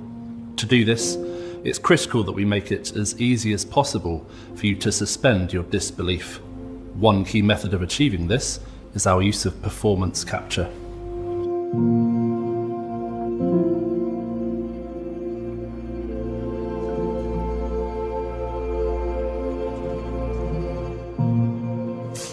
What I want to achieve on stage is to get the best performance and best storytelling from the actors, and then to get that into the game as faithfully as possible. I want to see what I saw on stage in the game. It's time to find out. Why are they watching? It's time to find out. When we were shooting the scene from the Xbox showcase, it was quite a somber mood on set, because that was one of our moments in the game where it's just Senua and the Furies, and we have an opportunity to connect with the player one-on-one. Where are they? Where are you? What do they want? I don't like it. I'm scared. This is too bad, woman. At this point in Senua's journey, she's had her confidence eroded. There's a lot of doubt. And she needs to find within herself a spark of hope, that strength that she has in order to continue on. Everything I've done has led me to this place. We've come so far. While this scene is relatively simple, the scale and complexity of our performance capture has multiplied to meet our creative ambitions on Hellblade 2. We shot the first Hellblade in the boardroom of our old studio. It was very MacGyvered together. In the new studio, we have a custom-built mocap space, which has pretty much everything we could have dreamed of. We've got projectors, so we can recreate sets on the ground if we need to. We've got loads of props that we have available to us at any time, so we can build sets. I remember coming into interview and seeing the setup down there and immediately being impressed by the clear commitment that have been made to underpinning great true-to-life performance with great quality data. So we've got a lot more cameras this time around. They're kind of top of the line at the moment. And in the kind of space that we have downstairs, we have nearly wall-to-wall coverage, which is really impressive and is not something that is common. It's certainly a step up from a few cameras set up in a boardroom. With our setup, we can push even further on our ambition of bringing through as much of our actors' performances as possible into the game, even down to the most nuanced of movements. So when you've got an optical system like ours set up and calibrated well, you can track performers' movements down to the millimeter. So we can see somebody shuffling their finger along the table or just wiggling them very gently. You can see hesitation and breath. There's no need to push the action and overact. You can just be your character. I'm here now. What we want is the best performance possible, the best immersion possible for the player, and that's why we go to these lengths, just to try and get that extra fidelity of performance into the game. What do you want me to do? With performance capture being at the heart of our character movement, our props and staging had to facilitate our vision. I don't want to give any spoilers away, but there is going to be a boat in the game. That boat will have several characters on board. We wanted to be able to capture the motion of a boat across multiple characters simultaneously, and we, for the first time, had the space to be able to construct a proper rig for this. So we had a platform which could be moved in any number of ways to create that kind of pitch and yaw and roll that you would get on the ocean. And we got our actors up onto this boat and captured scene with high waves and a storm, and we got incredible data from really, really amazing. The most important part of my role is to make sure that story gets told, and having these wonderful actors we're working with bring their talents to bear on these characters has been such an amazing experience.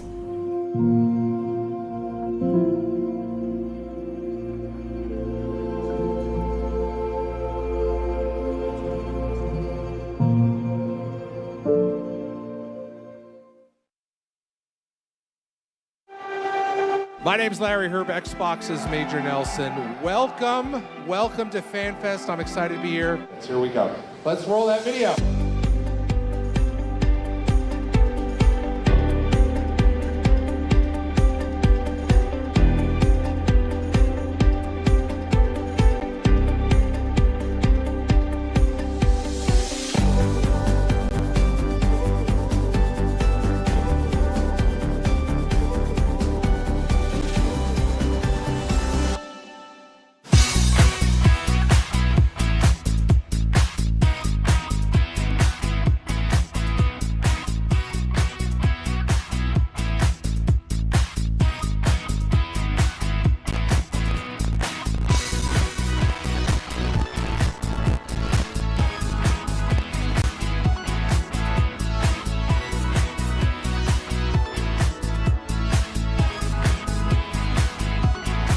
Obrigado.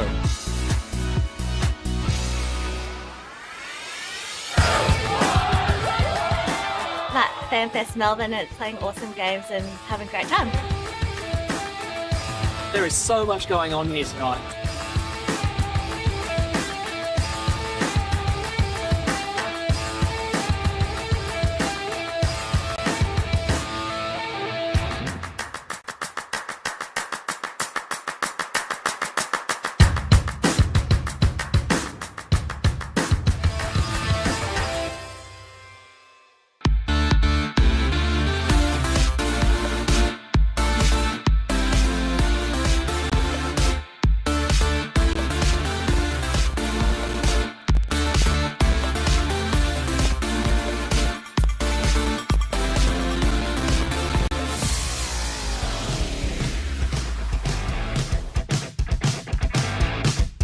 Honestly, I've never felt so good to be part of Xbox in my life. I'm just wandering around, I've been talking to people, and everybody is so excited about what's to come. We really put a lot of emphasis on empowering creative risk, and then there's so much excitement for what we're going to be able to deliver going into 2024, and even games in 2024 that we haven't talked about yet. So our mission, our strategy is to bring the joy of gaming to everybody, no matter where they want to play, how they want to play. And I just feel, a real responsibility, a real privilege, excitement that we get to be the ones to build those games that are going to be at the center of no matter what we do.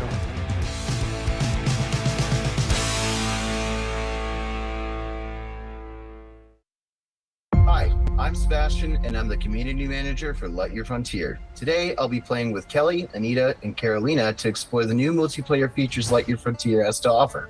Good morning, good morning, good morning. Today, we should continue building up the base we started yesterday. We'll need more resources, and it'll be faster if we work together to collect them. Can two of you work on that? Yeah, let's go. Go. Hey, that purple mech looks great. Thanks. It's my favorite color. Dang, the farm looks pretty good with all the grown crops. Yeah, I know, right? I'm looking forward to making the farm even bigger.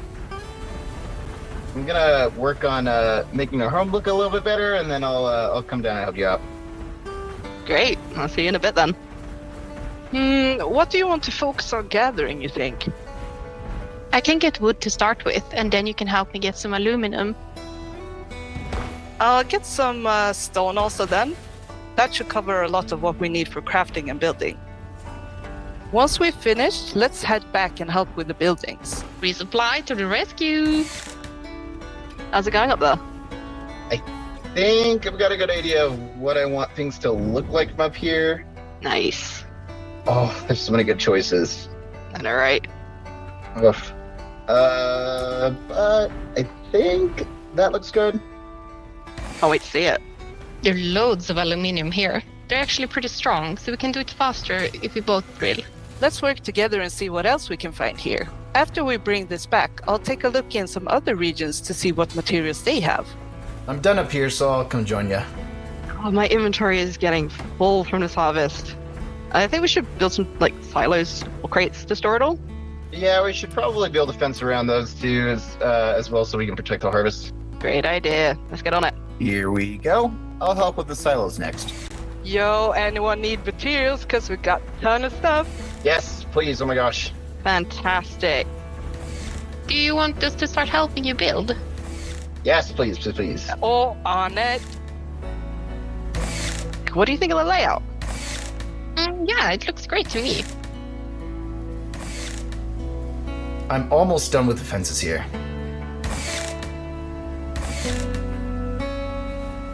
Hey, everyone. I was going for more materials and I found some ruins over there. Really? Jump in your mechs and come see this. Oh, wow, what is this? Oh, look at that. This is so cool. That door is huge. Wow. I wonder what's inside, though. Tomorrow we should totally find a way to open this. Let's head back to the base and see what we can do.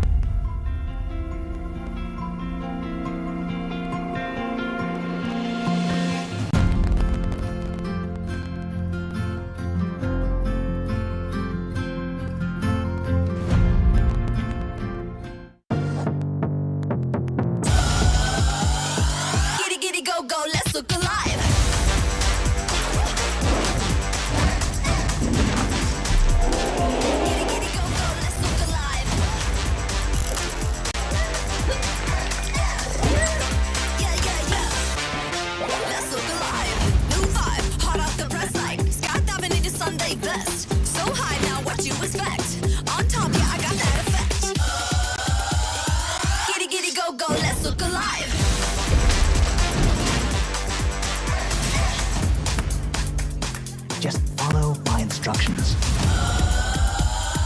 Giddy giddy go go, let's look alive.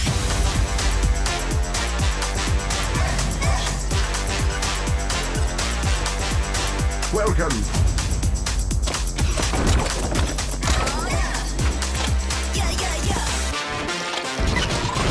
We on the roll with it. Go with the flow, kick it. Turn up the noise, hit it. Yeah, yeah, yeah, yeah.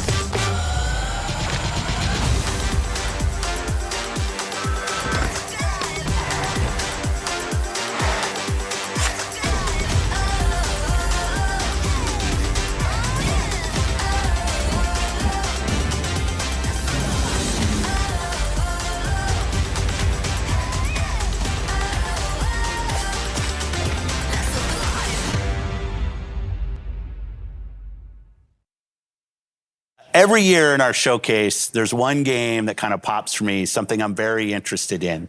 This year, we got to announce 33 Immortals from Thunder Lotus. And I'm here now with Stefan and Will to walk through a demo of the game, which I've never played before. First time. We have 33 people online, incredibly excited about this. So we're going to jump in? All right, let's jump in and start playing. 33 Immortals is a co-op action roguelike for 33 players. You play a damned soul who must rebel against God's final judgment. So there are 3 of us here today on stage, 3 upstairs, and 27 people joining us from Montreal in the studio. Hi, everyone. And we are ready. That's us. Everybody's spawning in. That's us. This is 33-player multiplayer. Yeah. Not a normal number of characters for a multiplayer game. Yeah. How did you come up with 33 players? We were searching for a significant number where we can all play on the screen. Yeah. We stayed together on the screen, so 33 felt good. 32 felt good.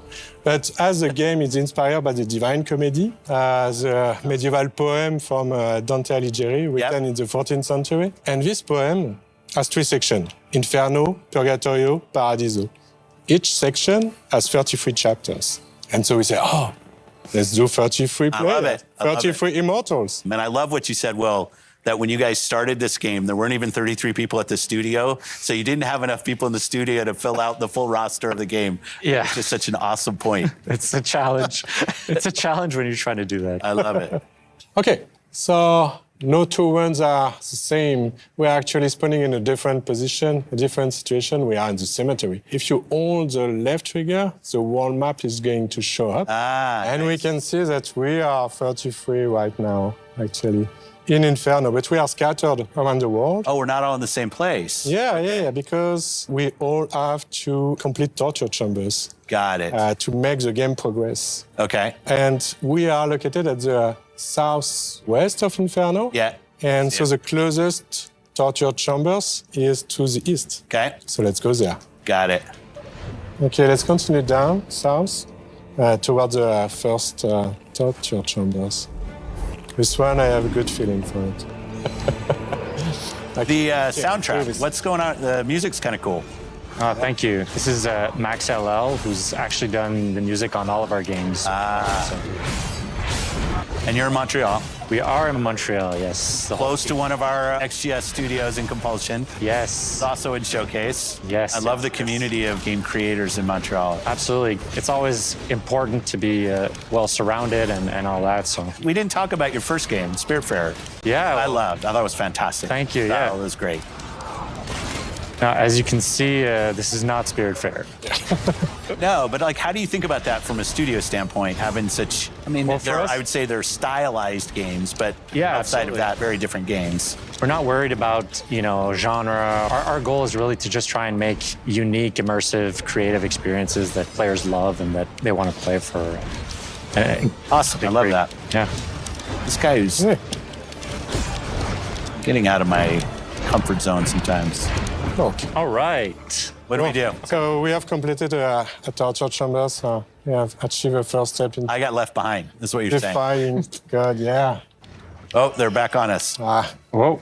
Well, we gotta face the wrath of God. Careful. Oh, no. Dash. Run away. Oh, I can't. I have like 0 health. New torture. No, I gotta get out of here. Where are you? Well, why weren't they in the torture chamber trying to help us? Okay. Okay, these range... God is getting angry. Yeah. Whoa. We're getting hammered right now. Okay. Come on. Okay, here's a guy. Can you revive me? Yeah. Just stop moving. That's good.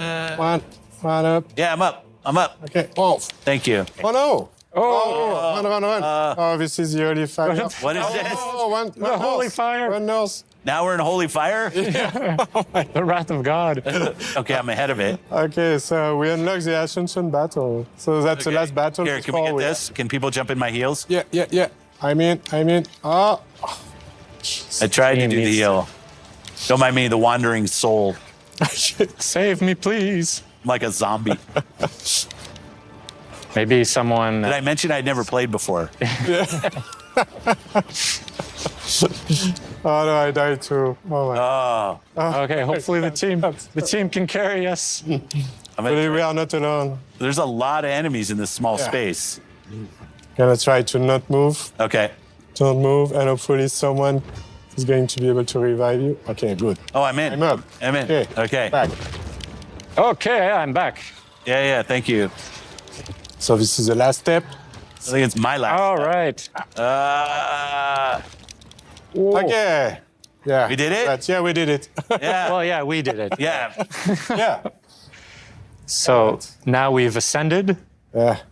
That was first chapter of first book. Is that how I should think about it? Yeah. It's the first world, so it's Inferno. Yeah.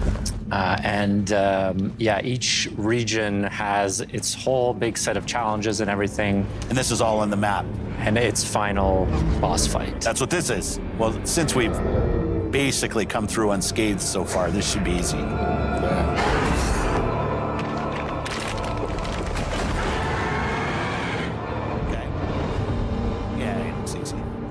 You saved us from having to kill the final boss. Yeah.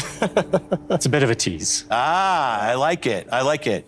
Well, best of luck to you and the team and everything that's going on. Can't wait for this game to come out. I won't ask for the date because I know that's unfair. But it was great to have in the show and great for you to come down and we got the opportunity to play. So thank you for that. Thank you so much. Thank you so much for having us. Thanks for watching Showcase Extended. I love these opportunities to show more about everything that you saw in the showcase itself. Thanks to everybody that supported us, and have a great week. Thanks, everybody.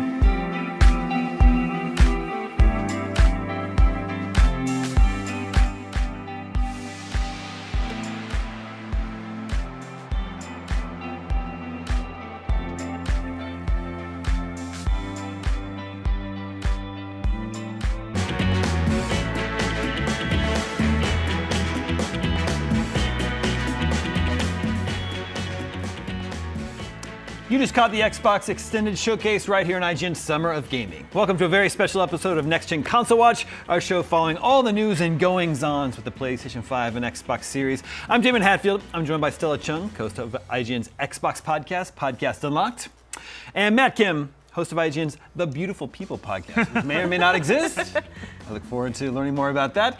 If not, then he's just the senior features editor. That's all. Yeah. We just got a bunch of new Xbox gameplay, so let's hear your thoughts. What was were there any standouts from the extended showcase for you? Okay, so Lies of P is definitely something that I'm super interested in, and I have been since Gamescom, which, by the way, when people discovered what that game was, the wait time to play that demo, which I believe is available now, was like 2 hours long, so I didn't get a chance to play, but now that it's out, I'm really happy, and it looks gorgeous. I'm a huge Bloodborne fan. I really want Bloodborne 2. Please make it happen. And this is like a really nice way to kind of ease into that hole that we've had in the gaming community. Also, it's made by a Korean developer, so obviously I'm all over that, and it just looks gorgeous. I love this sort of gothic architecture and this world that they've built. So being able to see more gameplay, seeing exactly how boss healths work, and kind of seeing your origins as Pinocchio, right? It's really interesting. So this was definitely one of the standouts for me. So I haven't played Bloodborne, so tell me, like, how similar does this look and feel? So it's pretty similar. So we're speaking about the setting. It's definitely that Gothic architecture, which is like a change from Dark Souls, which was very medieval. So seeing this and some of the, being able to change out some of the weapons and the UI is a little bit similar. And then the boss health, of course, with all Souls-like games, you do see the big boss health and, you know, the big fog wall that you walk through. And it does look interesting. It's so weird to see people, like humans that you're fighting, who don't look, you know, diseased by this big, grand, like Elden Ring, like mind controlling thing that's affecting them. So it's really interesting to see this sort of almost steampunk world here.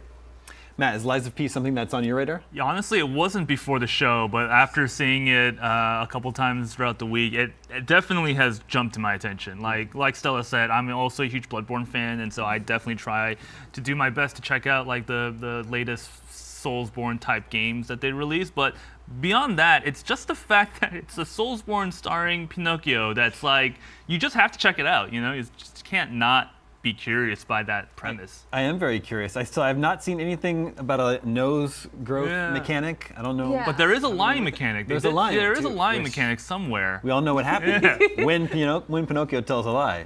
I look forward to seeing more about that. Lies of P is out September 19th. So Stella, you only have a few days to burn through that before Cyberpunk 2077, the Phantom Liberty. I know, and I'm really excited for that too. I got to do our developer interview, and those guys are great, by the way. They put so much thought into this, and they were like, "Yeah, we've been grinding so much to try to get this out, and it's really cool." And I did ask the most important question, which is, "Will Phantom Liberty have noir-esque sequences?" And they said yes.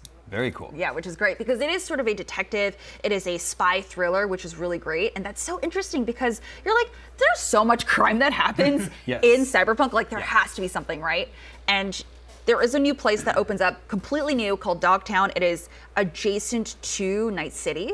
So it's going to be its own place and lots of new things to discover there. And they did tell us that we're going to get new weapon modifications on cars. So you can ride your motorcycle and you can slash cars that you drive by, which is going to be so cool. Yeah. And you can also get, I can't remember his name, but from the Cyberpunk anime, you know, remember that guy who had the like rockets that came out of his arm? Yes. You get that ability and others, and it's going to be so cool. They did a complete overhaul on so many things, so many new abilities, weapons, and you can now jump and dash and do all these cool new movements. So it's really cool.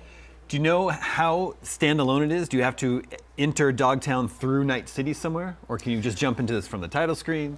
I think you have to go to that, because you have to unlock a lot of fast travel locations, right? So I'm pretty sure you have to travel there first. But it is, you can go there seamlessly is what they said. There's no loading screen or anything. You can just drive right in and stuff like that. So. And then we know, of course, Keanu Reeves is returning. Yes. And also he's joined by Idris Elba this time. Yes. Did you get a sense of like how significant Idris's character is?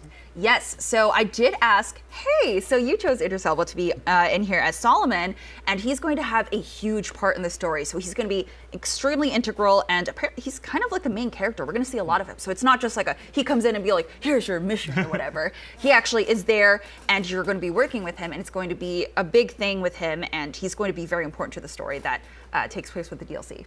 Or I'm sorry, expansion. Expansion, sure. Matt, did you play Cyberpunk? I did play Cyberpunk. Yeah, I fan? I liked it. You know, you once you get your teeth into it and you realize that this is a very solid and compelling, you know, single player action game. Really, you know. But I am also really excited for the expansion. I hear a lot of the systems have been revamped. A lot of the power, you know, new powers, as Stella said. Then this new area is apparently, you know, not just a small little side area, but like a whole new part of the map. So I'm really excited to see what this has. Yeah, I loved Cyberpunk, and I'm looking forward to revisiting it. But I wonder if it's coming at a difficult time. It's because it's going to be sandwiched in between Starfield and Mortal Kombat 1, and then October there's Spider-Man 2 and Alan Wake 2 and even more games. I don't know. Do you think maybe they should have tried to pick a time that was less crowded still? I don't know. I feel like a lot of those players probably weren't. People who play Cyberpunk, maybe they weren't already going to be playing those games anyways, because maybe they wanted to continue the story in Night City, because a lot of people have been coming back to Cyberpunk, especially after the anime. So I don't know. I know that our own Miranda, she is in the chat, and she said she might drop Diablo to play some Cyberpunk. And I'm like, you know what? I might be there with you. Yeah. Okay, we got another look at Avowed. They sort of broke down the trailer that Xbox showed at their showcase the other day. And we talked about a little bit of this on the pre-show, Matt. We know it's like, it takes place in the Pillars of Eternity world, but you don't need to have played either of the Pillars of Eternity games to jump into Avowed. But we also talked about how there was kind of a mixed reaction to Avowed when they showed it off. It looked awesome to a lot of us. And maybe some people weren't crazy about the art style or something, or I don't know. So do you think the follow-up presentation today will change anyone's mind? It didn't move me, I'll say. It didn't move me personally. I am still sort of in the same place that I was when we were in the pre-show talking about it, right? Like the art style, it might honestly just be its like core foundational things, right? The art style's a little too bright for me. It feels like a true to the genre take on fantasy rather than a subversion of it, as I was kind of hoping for. And so in both of those cases, I think I am unmoved, and I'm not, and I feel like maybe people are with me still. But I do hope that as we see more, and like I have faith in Obsidian, like I love Obsidian games, and that's I think the big trump card that they have in their back pocket is, hey, we make great games. We make games about fighting giant insects, and they're awesome. So. Yeah, I can't say that I've seen anything from Avowed that I'm like, wow, that looks amazing. However, I like Obsidian games, and they have a great pedigree, so I'm interested from that aspect. How about you, Stella? Yeah, I'm about the same. I think once I got over the shock of the difference between the cinematic trailer and the actual gameplay, I think that I came around to the fact that Obsidian has really good stories. Kat and I actually had a really good discussion on this about how Avowed may not look like what we wanted it to look like, but it probably still has a great narrative. And I'm like, yeah, you know what? Yeah, I'm probably going to play for that, even if the art style isn't quite what I thought it was going to be. I'm pretty sure it's going to be a great story, and I mean, the magic effects look pretty cool, so. Yeah, they do. And we know that one's coming sometime next year. Don't have an exact date for it yet. But Stella, tell us about the First Descendant. Oh, First Descendant, yeah. So crossplay beta is coming out August 22nd to the 28th, which they already had a previous beta, but this is crossplay now. And these are Korean developers again. Matt and I are very happy. The movement actually looks really good. So it is a free third-person cooperative action RPG shooter featuring high-quality graphics, which was really cool because it looks like what I wanted from like Destiny and, well, okay, Division doesn't really count because it's not like super sci-fi. Right. But yeah, this is like everything I wanted in a sci-fi FPS game. And it's a 4-player co-op, and you can have boss fights, you can have raids, and it looks really interesting because I know a lot of my friends have been getting back into Destiny too, but that just hasn't been hitting for me. And this looks like a great mix of that, and honestly, the movement kind of reminds me of Warframe. So I'm really interested in how this is going to play, and I'm definitely going to be participating in that beta. But yeah, I've been wanting a new sort of just game that I can come back to. I play a lot of Apex, but that's not quite the same as like, you know, grinding a raid or doing something like that. So for me, that immediately caught my interest, probably right below Lies of P, honestly. Interesting. Matt, do you play these types of games? You know, free-to-play cooperative shooters? I am not on that same level as Stella. I've played Apex in the past. I checked them out because they're free. And my job is to cover video games, and so I want to be on top of the latest trends and things like that, right? And I actually, Korean studios have done a really good job of putting their own spin on the free-to-play genre, to make things more compelling than just the standard like battle pass and loot and things like that. What was that game? That Diablo-like game that came out from Pearl Abyss last year? Oh my God, I'm blanking on the name. Yeah. But that one was but that one was huge. That was a huge hit, and I got like up there, and I almost dropped $20. Interesting. Well, speaking of cooperative shooters, we got another look at Exoprimal. Feels like it's maybe the third or fourth time we've seen it this week. Yeah. Capcom's really trying to hit that one home. I know it's coming out soon, next month, I believe. I don't know. It's like for a game about dinosaurs that spill out of portals and then you can punch the dinosaurs in the face, it doesn't seem like it's as exciting as it should be. How are you feeling about this one? It's one of the games of all time. It is a game that's coming out. Yeah, I feel indifferent. I feel nothing about this. Usually I'm like, oh, if the gunplay's cool, I'll play it, but nothing about it is pulling me. And I feel really bad. They seem very excited about this game, but I am not. Yeah, they have. I think they have a bit of an uphill battle getting people excited for this one, even though they announced the Street Fighter character crossover from Summer Game Fest. I don't know, Matt, are you gonna run up and punch Triceratops in the mouth? Yeah, no, they got me. It's one of those things where if you just keep showing it to me over and over again, I'm just like, well, all right, I guess I have to now. No, I am actually more excited for this game than I was before Summer of Gaming, which I guess means it was a success in terms of in terms of how much the system works. Yeah, the system works exactly. Well, that one's out next month. Matt, were there any sort of highlights for you? What was your Lies of P, or was it Lies of P? It was not Lies. It was Hi-Fi Rush. Oh yeah, new content coming for that. Yeah, new content. I'm very excited for it. That was a real pleasant surprise when it surprise dropped earlier this year. The two bonus new arcadey modes, especially the roguelike mode that they announced. I'm really excited for those. I have been meaning to beat this game for a while. It was one of those things where it came out, caught everybody off guard. I played it that night. I had a great time, kept playing, and then work just got in the way, and then I just sort of left it, right? But I can't wait to go back.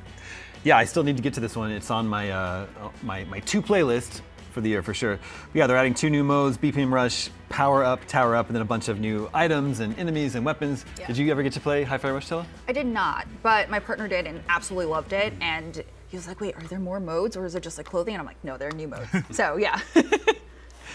And they ended on gameplay of 33 Immortals, which is a co-op action roguelike for 33 players. They call it a lean and mean distillation of the MMO raid experience. And what's interesting is that it's actually from the Spiritfarer team. Yes. So they've completely jumped to a different type of game.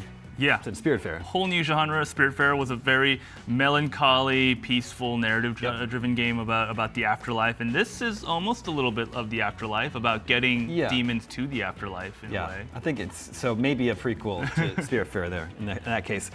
Okay, we need to take a quick break, but there's more to unpack after that. More next-gen console watch coming up right here on IGN's Summer of Gaming.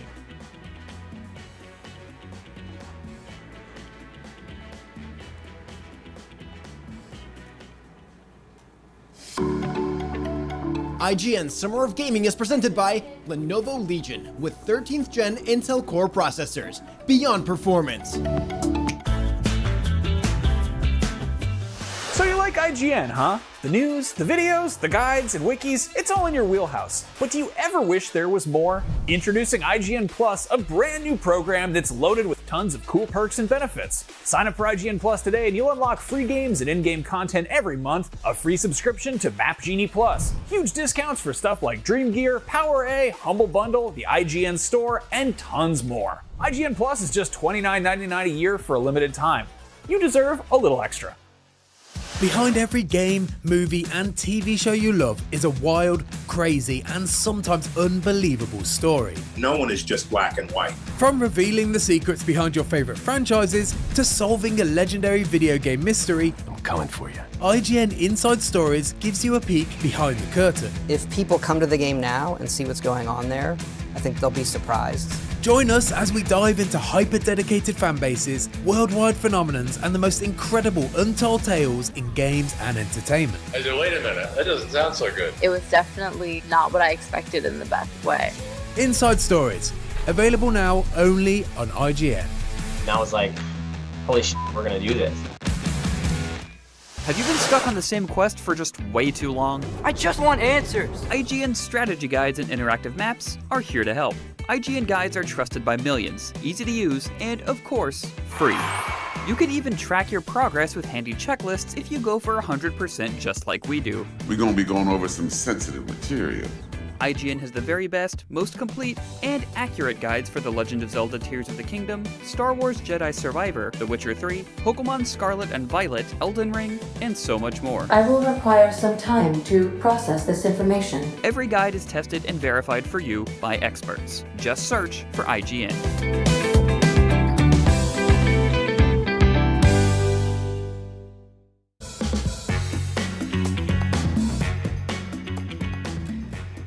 Welcome back to Next Gen Console Watch right here on IGN Summer of Gaming.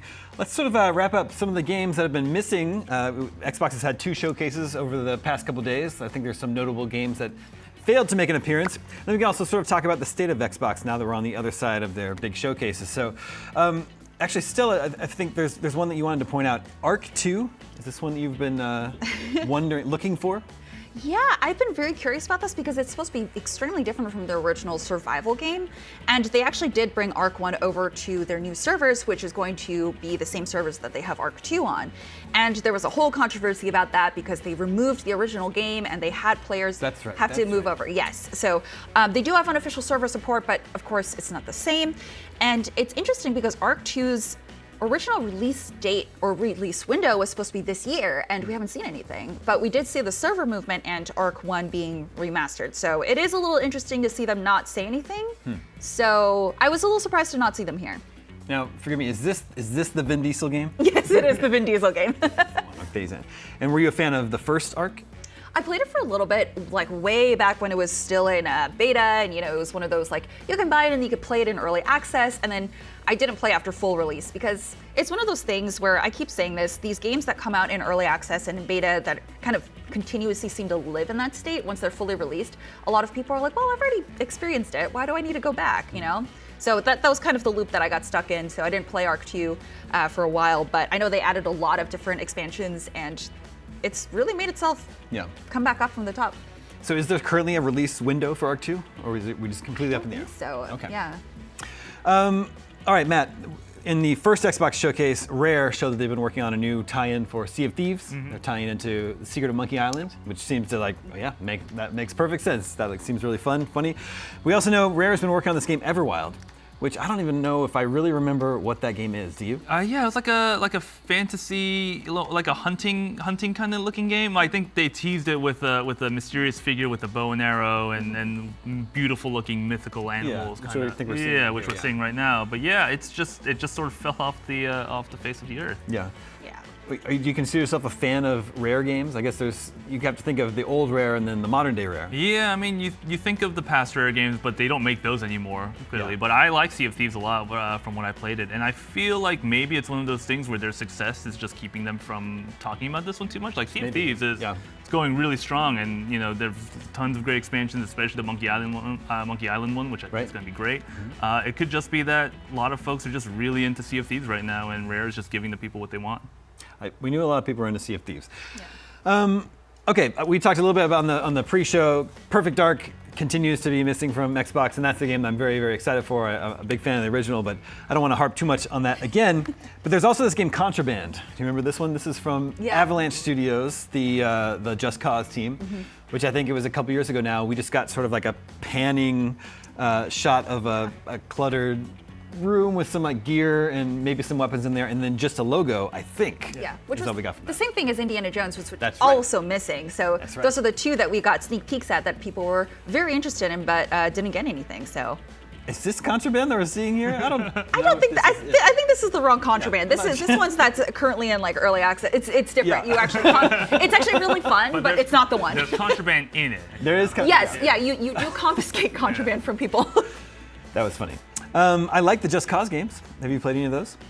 I have not, but I've watched all the silly things that you can do in it, and I'm just like, I feel like this is a little too sandboxy for me, but I love seeing what people can do with it. Yeah.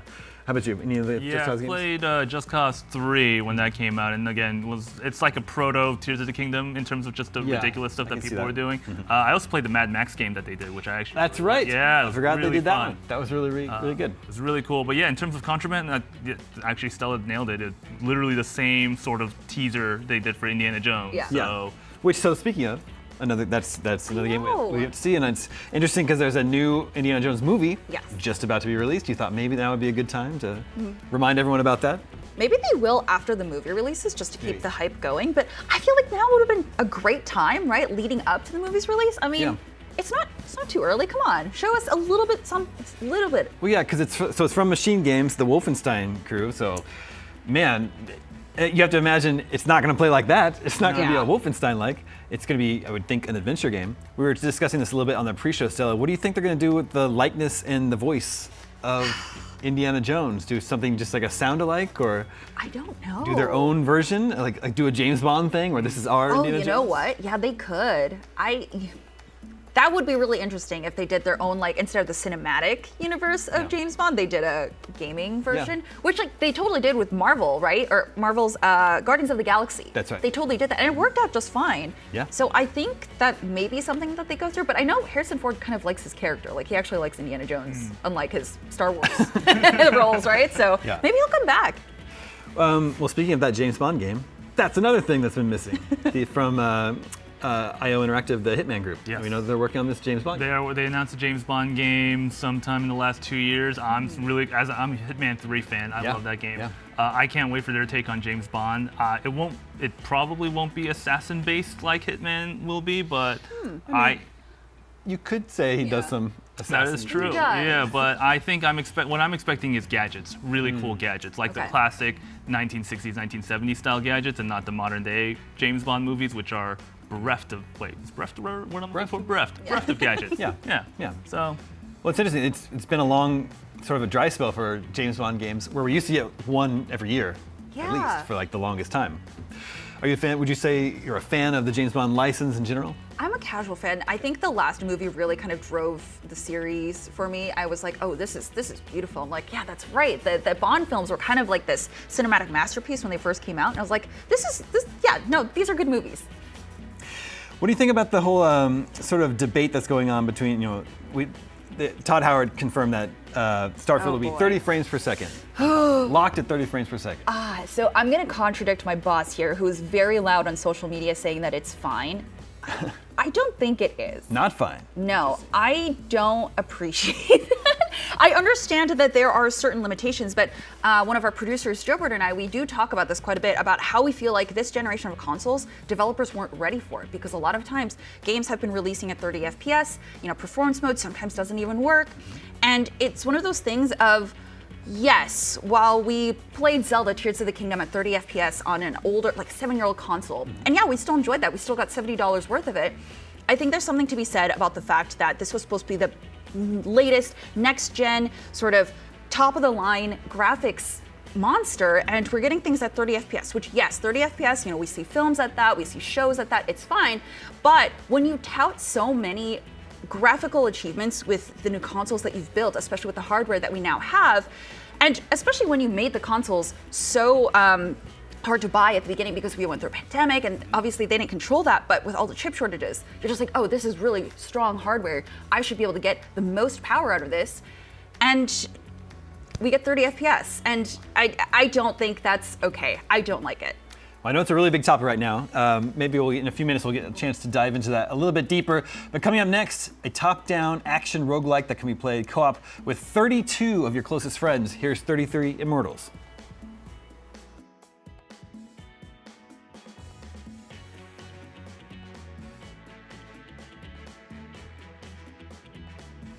What are your first impressions? I have to say, during the showcase, I thought, okay, that looks cool. The art style's nice. I mean, I'm playing Diablo right now, so it's not a roguelite. It's a little not quite apples to apples. Scratch that itch a little bit. But I've seen a million roguelites, so I was kind of like, yeah, that looks fine. But actually sitting down to play 33 Immortals, I was really impressed. They do some smart things with the design to encourage you to stay together, because this is a co-op game. There's no co-opetition or anything like that. It is, you need to work together to take down the bosses and the waves of enemies as they get more and more insane. We had 6 of us, so we were playing 6 Immortals. I can only imagine, 33 would be over 5 times the number of players that we just had in there. But even with 6, you've got either a melee attack. I had a bow and arrow, but what was unique about it? I had the sword. You had the sword. Good. Yeah, so you have 3 arrows in your quiver. You fire them off. You're aiming. It's a top-down view. You kind of aim with the left stick, and then you're out. But you recall them to you with the Y button. But they'll do damage on the way back. So if you play your cards right, you can get double the damage out of each shot. So that was cool. And then there are co-op attacks that you can do, either when the going gets tough or you're in a boss fight, where there's co-op healing, where if 3 of you all stand kind of in a triangular formation, there's icons on the screen, you'll all get healed. And then there's another one that I had as the archer, as the one with the bow, where if all 3 of you stand in that triangular formation, it'll just unleash this volley of arrows, just pouring up the screen. So I was really impressed by it. How about you?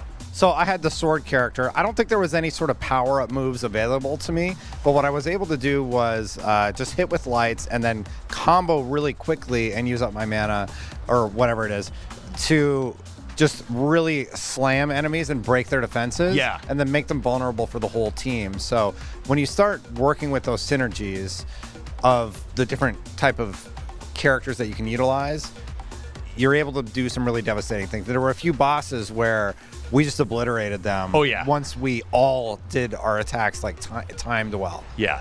The art style's really nice. It's not cell shaded. It's not quite comic book. It's kind of adjacent to that maybe, but it's got a really unique, cool look to it. A lot of good color in the color palette.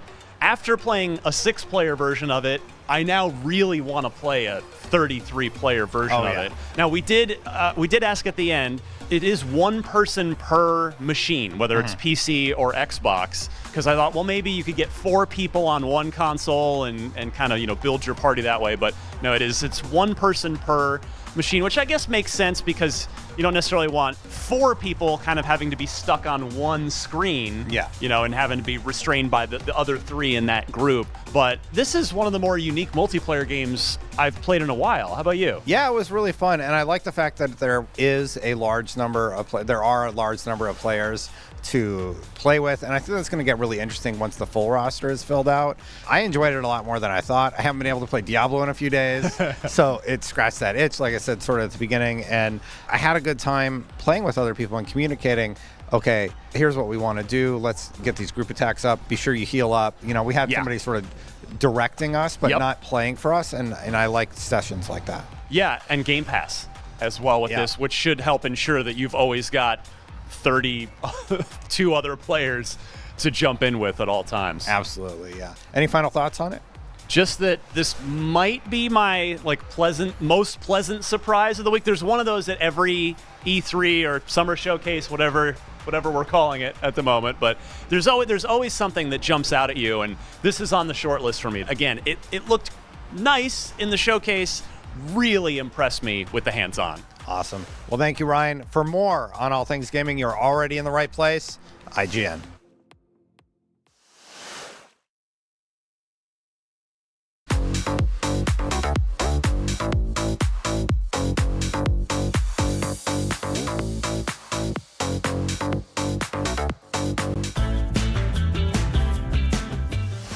The Cinefix Top 100. A list so secretive even we don't know what movies are on it or where they rank. What do you mean you don't know? Each episode will reveal one of the movies. Did I rush it? Felt like I rushed. That was good. I liked it. Talk about why it belongs and finally find out where it ranks. Are you not entertained? Are any of the movies we've shown here even on the list? I have no idea, and it drives me crazy. Join us as we find out on the Cinefix Top 100, Mondays starting July 3rd. Why so serious? Welcome to Super Debatable. When you got big takes on superheroes as hot as ours, well, you need a place to vent them. And that's exactly what we'll be doing week after week on Super Debatable, arguing over the most divisive topics facing fans. The MCU, that multiversal mess peaked years ago. It's all downhill from here. James Gunn and Peter Safran should absolutely nuke the Snyderverse. We could argue about this all day. And we will. Join us on Super Debatable Fridays on IGN. You saw the gameplay drop. Some of you said, oh, they showed too much. I assure you, you have seen nothing yet. We've just scratched the surface. It is just the thwip of the Spider-Berg. If I may coin that. You may. I love talking to Yuri Lowenthal, the voice of Peter Parker Spider-Man in the Spider-Man games. For more content like that, follow IGN on all social platforms. We got video game previews, celebrity moments, and so much more. So follow us.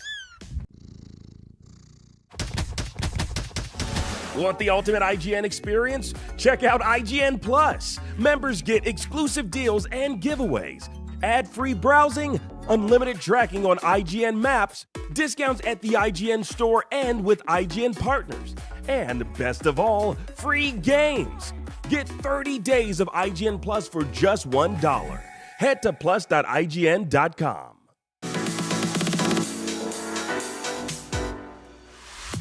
Welcome back to IGN Summer of Gaming. While we wait for the long-delayed remake of the 3D Prince of Persia, we're getting a brand new 2D Prince of Persia to hold us over.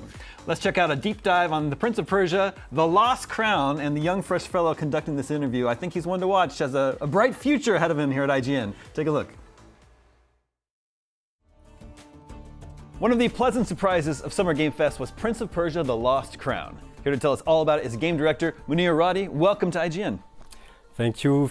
I'm so pleased to be with you today to talk a bit more about Prince of Persia: The Lost Crown. Yes. Going back to the series, 2D roots with 3D visuals, and this time around it's a Metroidvania, so the first for the series. So how did you land on that idea? It was 2014, and we were still discussing with former guys from Ubisoft Montpellier, and we wanted to bring something super fresh and super new, because you know how much Ubisoft Montpellier is fond of platforming games, and we wanted to bring back this super franchise with our expertise on platformers. This time around, we're not playing as the prince himself, right? New character. No. Who do we play as? We are playing as Sargon, which is a young, ruthless Persian warrior who is part of an elite troop of 7 elite warriors named the Immortals. So you, as an immortal, you have to be part of a rescuing mission, because the Prince Hassan has been abducted and taken to a hostile and cursed land, Mount Kaf. So you are sent on a rescue mission by the Queen Tomeris to save him. And as we're seeing in some of the footage here, this is a mythological world with some inhuman monster enemies in there as well, right? A lot of our players know the Persia from the 9th century, but Persia is even more than this. So we took a lot of inspiration from the ancient and more mythological Persia, and it was super cool because it's a folklore that is not that much known by our players and by people, with a lot of spectacular creatures, a lot of super cool things to tell and new for people. Now you mentioned Mount Kaf. Yes. What is this place? Mount Kaf is a place, legendary place, so it's a reference place. It's the home of the Simorg, which is a god that has lived 3 times the end of the world. It's not me with inventing this. And the Simorg is a mythological creature that is referenced in the Persian folklore. So we took a lot of inspiration from this god, which is a god of time and the god of knowledge, to tell this new epic story. Speaking of time, there are still time powers in the game, right? Yes, because as you may know, time has always been something super important in the Prince of Persia series. So imagine that this time we will play a new character that is not the prince. Imagine that this time the time powers that you may know from I'm talking about the rewind and other time powers like this that you may know from the the Sons of Time series. They are back, but this time they will be in the hand of the main antagonist. So starting from there, it was super interesting to design new powers. More because we are talking about a Metroidvania, and in a Metroidvania it's a lot about exploration and mastering the space. Right. We tried to bring new powers that dig the space concept, space versus time. It will be something super important in this game. And the game has something called time-corrupted enemies? Yes, because the game is full of reference from the other games, past games. You will see a lot of cameos from the Sands of Time trilogy, but also from the 2D games, the first ones. I don't want to spoil anything, but yes, the enemies and the Mount Kaf are under the influence of a specific corruption, and you have to play the game to understand what is the source of this corruption. Well, so from the footage we can see a mix of traversal, combat, puzzle solving. Is there a loot system? Are you finding new items, gear? No, because we wanted to to make the exploration super central. So it was super important that the players feel lost. We didn't want to our players to deal with an interface like a skill tree or ability tree. It was super important that they try to master the world by exploring it. But there are shopkeepers, right? I think yes. Equip amulets? Yes. How does all that work? Exactly. You have shopkeepers and a lot of other characters that could help you for side quests. And you will have the opportunity to beat your enemies, to have time crystals, which is the main currency, to buy specific items and to upgrade your weapons. You said there's a variety of biomes. Can you give us sort of a preview of the different areas we'll find? Yes, I don't want to spoil a lot of these areas, but there was something super fun for us, because when you have to work on such a series and when you dig Persia, there's a lot of areas that should be known because Persia is super vast, and we are talking about the Hyrcanian forest, the Raging Sea, other places that have never been uncharted in this fantasy.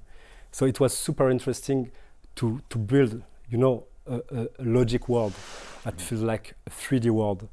And we spent a lot of effort to make it super, immersive and super credible. Very cool. I think one of the very cool little details about it is that you feel like you're going to be able to hit 60 frames per second on all platforms. Yes, and first and foremost on Switch, because it was our main platform from the start. So yes, and it's a big achievement for us, for sure. Very cool. I'm super excited. I like Prince of Persia and I like Metroidvania games, so I'm looking forward to seeing more. Thank you so much for coming by IGN. Thank you, people.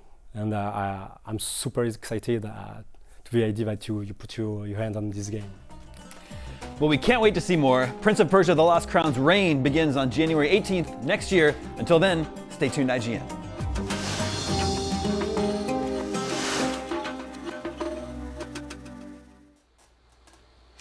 That was Prince of Persia: The Lost Crown, a pleasant surprise reveal during Summer Game Fest.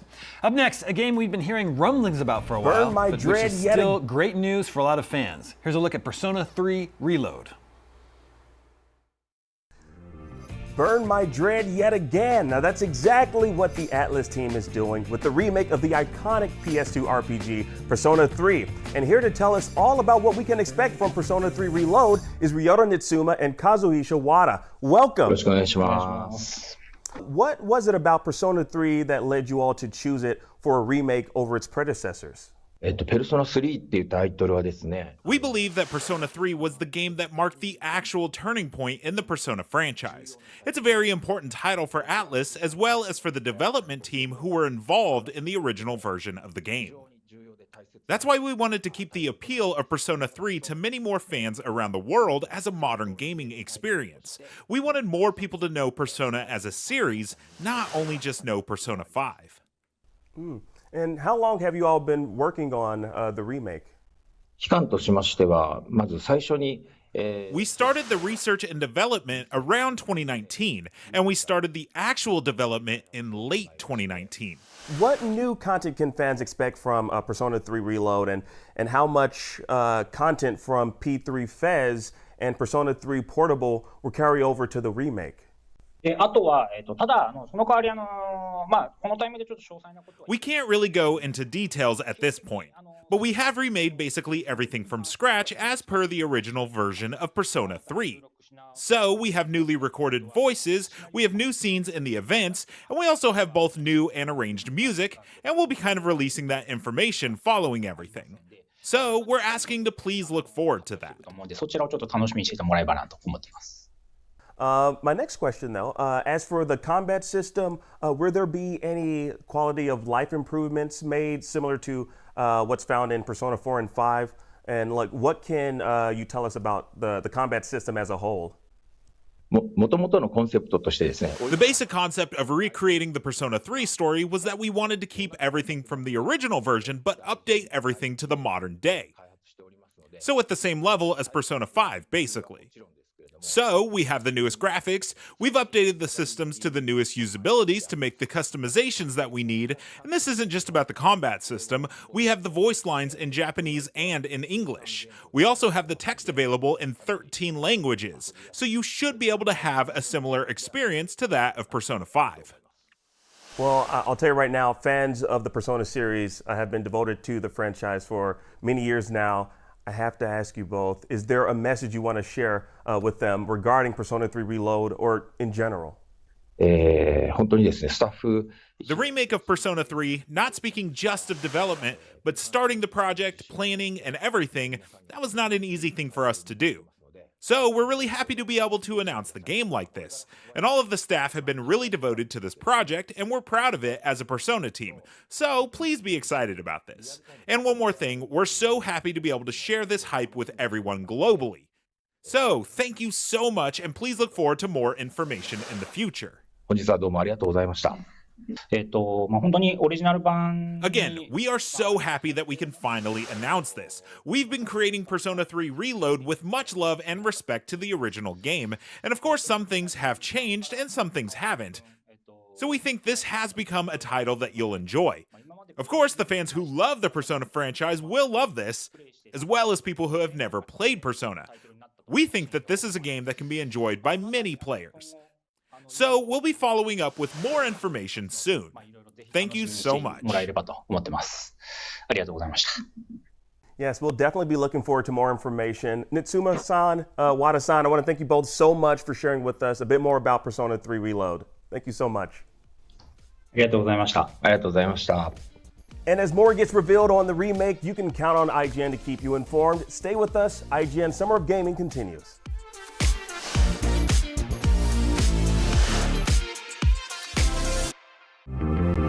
This broadcast is brought to you by the Xfinity 10G network. Get a game-changing connection today for a faster, more reliable tomorrow. The future starts now.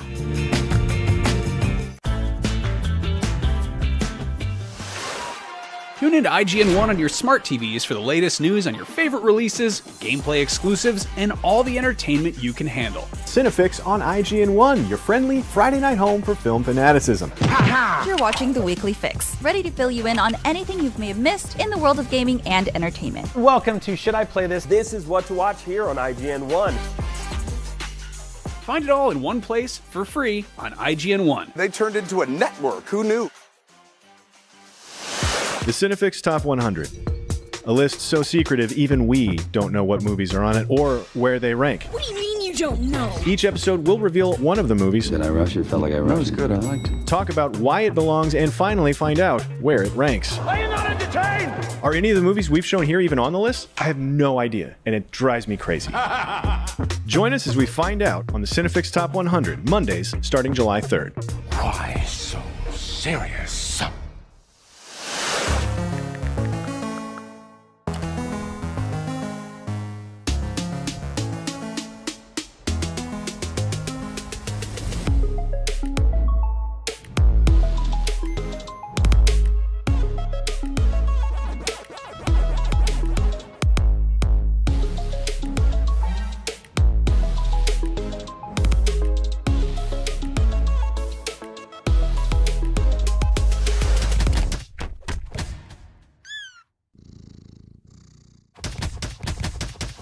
Want the ultimate IGN experience? Check out IGN Plus. Members get exclusive deals and giveaways, ad-free browsing, unlimited tracking on IGN maps, discounts at the IGN store and with IGN partners, and best of all, free games.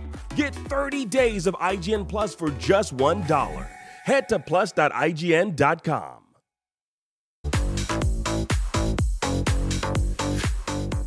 And we're back. This is Next Gen Console Watch right here on IGN Summer of Gaming. We've been running down all the big stuff that was shown off this year across the many different showcases. But is there anything we didn't cover yet? Still, I want to know what's your if this were E3, what would you be voting for a game of the show? Overall, like from all the showcases that we've seen. Yeah. Ooh, I don't know. That's tough. Yeah. Oh my God, I wasn't prepared for this. You know what? I think Spider-Man 2. Interesting. Yeah. The PlayStation exclusive. Yeah, because, and here's the thing, even though I know I'm on an Xbox podcast, which I'm going to get a lot of flack for, I'm still very much a gamer who is like, get your console, whatever console you want, you have the most friends on that you want to play most of the games on. So, and I loved Spider-Man, the first one, and Miles Morales, and I was so excited for the next iteration, and Spider-Man 2 looks great. The combat looks amazing, and I'm so excited to see what exactly we explore with Peter and the symbiote, their relationship, how that's going to twist him. So I'm really excited about that. So yeah, this is probably something that I'm really excited for, but also Star Wars Outlaws. Like, oh my God, that looks so interesting. Yes. Yeah, we'll talk about Star Wars Outlaws in just a second, but you know, Spider-Man 2, we finally got the release date. That's coming October 20th. And then of course, Starfield is the month before, September 6th. Matt, you were singing the praises of Starfield in our pre-show. Are you also excited for Spider-Man 2? I am also excited for Spider-Man 2. There's room enough in my heart for both, I get you know? And it's one of those things where like Stella, Spider-Man 1's great, Miles Morales also great. I can't imagine, like, Spider-Man 2 I'm sure has a ton of secrets in store for us, but it's one of those things where I think the game worked for me because of the way it remixed what we know about Spider-Man, you know? And so I feel like I know what to expect from the combat and the traversal, and I think it's all going to be as great as it was before, but I'm really curious how they tackle Venom, how they tackle Kraven the Hunter. Those are the things that I want to see. Yeah. Spider-Man 2 is looking very, very good. Stella, we seem to all be in agreement in the pre-show that Xbox had the best show this year, you know, compared to Sony had their showcase a couple weeks ago, and then there's also Summer Game Fest. It all seemed to be that Xbox had the most solid lineup. Are you in agreement? Yeah, especially after the show that Capcom had yesterday, which I guess we don't talk about. But yeah, no, I think Xbox showed a lot of in-depth gameplay, especially with the extended, and that's something that I really look for in showcases now, because we're in this time where I'm just like, I just want to know what the gameplay's like. I really want to know if I'm going to invest my time in it, because, I do a lot of stuff, like I have, we work full time, and we also, have other extracurricular activities we like to do, so it's like, my time is valuable, let me know what games I'm going to be investing in so I can slot my time accordingly, and seeing actual gameplay is really important to me. So Xbox having an extended showcase where they actually do kind of deep dive into what gameplay is going to look like for certain games, that helps a lot. So for me, that is a plus. This was obviously a very important week for Xbox. They kicked off their show with new Fable, something that people have been waiting for a very long time. But they really needed to get out there and prove that they're still a place where people can feel good about being an Xbox gamer, because this is coming after years, a long drought of no big AAA exclusives. Redfall was kind of a disaster at launch. Yeah. There's news that the hardware sales are down year over year, so it was kind of on them to prove that there's, Xbox owners should feel good about owning their console, and there are big games coming in the not too distant future. So Stella, as someone who's on a weekly Xbox podcast, do you think they managed to do that? I think so. I mean, I know Ryan was very happy, at least specifically about Fable and Starfield, which was interesting because Starfield, which we had not really talked about on this panel yet, but I kept saying, because for me, it wasn't hitting. Something about, so it didn't really hit until I saw space gameplay for Starfield. So when you're actually flying around in space doing, like dogfights basically, and when you can board and dock on the ships and take over and basically be a space pirate, I was like, wait a minute, that's something I'm interested in. Yeah. But for me, what Starfield needed to do was show dialogue options, the romance options, because for me, that's a lot of what the Fallout games were. I loved the fact that you could connect with so many different characters, you could really create this own story, and Starfield is touting to be this big thing where you could literally do anything. You could ignore the main quest, you can do whatever, explore space, just if you want to, you could play it like No Man's Sky, just mine for materials and stuff and build bases. And I'm like, okay, that's great, but I want to know about the story. I'm such a story-driven player, which is interesting because I play a lot of Apex and Call of Duty and stuff like that. But for me, I'm just like, if I'm going to get into a game that's this open world, I need a solid story. And so far, I'm not convinced. Sure. But yeah, being able to be a space pirate, that is cool. So it's weighing heavily. Matt, what do you think? Do you think Xbox was able to sort of change the narrative and course correct? Improve the dialogue about Xbox these days? Absolutely. I think Xbox did a great job of showing that their main game for this year will likely deliver, or at the very least that they believe in it so heavily that they'll show 45 minutes of it. And I think they also laid out a pretty good roadmap for the future. Fable, as you said. Avowed is also, I know I've been a little lukewarm on it, but at the very least it's on the horizon. But yeah, I think they set themselves up for success. Now, Stella, you mentioned Star Wars Outlaws. Yes. It's also very, very exciting for both Matt and I. But what is it that sort of grabbed you about that? Oh, just the fact that so I'm currently playing through Jedi Survivor, and it's going very slowly because I'm playing on the hardest difficulty, which was a mistake. But Star Wars Outlaws looks really interesting to me because I really liked the fact that the main character doesn't wield a lightsaber, and that it kind of seems like she's just a citizen of this universe that we are getting to learn. And I'm just like, well, I want to know about, I think that's why I really need to watch this. What was that one show that came out? You really liked it. Andor, yes. I was like, I want more stories like that. Give me someone who's an outcast or someone who's just struggling to, live through this giant universe that we have in this galaxy. And I'm like, this is a unique, interesting story that also expands on this universe that I'm extremely curious about. The lore is so cool. So I'm very drawn in by the story and also the cute little axolotl space guy, Nix. Yes. That guy's great. Yeah. Gameplay-wise, we were kind of wondering if this is just going to be very similar to Star Wars Jedi, just without lightsaber and force powers. Yes, I kind of I love the idea of not being anyone special, right? Like, we all have main character syndrome with video games where, Cal Kestis is like, oh, you survived and blah, blah, blah. But I'm just like, give me someone who's normal. Give me someone I can kind of relate to, right? Because if I were to live in this world, I'm probably not going to be a Jedi or a Sith. I'm probably going to be someone, smuggling in coffee to aliens, So I feel like I'm able to connect more with this character. Yeah. So. Matt, did you play Star Wars Jedi Survivor? I did. Yeah, I'm with Stella. I'm excited to play as a normal character. Although with the trend of the way the Star Wars universe has been going, I wouldn't be surprised if there weren't some secret Jedis in Outlaws. Yeah, maybe. Could we go an entire Star Wars game without seeing any lightsaber? Smart money says no. Probably not. But I'm super excited for this game. I think this is probably my most anticipated game of 2024 now. As the time ticks down, our time here with you today on Summer of Gaming, we have a poll for you to vote on for when this breakout goes live on IGN. We want to know, now the dust is settled on all these events, what 2023 game are you most looking forward to? Is it Alan Wake 2, Mortal Kombat 1, Spider-Man 2, Starfield, Avatar, or Cyberpunk Phantom Liberty? Make sure to vote at IGN.com. We'll share the results with you next episode. And as the clock ticks down, let's sort of get some final thoughts on some of these games. Stella, were you able to check out the Alan Wake 2 presentation? I did, but I'm not into horror games. So for me, I'm just like, I'll watch someone play it. I'll watch our full playthrough on it. That's fine. Yeah. But I always thought the universe was really interesting. Again, if you give me a good story, I'm into it. But it's a horror game, and I can't play through it. I will literally freeze in place. So I am very interested in this, but I do want to shout out another game that I completely forgot about, but I was so excited about. Please. Dragon's Dogma.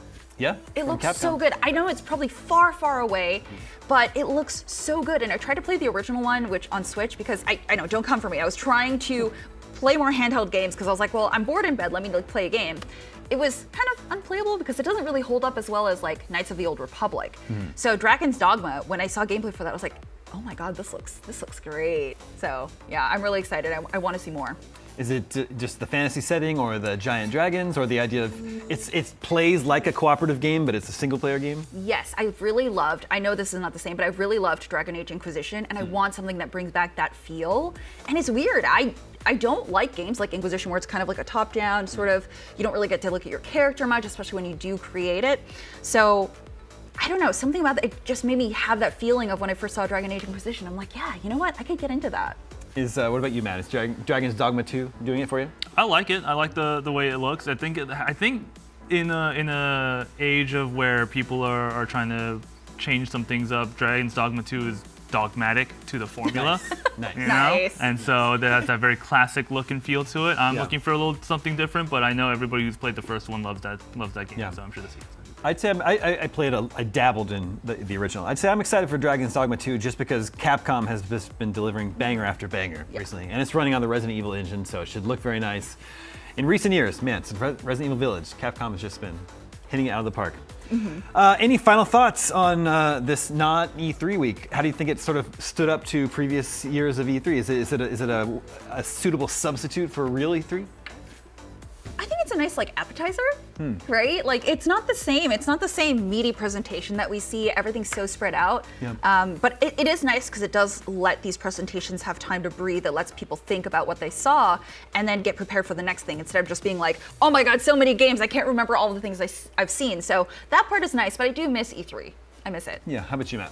Yeah, I think this year was better than last year in terms of what they're going for, and I can only see more improvement going forward. I would say this is the closest it's felt to E3 since 2019, the last E3. So yeah.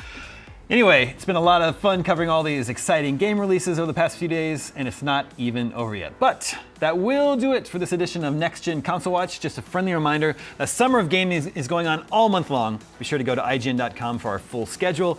Next up, we have the Guerrilla Collective Showcase, followed by Dames for Games at 1 p.m. Pacific, and Black Voices in Gaming at 3 p.m. Pacific. Thank you, Stella and Matt, also to our entire Summer of Gaming studio crew for making this happen. Next Gen Console Watch will be back next Friday, 6 a.m. Pacific, 9 a.m. Eastern, with more PS5 and Xbox Series X news. We'll see you then.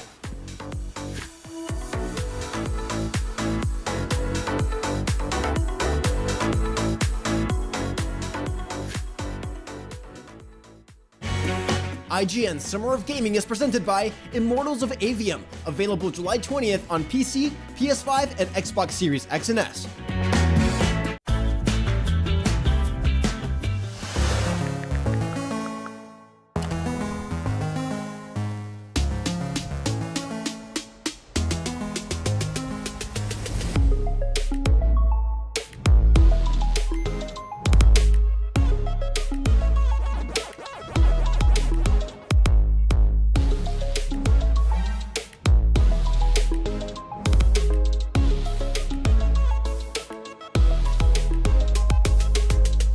Behind every game, movie, and TV show you love is a wild, crazy, and sometimes unbelievable story. No one is just black and white. From revealing the secrets behind your favorite franchises to solving a legendary video game mystery, I'm coming for you. IGN Inside Stories gives you a peek behind the curtain. If people come to the game now and see what's going on there, I think they'll be surprised. Join us as we dive into hyper-dedicated fan bases, worldwide phenomenons, and the most incredible untold tales in games and entertainment. I said, wait a minute, that doesn't sound so good. It was definitely not what I expected in the best way.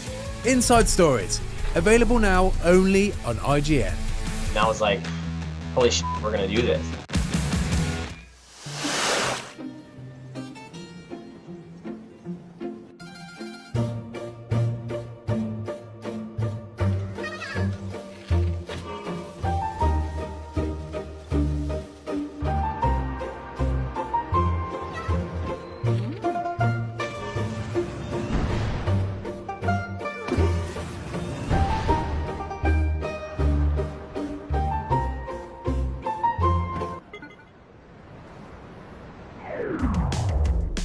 Why are people so mean to Koroks in Tears of the Kingdom? We may never know, but what I do know is you should follow IGN on all of our social media platforms. We got video game previews, celebrity moments, and so much more. Follow us. Or don't.